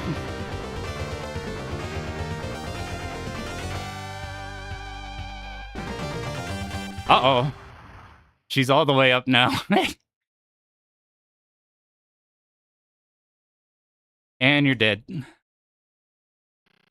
That episode 1 door scene with Reina. Yeah. I haven't read... I have the Higurashi manga. I haven't looked at it in a while. Oh, let's get some... Oh, where's some door scene? We got Keiichi killing somebody with the bat.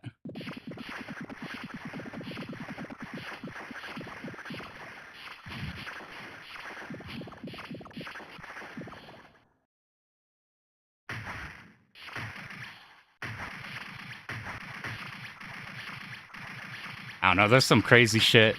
If you've only seen the visual novel, there's some psycho shit in the manga. If you want to see stuff visualized, it's really cool. You played Silent Hill. I played 2 Remake. Haven't played any of the other ones.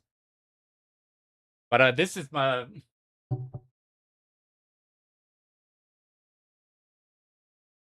Now for the good shit. Now we're talking. Yo, they upgraded this shit. So, like, here's Higurashi. And then for Umineko. Look how fucking massive this shit is. So, like, okay, that's a little bit bigger. Oh my god!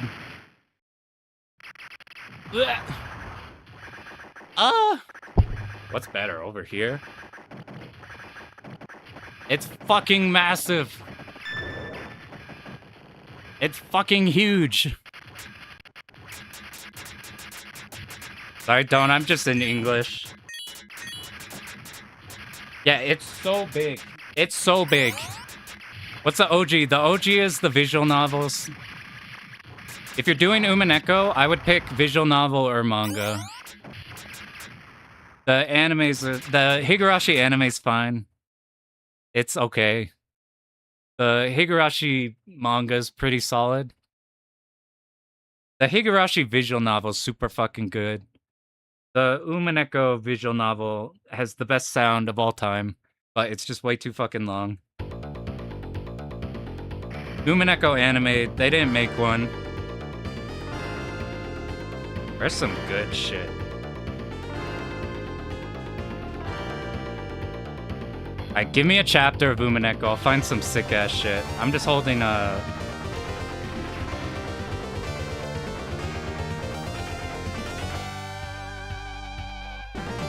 Huh? No, they didn't. That was like a fleeting memory that you had. The English shit is so much, and then you can get like a JP version, which is the smaller one. You can get the JP shit, but it's in JP. Which are the expensive ones? Both of them. Burn panels. What's a good burn panel? Maybe from 7? 7 has to have a lot of good burn panels. Here's burn right here. Can you see? This is the burn cab, and this is the lambda delta cab.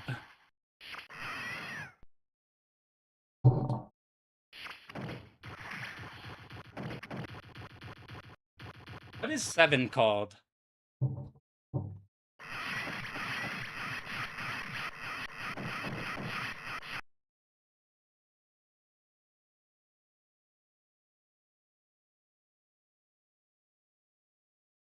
Top score and Ray Durgy. Yeah, look him. Okay, I found the last volume of 7. So there's gonna be good burn shit in there. Yeah, Requiem.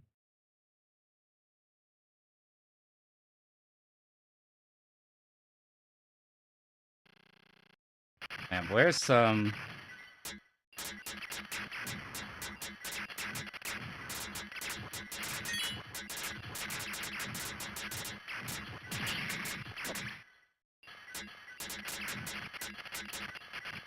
maybe at the end. I'm trying to think of a full ass...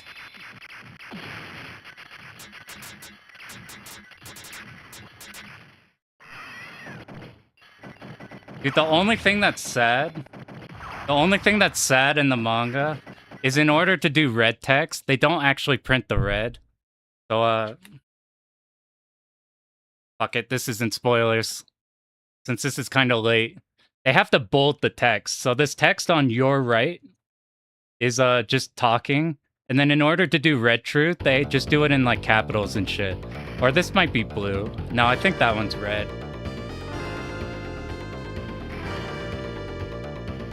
Shit is fucking massive, dude. This is the third of just like episode 7. They're fucking massive. It's so good. Got the setup. This is a Velix L Amy. And this is a Velix FC. Or it's a F that has a different panel. I think it's an FC with this as a different topper or something that I got. None of it is original shit. I stuck new monitors in there. They're just plugged into a PC. This is just Sama button and LS32. And it's just hooked up to a PC because it's really easy to get shit. Oh, fuck it. Where's the Burns at the end of?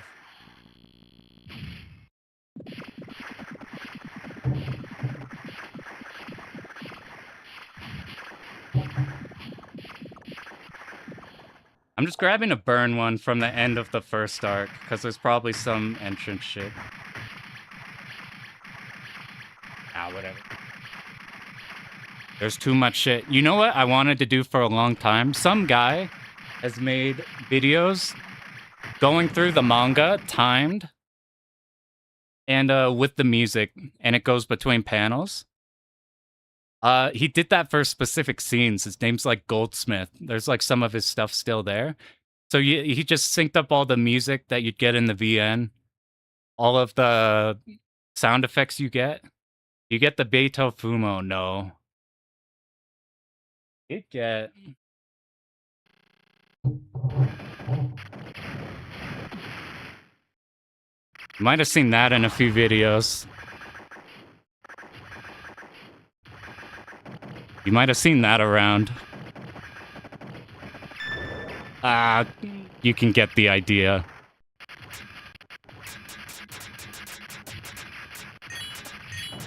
What's funny is the fighting game is actually pretty good.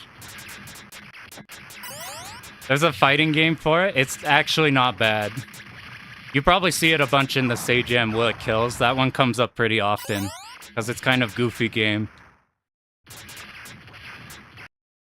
But is there any other cool...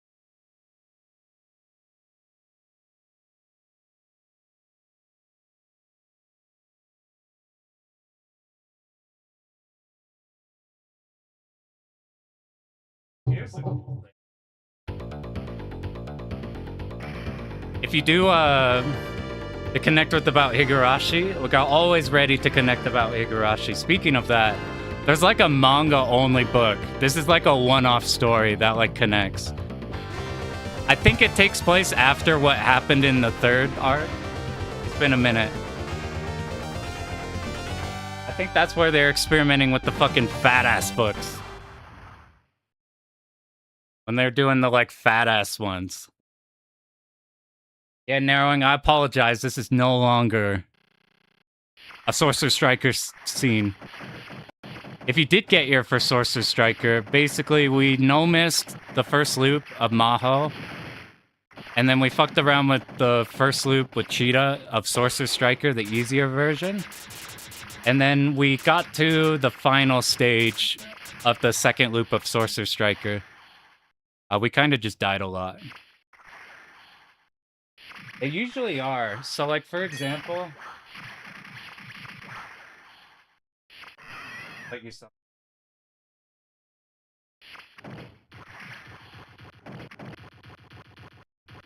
They usually are. So I don't know if it's easier for them, but this is like one of the JP mangas for Umineko.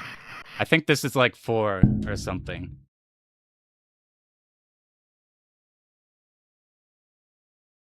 And instead of giving you a bunch of books for one of the episodes, you get like that.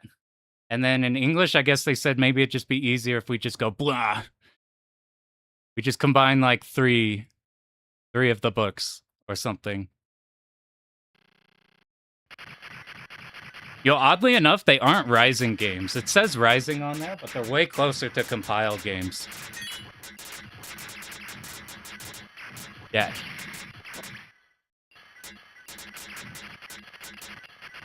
Yeah, dude, Igarashi, Umineko, those are the super cultured.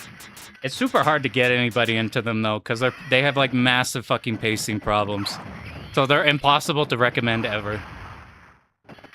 I somehow got a friend to go through it just because the music was that good.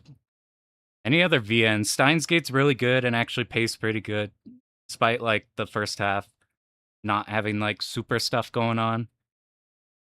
Yeah, Umineko's too hard to get people to read. You have to do the manga, I think, because the VN is just too long. It takes 12 hours to get to where the actual starting premise is. If anybody here doesn't know what the fuck we're talking about and they're tired of this shit, Higurashi is basically Let me make this slightly quieter. You know what we're gonna do? At risk of copyright, Higurashi is horror-based. Umineko has horror elements, but it's way more murder mystery intrigue. I'm gonna mute Sorcer Striker. I'm gonna throw on Umineko OST at risk of getting bonked. Robotic notes. I don't know anything about robotic notes. There's a long video essay on robotic notes, but that goes over the whole story. So it's like all spoilers. My impression's weird. I don't think it'd be the thing I would want. Battler's theme? Which one? Any of like his Phoenix Wright?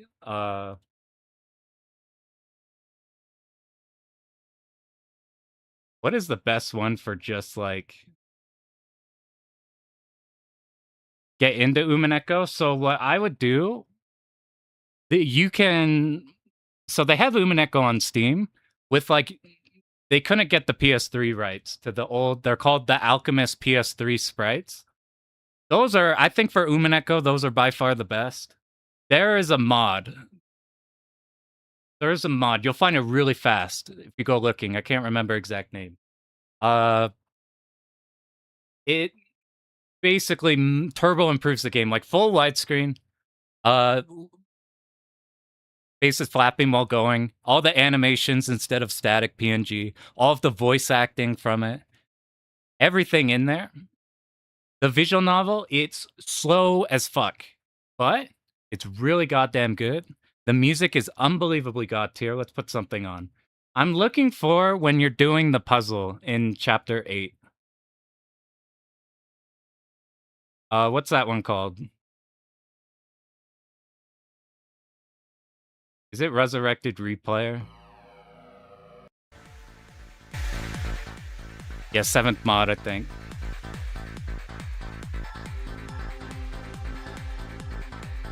I don't know. And now we're Umineko screwed. So basically, if you're here and have no idea what the fuck we're talking about, this is Higurashi. It's got an anime that kind of went big way back. It had Studio Dean when they were really shitty, but it got the idea across. And it's basically small town horror where the main character is spooked because there's a bunch of characters who are acting extremely violent and like hinting at violence. And the idea is it's a Groundhog Day loop. Nobody knows they're in the Groundhog Day loop. But you as the viewer are looking at every potential thing that could happen in this horror scenario and trying to piece together what is going on and who the culprit is.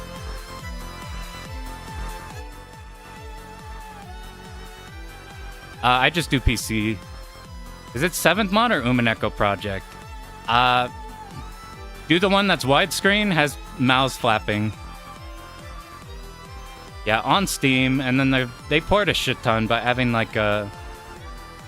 So that's like Higurashi. The whole idea is it's kind of like a clan ad where it's trying to be like a visual novel, sad thing, normal thing that you expect.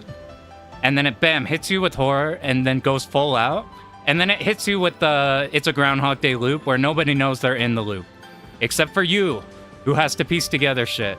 And that's what makes it super good. Because it hits you with, like, you're not ready for this.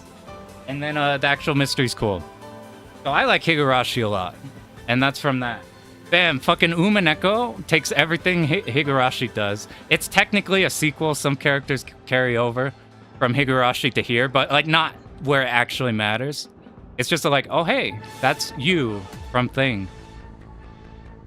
But Umineko, fucking good. It's so bad at explaining its premise because the first chapter is like 10 hours of people like, it's like a bunch of rich fucks on a private island and they're all out of money. So they're all trying to get the inheritance from their old dad who's about to kill over. And their old dad's like fucked and out of his mind. So he's like doing black magic, trying to resurrect his beloved Beatrice, who's like some mistress he had, people think. So it's like a typical Agatha Christie story thing. It's literally based off one of Agatha Christie's like island things. Except there's a bunch of that Beatrice, who is the one the old fuck keeps talking about, is maybe they're not some old thing or a fairy tale. Maybe they're a witch and they're causing problems and they're committing murders on the island where everybody can't get out. That could only be done through magic. And everybody's slowly thinking it's magic except for the main character who still thinks there's like a murderer on the island. And basically, everybody dies, you lose, the murderer won. Either the witch with magic killed everybody or there was a murderer on the island. Bam. Main character wakes up. You're now in purgatory with the witch. And now you have to do Phoenix Wright ass battles with the witch to determine whether the witch, who's trying to be like, I use magic to kill everybody, I'm the witch Beatrice, and you, who's got to figure out how did humans do it? So it's not who did it, it's how did it. It's how did it. Was it magic or not? And if we figure out the how did it, it might eventually lead us to the who did it. And because it runs the same format like Higurashi, it's a Groundhog Day loop, except instead of nobody knowing what's going on, you're in a layer above where the characters in the story are going. They call it super meta fiction because it's you, the main character, battler, who is watching Umineko play out in each separate loop while debating in Phoenix Wright battles with the witch to prove that humans did it, there's no magic, and that all of these murders could be committed by a human. It's so fucking good, and they have, like, the primary mechanic is that the witch could just say, oh, I did everything with magic, and I disappeared everything, so you can't prove that I'm not a witch. So they have a mechanic to make it work. Basically, the humans can present an argument, and the witch has to debunk every argument. And they can do that through red truth. And the way this works is they can supply a statement that's 100% true with some interpretation that is the truth and doesn't need evidence. So you as the main character are watching all of this play out, and each Groundhog Day murder loop, you're picking up more and more information on who could be the true culprit. You're taking every piece of red information you get that disproves your case, but while also giving you factual information that could be a clue and figuring out, okay, who actually is Beatrice? We're trying to think it's a human. Who is Beatrice? And it's fucking incredible. There's nothing like it. It's like, the red truth is like the greatest story mechanic of all time. It's fucking beautiful. It's just back and forth arguments where you're debating shit using that. And you have to like mind game around. If we use too much red truth, then the human sides could get too much. But you can twist the red truth. You can be like, oh, I wasn't there. And not give the time. So it could be interpreted in different ways.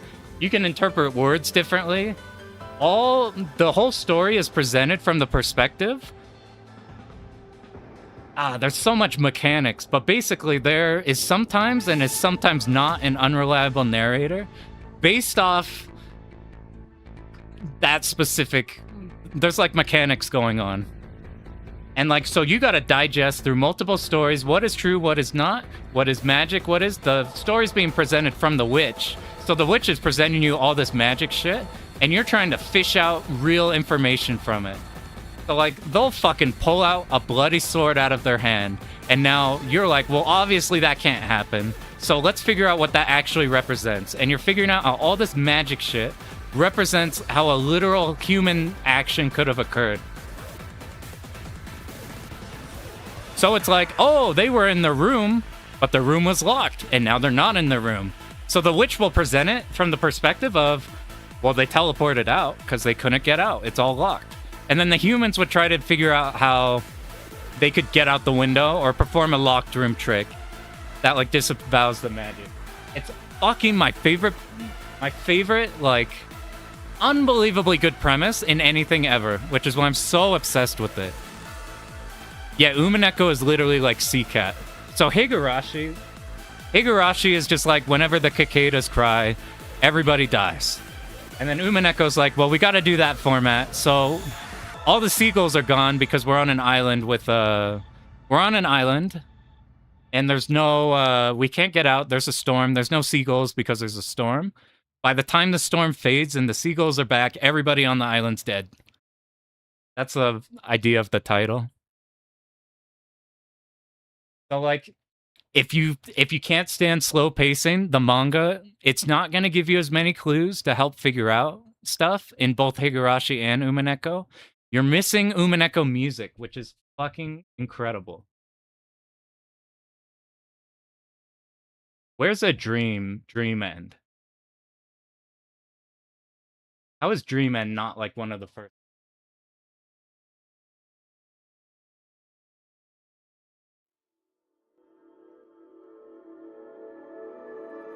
The problem with both of them, just as a heads up for getting into it, you don't get the looping premise until the first one's done. The reason why I spoiled it is because otherwise I can't tell you the fucking premise of the story.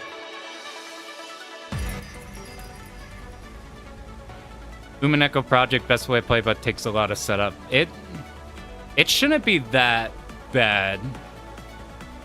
I remember mine being fairly plug and play. But basically, Higurashi visual novel. It's actually fucking terrifying.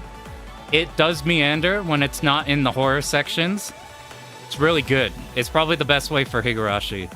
Manga of Higurashi has a lot of like... It's not as psychological in the manga. It's way more upfront, show you like crazy shock image. But it's also really good. And you can see the shock image. Higurashi's cool and all. Anime's fine.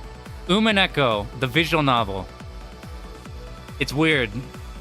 Unbelievable voice acting. Unbelievable music. Shit tons of information for trying to figure out the story. If you want to figure out the solution, which you're trying to, visual novel's best bet. Shit's fucking good. The PS3 shit looks fucking good. They don't tell you the answers, but they do tell you the answers in the manga. So if you always don't like that aspect, you can always just go read the last 2 episodes in the manga, and they very explicitly go over how everything was done. The manga of Umineko, it's a bit hard to remember who's who, because it's a whole family tree they fucking chuck at you from the start. But, it's way better paced. Visually, it's very cool. There's no music, which is the biggest problem with the manga. The manga is kind of like the updated version of the visual novel. Like, all the fixes he wanted to make, he put in the manga. There's a lot of clues that are also manga only. I have one on pop? I don't. You can see people in like background moving and shit. If you're at Tsukahime, I haven't. None of the Fate stuff. I've not read any of the Fate stuff. I do like Garden of Sinners a shit ton. Yeah, and background-wise...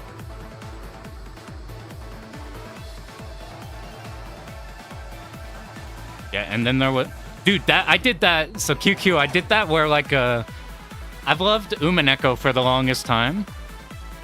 And then, I went into and then there was none, because I'm like... they reference this shit so much in Umineko. I didn't realize it literally was, like... That was the base of Umineko, which is cool as fuck. The... OG sprites of Higurashi, the backgrounds are super good. People really like the janky hand-drawn sprites. They go really well with Higurashi. The PS3 Higurashi sprites are okay. They're good enough. The new Higurashi sprites are too cutesy to be scary. Umineko, I don't like the Umineko hand-drawn sprites at all. I do like the Umineko backgrounds. The PS3 Umineko shit is really fucking high quality. Like, absurdly high quality. Have you read Tsukahime? That Subahibi. I have a friend who read Subahibi. I have not read those. My visual novel is limited to Clanad, these two, Steins Gate. What's other shit? I'm sure I've read more.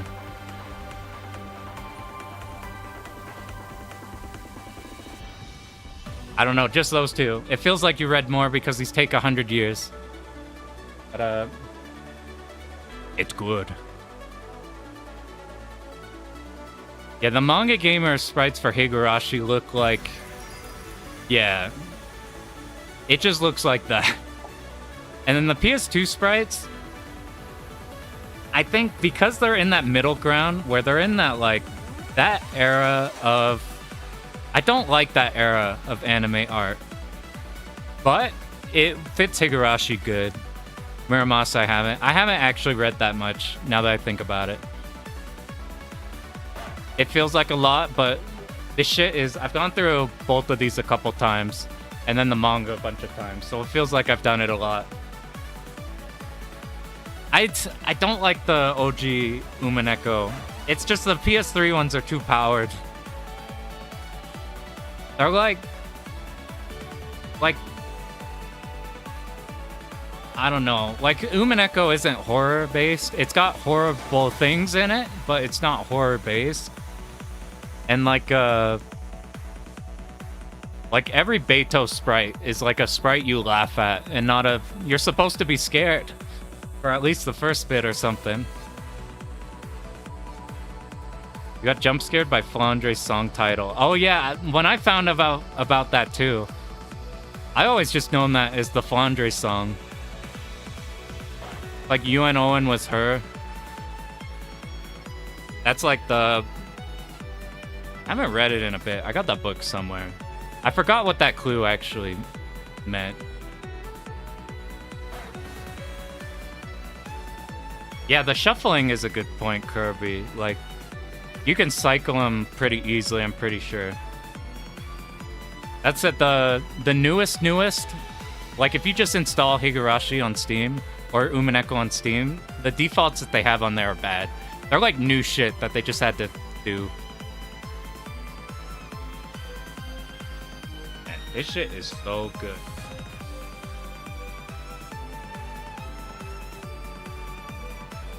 There's a Umineko fighting game. It's shockingly good for what it should be. I don't know. It must have made zero money. I haven't read Kikona at all. DOJ White Label 2-all. I have like 900 games before we ever try that. Same with Ketsui Ura. Kikona I haven't read just because the worst parts of Ryukishi writing is whenever he's trying to be a battle anime. Or a shonen shit. Those are the worst parts. Like Kraus fucking going over 9,000 in that one chapter in Umineko. Like fucking makes me die inside. It's so bad. So like Kikona having more of that, it could not. Wait, is Kikona the apocalyptic flying around shit, or is that the school one? I can't stand when he does shonen shit. It works for the question arcs in Umineko. Whenever you're like, what the fuck is happening?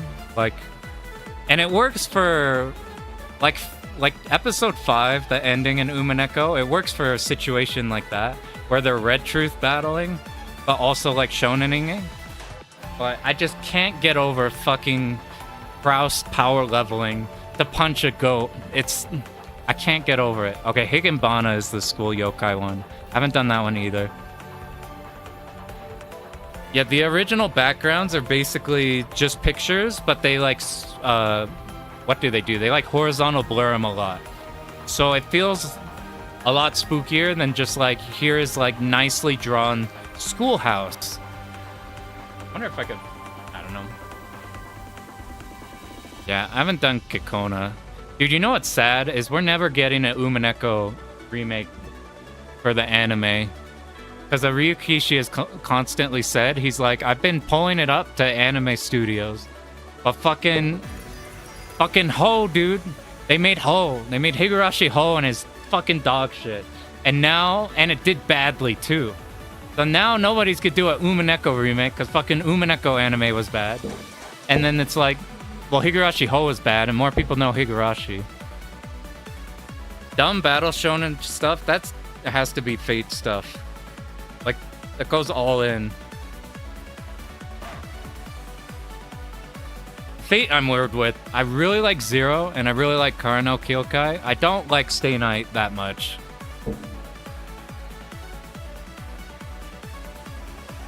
Man. There's that one guy on... Who's that one reviewer on Twitch? His name is like Andrew something. He's like famous for laughing about the Persona games. He's got shit like that. He did like a oh, we'll try Umaneko as like a meme because all the weeps there constantly recommend Umaneko. And he got like super fucking into it to the point where he's bringing people on to be voices and shit and constantly doing stuff. That was a cool arc. Fortunately, that shit is like 100 years long. Yeah, I can't do shonen in visual novel.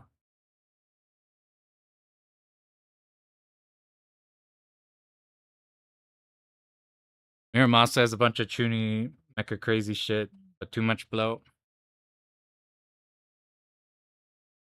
Yeah, for I don't know what it is, but whenever I read battle scenes in visual novels, I have the same problem with light novels when they try to describe battle scenes, and it feels like I'm just some guy is writing them. I'm like, I can't get that out of my mind. Every time I read a light novel, it feels like I'm not reading from an author, I'm reading from Guy. But that's a me problem, to be honest. That might be a author bigot problem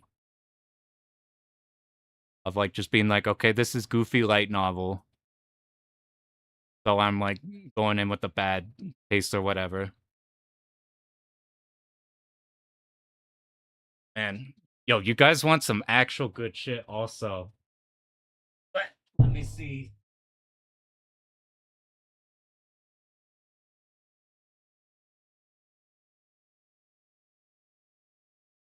Okay. How many people knows this shit? Oh, oh, it's the best. Anybody read or watch Monster? They're both super fucking good. The anime's like turbo good. So this is like the greatest thing ever made. But you know what's cool with this edition? This is like the picture wall that has everybody. And if you have all 9 volumes and lay them out, you lay out the whole thing, and it's the whole picture wall. Fucking cool.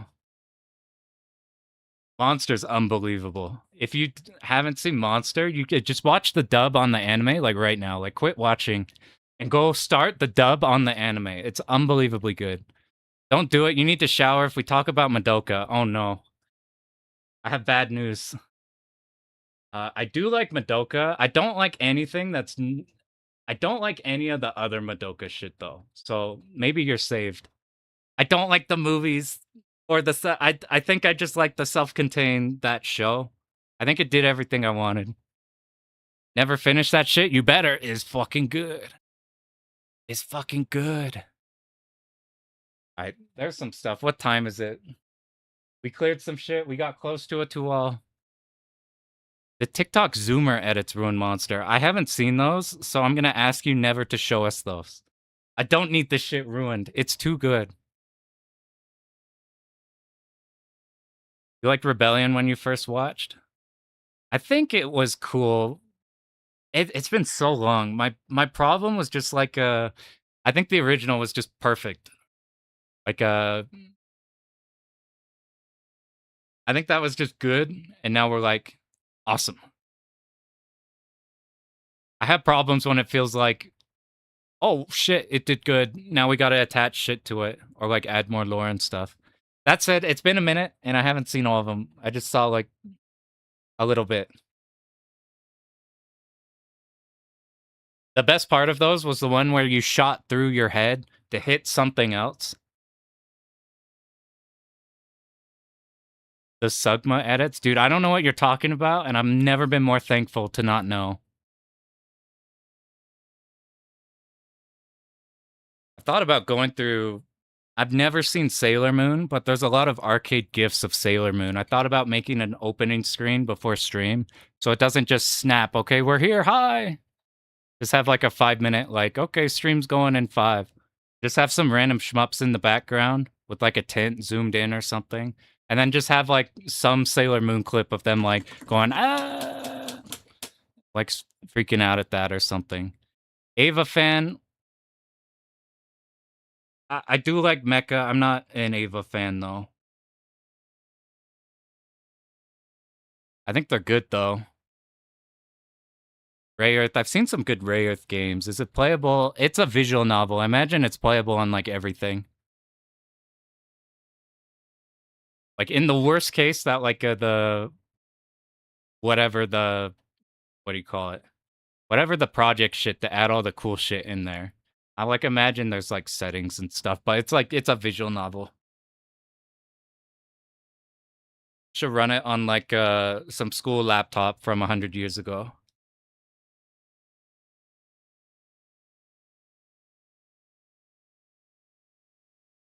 But because writing, that said, I've only done the movies. I need to go through the actual series. You love design of mecha, but you don't watch mecha shit. I have a mecha rant. I think modern mecha is fucking dog shit.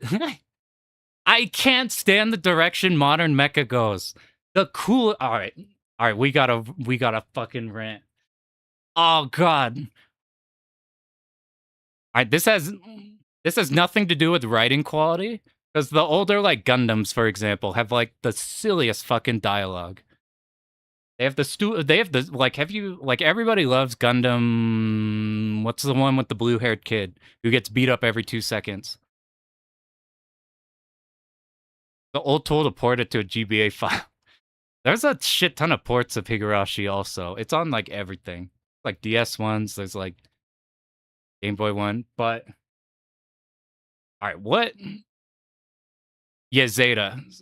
So Zeta's really funny if you have no nostalgia and you go back and watch it now. The dialogue is like, it feels like the dialogue is a SparkNotes summary. Like somebody, I can't describe how uncanny the dialogue is. So like, it's not a story thing, but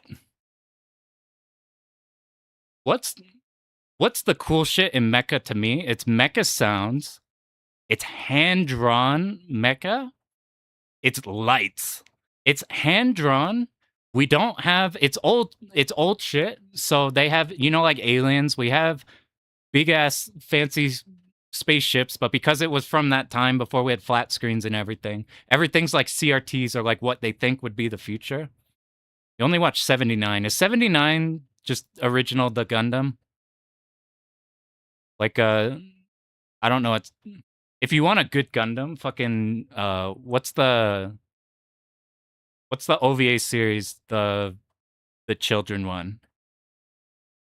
The one with the little kid following along the officers. That shit's by far the best Gundam thing, like in general. What's it called? OG? Yeah, OG's cool. I went through all those. They like remade those or updated those or something recently. What the hell is it called? Okay, War in the Pocket. War in the Pocket, I think, is by far the best Gundam thing they've ever done. Like, hands down. It's not even remotely close.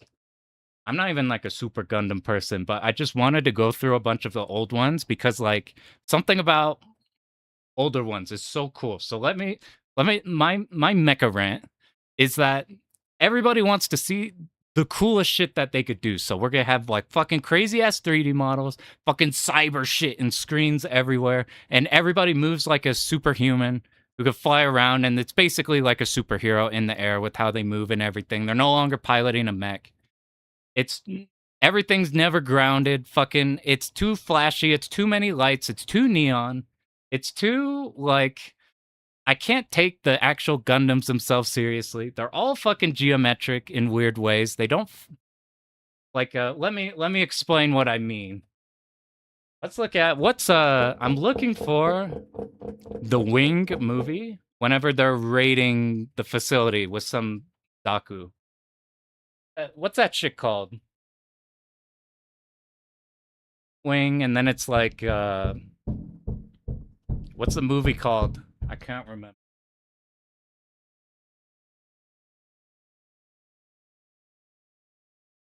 I fuck it. We're putting a... You want to pilot and control him, not watch him? Yeah, that's fair. Yeah, Armor Core is, like, perfect for that. Okay, we're gonna pull up. We're gonna pull up. I just need you. Nothing matters except for the colors and the sound. Nothing matters. I don't even like... I don't like Gundam, like, I don't care for the fucking Samurai Gundam shit. But I need you to look at these colors. All right, let me grab window capture. Here's fucking Endless Waltz. Already you can see the colors. I live for fucking hand-drawn colors. Okay, look at... Alright, so I'm gonna keep that there, and then I'm gonna give an example of what I hate. What is the witch show called? Witch from...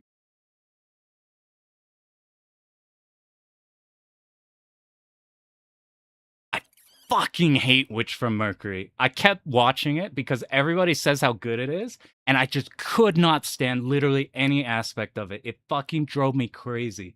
And I thought I was... I still think I am crazy.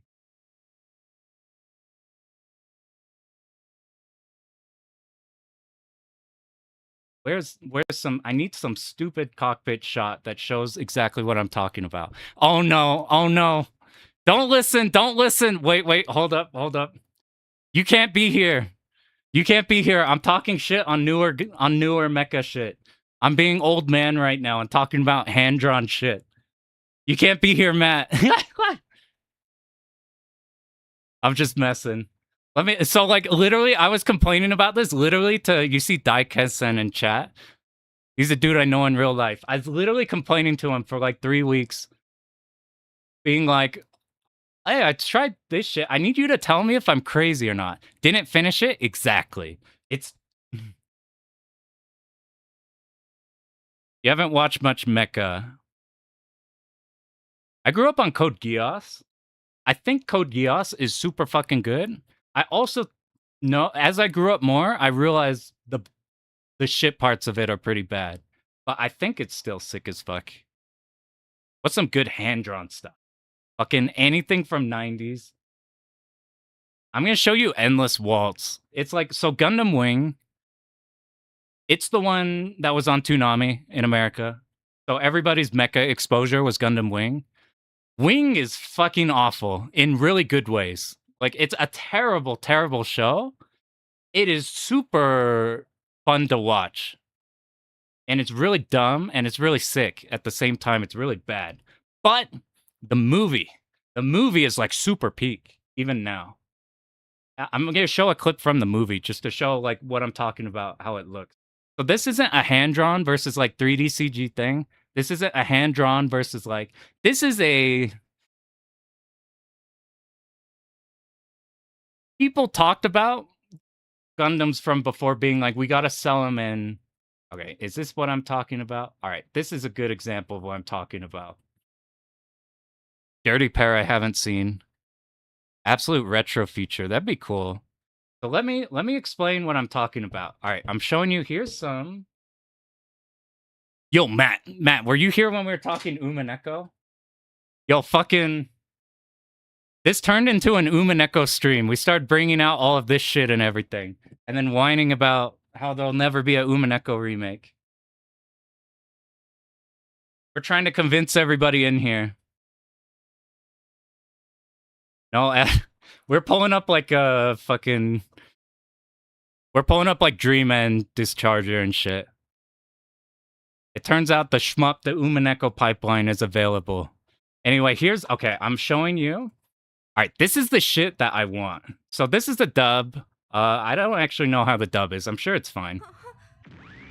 Okay, look at the lights already. Fucking hand-drawn, like, glowy lights. Already fucking peak. Listen to the sounds. I'm making this super fucking loud.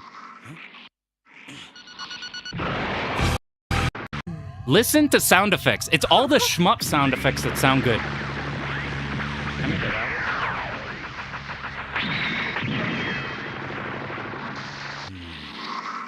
Look at the cockpit is like you're in a tank. Look at the sounds. Look at the fucking...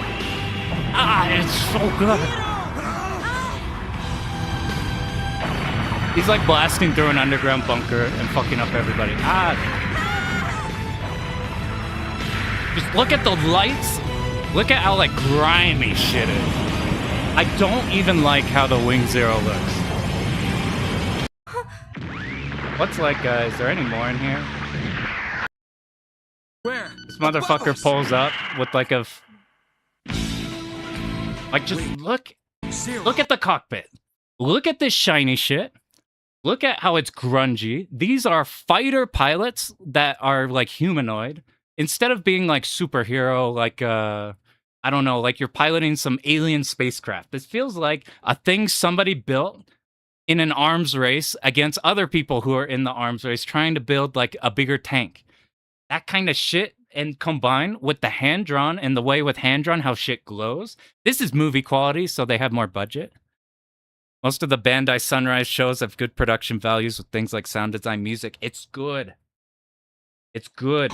And every shmup sound that I love, every PC Engine game you do, all the Psycho games have these sounds. There's some like... I don't know. Give me the sounds of like... Just that fucking sound is so good. All right, now here... Yeah, shit like that is good. And you see this kind of shit in shmups everywhere, because shmups were like 90s to 2000s and that. So like, it's so good. Yeah, welcome Nightwing to Gundam Wing. We're talking about why I don't like the direction modern mechas go, because we're on a tirade this stream. All right, now let me present to you, many years later, here's Gundam Witch. I'm a Gundam Witch hater, but not for other reasons than this, but this is what I'm...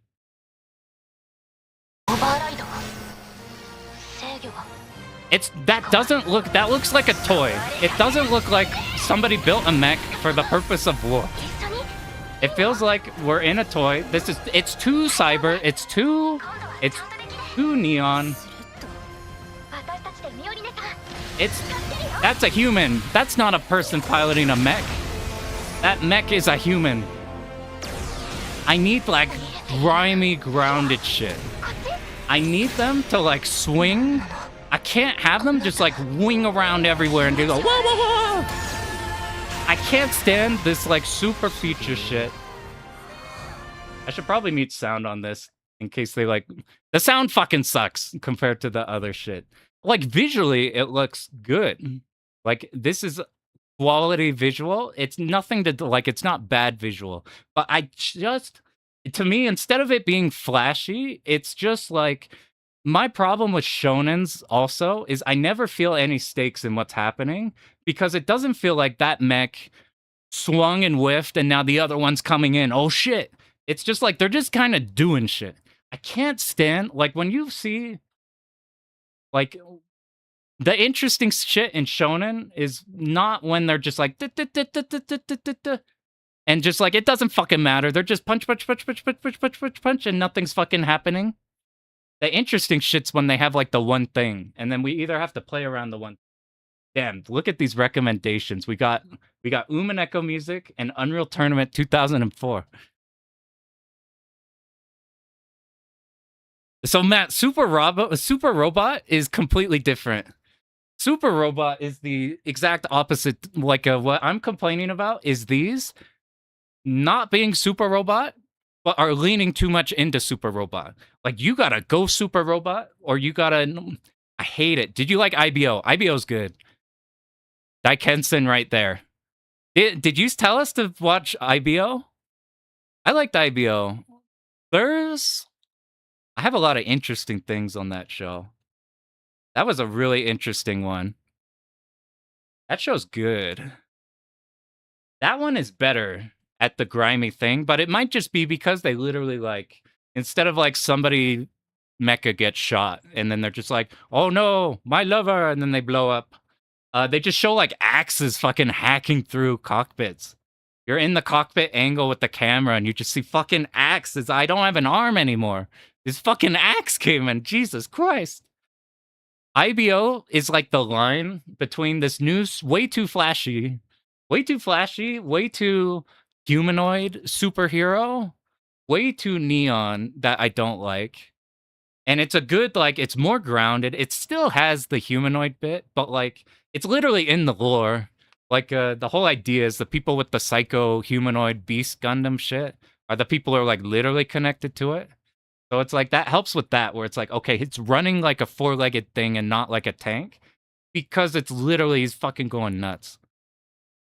My only problem is it felt like they never addressed the main character. Fucking, they had the coolest shit ever. Like right away, they have him executing people in scenes in which you expect him to like he just kills people. And everybody's disturbed by it, and they never address it. And they keep bringing it up, and they just never address it. And then it's over, and I'm like, man, really nobody was going to talk about how the main character is literally just killing people because he's killing people. There's no, like, he likes it. There's no, like, this is just what I do. It's just like, first impulse, die. And they never address it. They do sometimes, like, will hint at, like, okay, he's fucking deranged. And then they just, nobody ignores. That was my least favorite. I'm like, I want, like, a Gundam pilot to not be, like, the normal Gundam dude. And they have a fucking psychopath on here, and they do nothing with it. Oh, that's my sad thing. IBO's really fucking good, though. I don't like newer Gundam. They're too, like, shiny geometric, but Barbados is good enough with the animal shit. You wish you were around for Unreal? My parents used to LAN party Unreal Tournament 2004. I played that shit when I was like 10 with my cousins. It's fucking awesome. We played 2004 on like that sand map and everything. You did drop off after, yeah. The thing. He was hoping the crazy care clone would do more. Mm-hmm.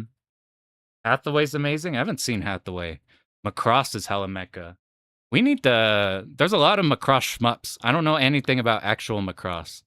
Yeah, my parents fucking grew up playing. My cousins, my uncles, and my parents, they played like Brood War and like Unreal Tournament and shit. So I grew up with like a PC. Oh, get Quick 3 a thing.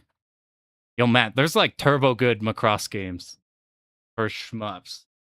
God, dude, what's a good one? There's NMK ones. Yeah, Unreal Land Parties peak. But that's my what's a grounded Code Geass is in that half between where they're leaning towards the stuff I don't like, but not enough to where I don't like it. Where they're like it starts out grounded and then it gets less grounded as it goes. I need my grounded fucking I don't know. I need it to feel like you're in a grungy, like alien style machine. Those are my mechas are like, that's fucking Kurt. What up, dude? Well, Kurt, you here? Yo, Kurt, what's are you mecha person, Kurt? Hosted a Shadowrun LAN party. That's tight. That's sick as fuck. LAN parties are still peak. It's weird nowadays with games though. Like my cousins live 5 minutes away from me and we do stuff, but we always like we'll meet together and eat food, and then we're like, well, we want to go play games, so we all gotta go home now and log on. Dreamcast with NES emulator. I didn't know you'd do that. That's sick. I grew up with the Dreamcast, and my dad didn't tell me, but I'm pretty sure he just burned the games from online. Like, you know how that shit was super piratable? I was a part of that. Had a whole CD case full of like a shit ton of them. I'm pretty sure there was either a Robotech or a Macross game. There's like some 3D behind the shoulder Macross or Robotech game on Dreamcast that I remember and haven't been able to find. You like switch between ships and shit. Sega dying, I killed Sega. I even played Shenmue. Code Geass is mainly all you watched. I do really like Geass. GameCube has a good Robotech one. I wonder if it was that instead. Maybe I'm like mixing up them.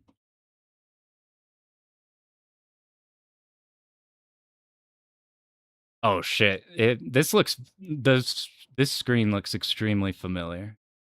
Maybe not. I'm not sure. You want to know the best mech game ever made? All right, everybody here. I'm gonna pull up a game, and I need you to see if you recognize it immediately. I'll give you a hint. It's an Xbox game. I have thought about finding an Xbox to play this game. Are you guys ready?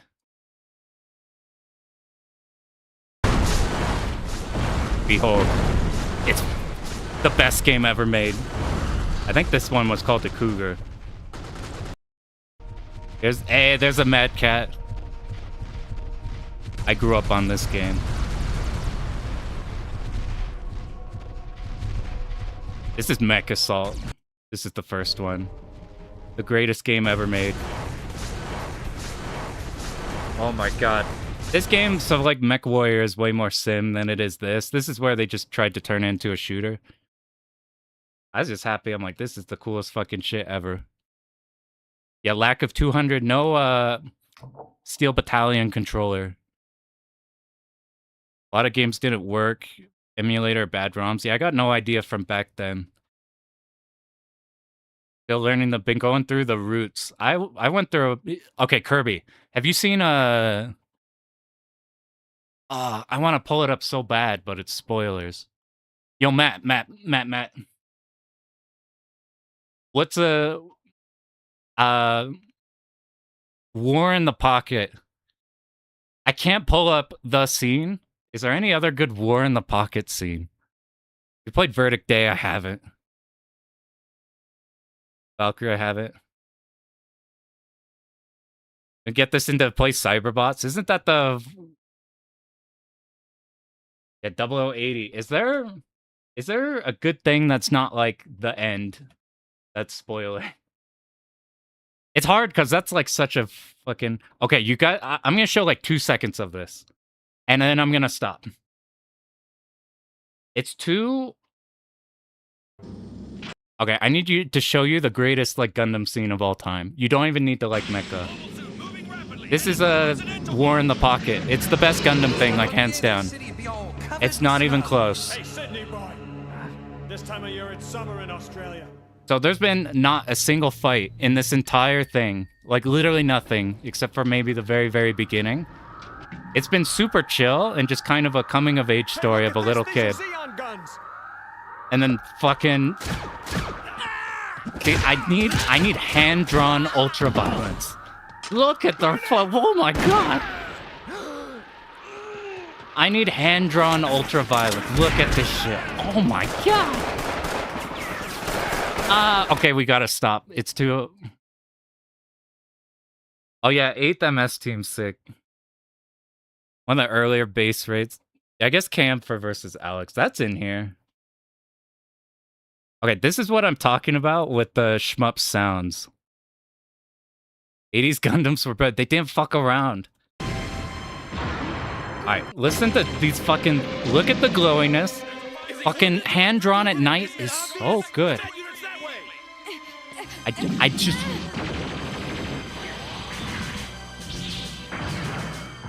Okay, now Misha show you how to fight. I need... I've always preferred... I don't really like the samurai theme on the actual Gundams themselves. But like shit like this thing here I've always liked. I always like the grounded shit. Yeah, it has the iconic, like... I hunt for shmups that have those sounds. And it's a lot of them. Where's the sound at? Right, this kind of got a goofy machine gun sound, but like look inside the cockpit. I live for shit like this. This is what makes mecha shit to me. It has nothing to do with the pilots doing superhero battles. It's just metal on metal and the consequences of what happens. Look at the fucking inside of the cockpit. It's the sickest shit. Oh no, I don't think he's going through that. I don't need them flying and flashing everywhere. He just... I just need metal on metal with... Oh, yep. Have fun, kid. The beam slaver slash... That's probably the most iconic shit. Oh my god.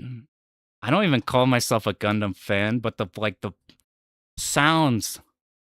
The sounds and the... Is there anything else? In Endless Waltz. What shmups sound really good? I'll pull one up. What's it called? It's the one Shmup Junkie likes on PC Engine, not Blazing Lasers. It's the R-Typey one, the Vertizontal. What's it called? Fuck. Alright. Up, junkie. Fuck, what's it called? It's like a game I want to do soon. It's PC Engine CD. It has literal the Gundam actors doing voiceovers and shit. You literally fight Char. Nexer. Alright, listen to Nexer sound.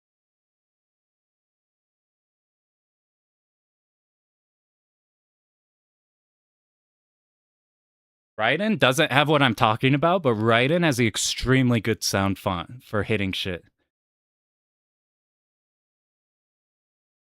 Alright, where's a not fucking cheated replay? I'm like, we got Paul Eels, we have random ass shit. Blind Kumite, I remember they didn't like that, probably because it's a Uber memo game. Doing that shit blind is no bueno. Come on, dude, there's gotta... How is every Nexer run? They're Chinopolis. Alright, we're watching a Chinopolis replay for 2 seconds.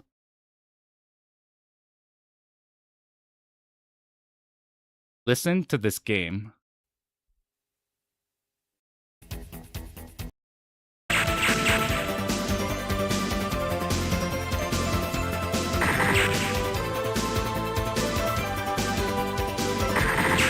That shit. That shit when you hit shit. This type of music. Let's see some... This soundtrack's crazy good. Where's some, like... Ah, it's glorious. Not the beam. The explosions. Yeah, this is shockingly upbeat OST. Okay, yo... So they got this intro cutscene. It's fucking Amaru. And then once you beat the final stage...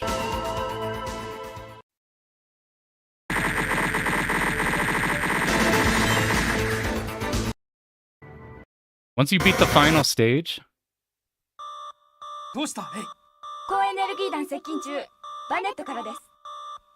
Oh, it's not the final.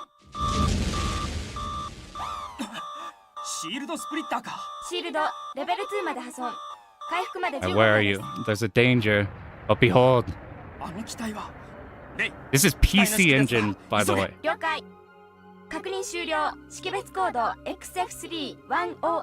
Who is that? Long ass? Yeah, he put in the intro and ending. It would be closer to like a 36-minute, I think. Come on, pull up. It's Char. They actually got these two at this time, which is fucking crazy. And then you gotta beat his ass. Unfortunately, it suffers from PC Engine issue, where the fucking sound effects are so loud. God.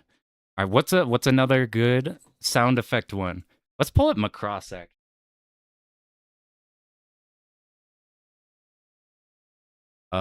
Here's a Dumple Chan run. Is this what I'm thinking? No, what is... I'm trying to think of... Yeah, they got... There's a lot of gems, PC Engine. I'm trying to think of the sound effects that make me happy every time I hear them. Psycho has them a lot on their mecha sound effects, but not otherwise.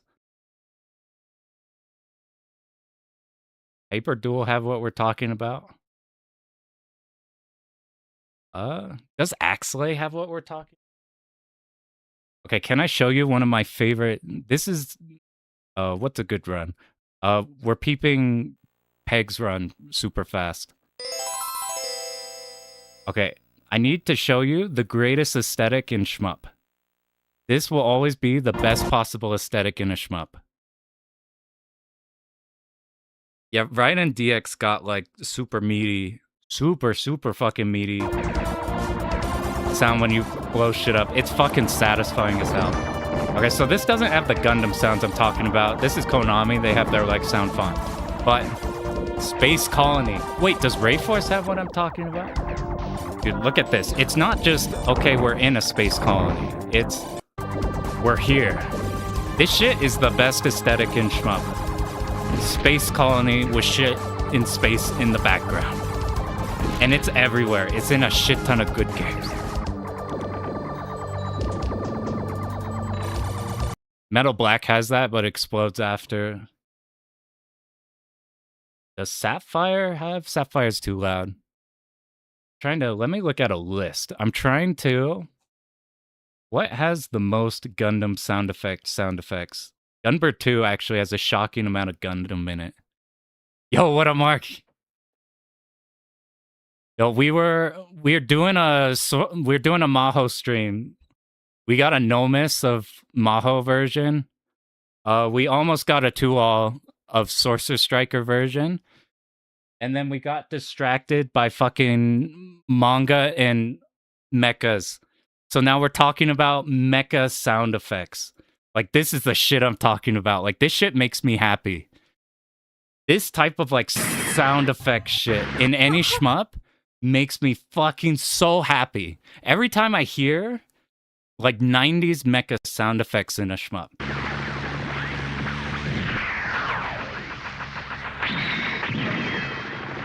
This shit makes me unbelievably, like, happy. Like, anything from there, I'm like, oh. The manga rules? Hell yeah. Good luck on the editing. Dude, I can't imagine. Your shit's probably got to take 800 years to edit. I'm like, my shit takes too long, and it's like, I just chuck it in there. I just throw... Oh, actually, I got a question mark. If there ends up being room for 2 runs at Slam, like if you're not like over flooded or anything, would that be fine to do 2? I just say because the one day doing a run and then the next day doing a run was cool, but that probably bloats shit a ton. Like if you have any room, I will fill it with something silly, like Galuda Overmode or something. And what's Macross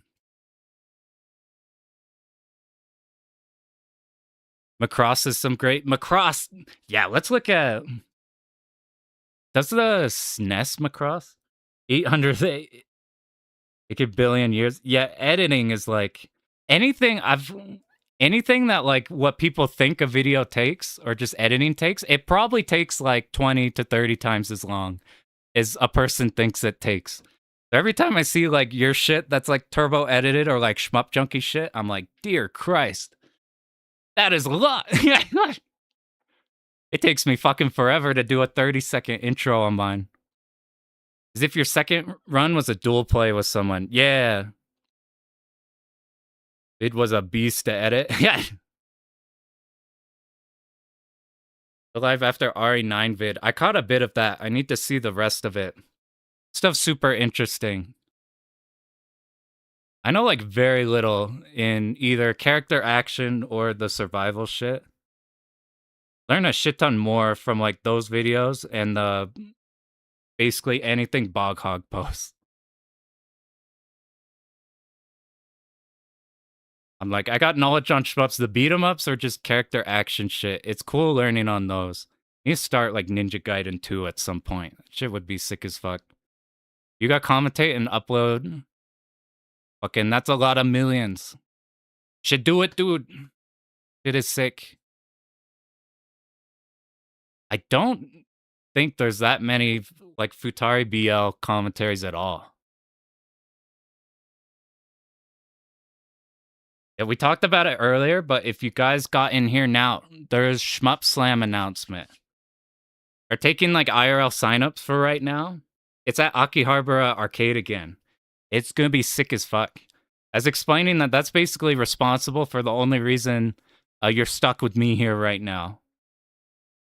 But if you can do in person, you gotta do in person. It's so fucking cool.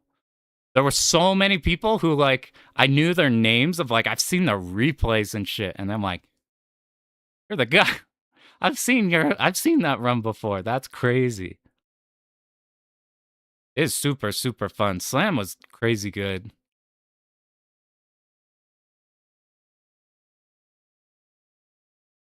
Yeah, Alice, there's a gap there. You gotta fill it.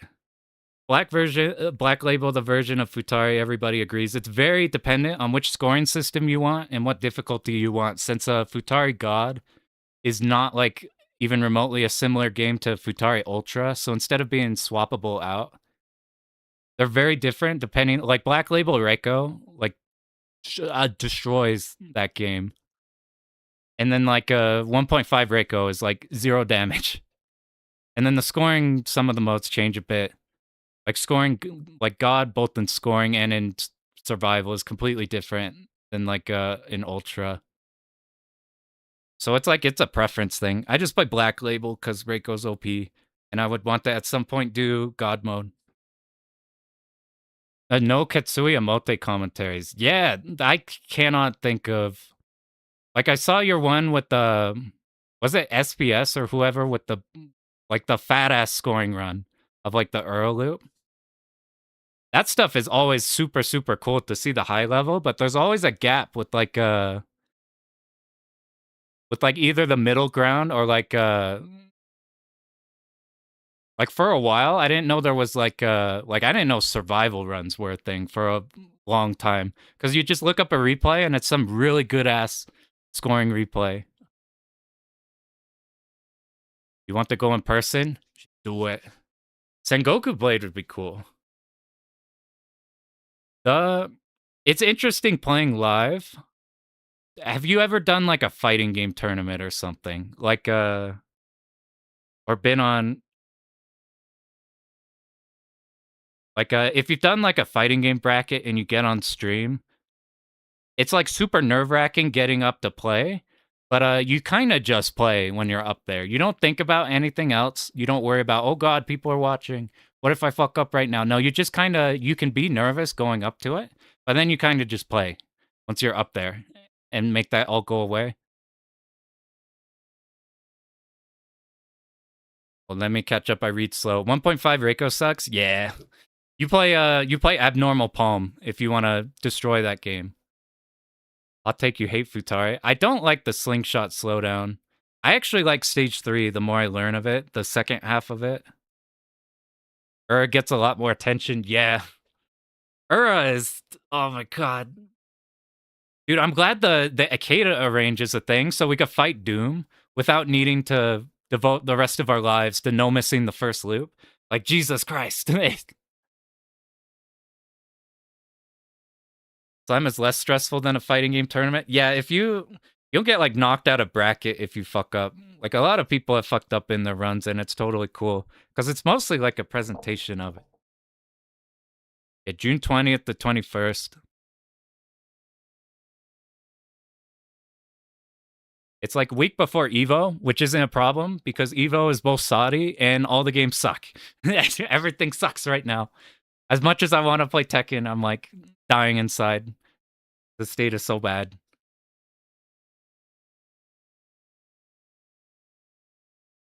Sorry, I missed shit. MAME cap. Yeah, it's just a PC hooked up to these to make it easier to record and just put whatever I want on here. It's literally just like, these are just 2 monitors. It's just plugged into a PC. But Slam was so fucking cool. It was so cool meeting everybody. Like, I'd never talked shmups with people before. That was, like, surreal. It felt like a fighting game tournament without the stress of a fighting game tournament. It's super cool watching people's runs there. It's super cool. Pretty much everything. Sengoku Blade Goal, 1 million points, Koyori. The medals seem pretty hard in that game. Kill medals fucked up. Fighting game's so bad you got into TCGs. I see people go into like Pokemon and stuff. Tekken season 3 so bad you even feel the need to review it. Yeah, I cannot believe it, man. I took a break from Tekken season 2, not because the game was bad, but just because I didn't want. I'd done so many fighting game tournaments for so long. I was getting a bit stressed about trying to like. I'm like, it was too much to try to like maintain. So I just took a break from it. And then I'm like, maybe season 3, they like, well, if they at least put something in the right direction, then at least it will be getting better. We'll still be mad, but it'll be getting better. And then they're like, no, we actually literally have no idea what we're doing. And we everybody I know is basically like my friend who would fuck me up in it's basically like he has beaten me more than I've beaten I have a better win rate against our resident pro player than this fucking guy. And now he's making tag 1 videos and it's actually a really fucking good video. But like everybody's playing like fucking tag 1 and like Tekken 6 and shit. I'm like, it hurts. It hurts so much. You weren't surprised in the slightest how 3 turned out? I was expecting them to like at least like it be like addressing something. Like address something and then like just be disappointing. I was expecting it to be disappointing. Tekken 4. Some cool ass Tekken 4 combo videos. To the nature of the stages in that game. I haven't played 4 that much. I started start of Tekken 7. We used to do like 3 tournaments a week for Tekken up until like super recently. I'm like pretty much all my 20s are like Tekken. But man, it hurts. Stages of 4, cool concept. They never went back. It's probably just easier to design blank stages. Yeah, it's weird not having sidewalk in Tekken. Like 3. It's like that's such a fucking huge thing. Man, dude, if they get rollback, like they can't do like Tekken 5 rollback or Tekken 6 rollback because then everybody's gonna hop off Tekken 8 right now. But if they do, that shit would be so fun. Yeah, sidewalk is it'd be weird not having it. I play Nina in 8. I do sidewalk in the down 4 3-2 string into launcher, get 9 trillion damage. All the back turn shit. Yeah, like catching walk versus catching certain step block. Dude, I miss Tekken. Tekken's so good. I wish it was good though. Damn it. I tried learning a different character to have fun with it. I was learning Law because he's the closest to Nina, and he's fucking OP right now. But it's just like, it's such a bad vibe right now. Yeah, 7 load times are atrocious. 7 lobbies are fucking awful. I also like, I want to go back to 7 just because we just did it for so long for me. And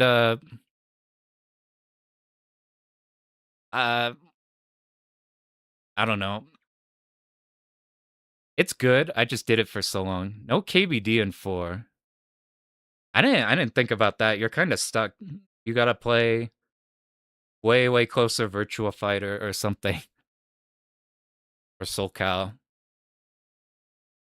Soul Cal was fun. We tried when 6 dropped. We tried getting all the Tekken players going into it.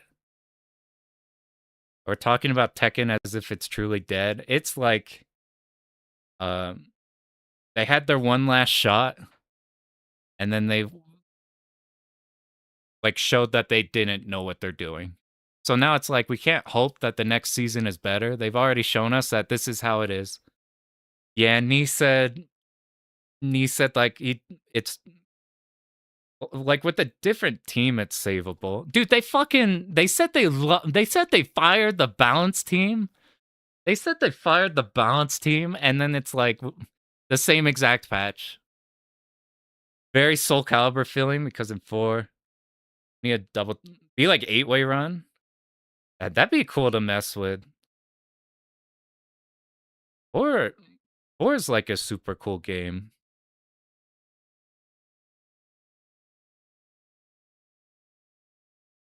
Yeah, they can't mess up with the people they already have. I don't actually think they fired anybody. And I don't know, man. I miss let's pull up some fucking cool. I used to save all of my bracket matches. Let me pull up some Tekken while we're talking about pull up like what's a cool ass match. I used to save all my tourney matches. I actually used to be fat.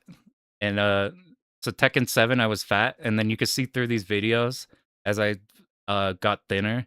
It's fucking surreal looking back. All right. Matches. Fuck it. Where's some cool season 1 shit?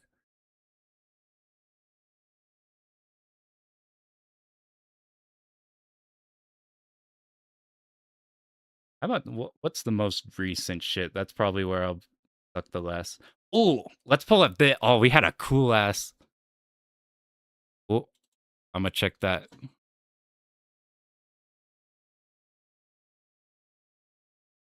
Classic. Is it like what is it called? What was that one arcade that had like every game on the planet posting like footage from it? Like all the Third Strike footage, all the like melty footage, all the stuff. Oh shit, this is oh my god. Oh, this is a juicy ass channel. Holy shit. That channel's got like a shit ton of like Tekken 6 and a bunch of stuff.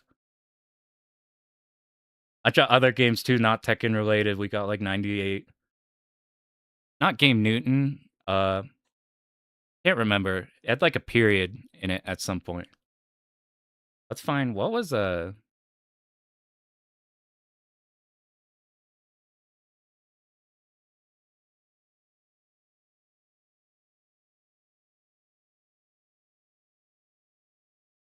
I gotta find shit.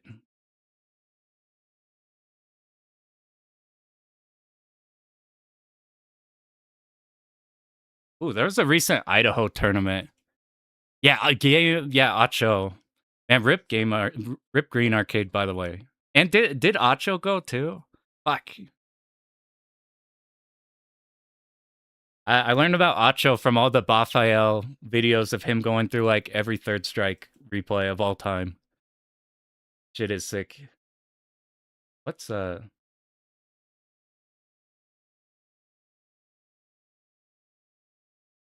trying to find a fun tourney match I did so we go nostalgic about.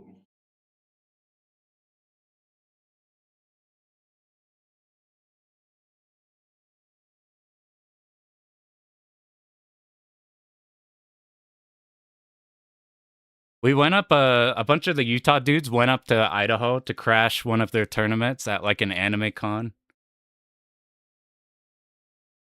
And it turns we have a if you've been around Tekken, we have a guy, he went by El Negro and he now goes by a different name because Start GG and shit would always take his name off. He's like a Venezuelan Raven player, fucking crazy strong player. He lives in Utah, so it's cool as fuck because we get to fight him a ton, and you get to really test like what you can do.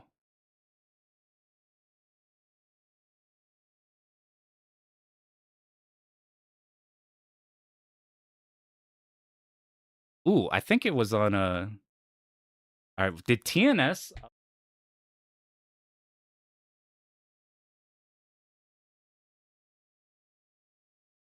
I got a match on.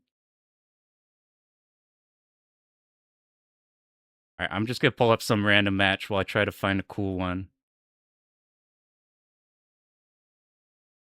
Ooh, do I lose against?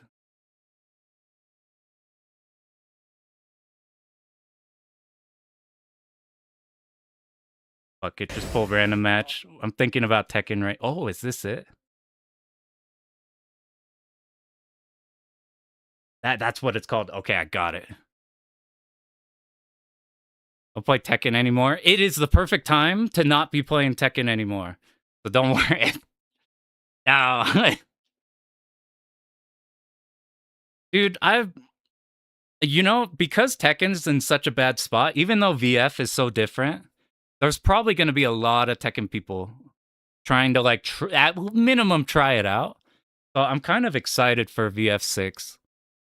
I've only messed a tiny bit with like how VF5 works, but it'd be cool learning something new.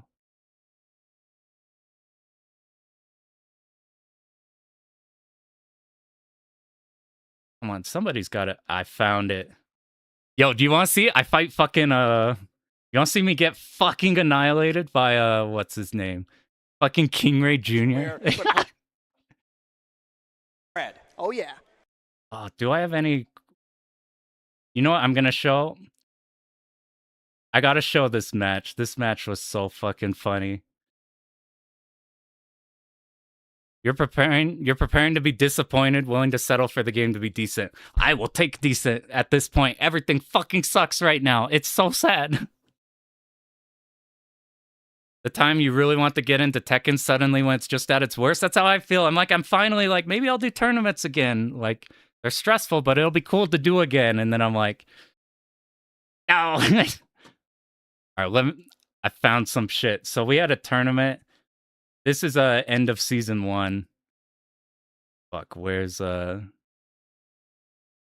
did a Utah regional thing. They brought in Ty and King Ray Jr. I gotta show you the funniest match I've ever played. I basically, like, I knew that past this point. By the way, do you guys know this guy? He used to be a Utah dude. This guy's the homeboy. They'll make a good video at least. Hopefully it doesn't come to a video. Okay, so this was like a, I forget how many people. It was between 80 and 100 man bracket. This is the guys talking about the fucking Raven player who's like super good. We've played him like since mid Tekken 7. And he's like a really good measure on like if shit works or not. But this is where this is, like I said, this is the I knew at this I got a Umaneko shirt on, by the way. We were talking about that earlier. This is the funniest match I've ever played. You know what we're gonna do? I'm gonna full screen this shit.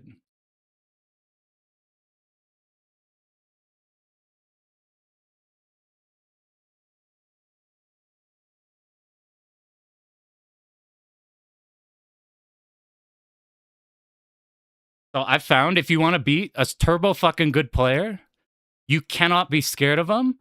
You just have to kind of play and do shit and just not like care about win or lose. And in this one, basically the top 4 was fucking Ty, King Ray Jr. Is Alan right here. So I was like, I am not getting any further in this bracket. So I am just going to try to win.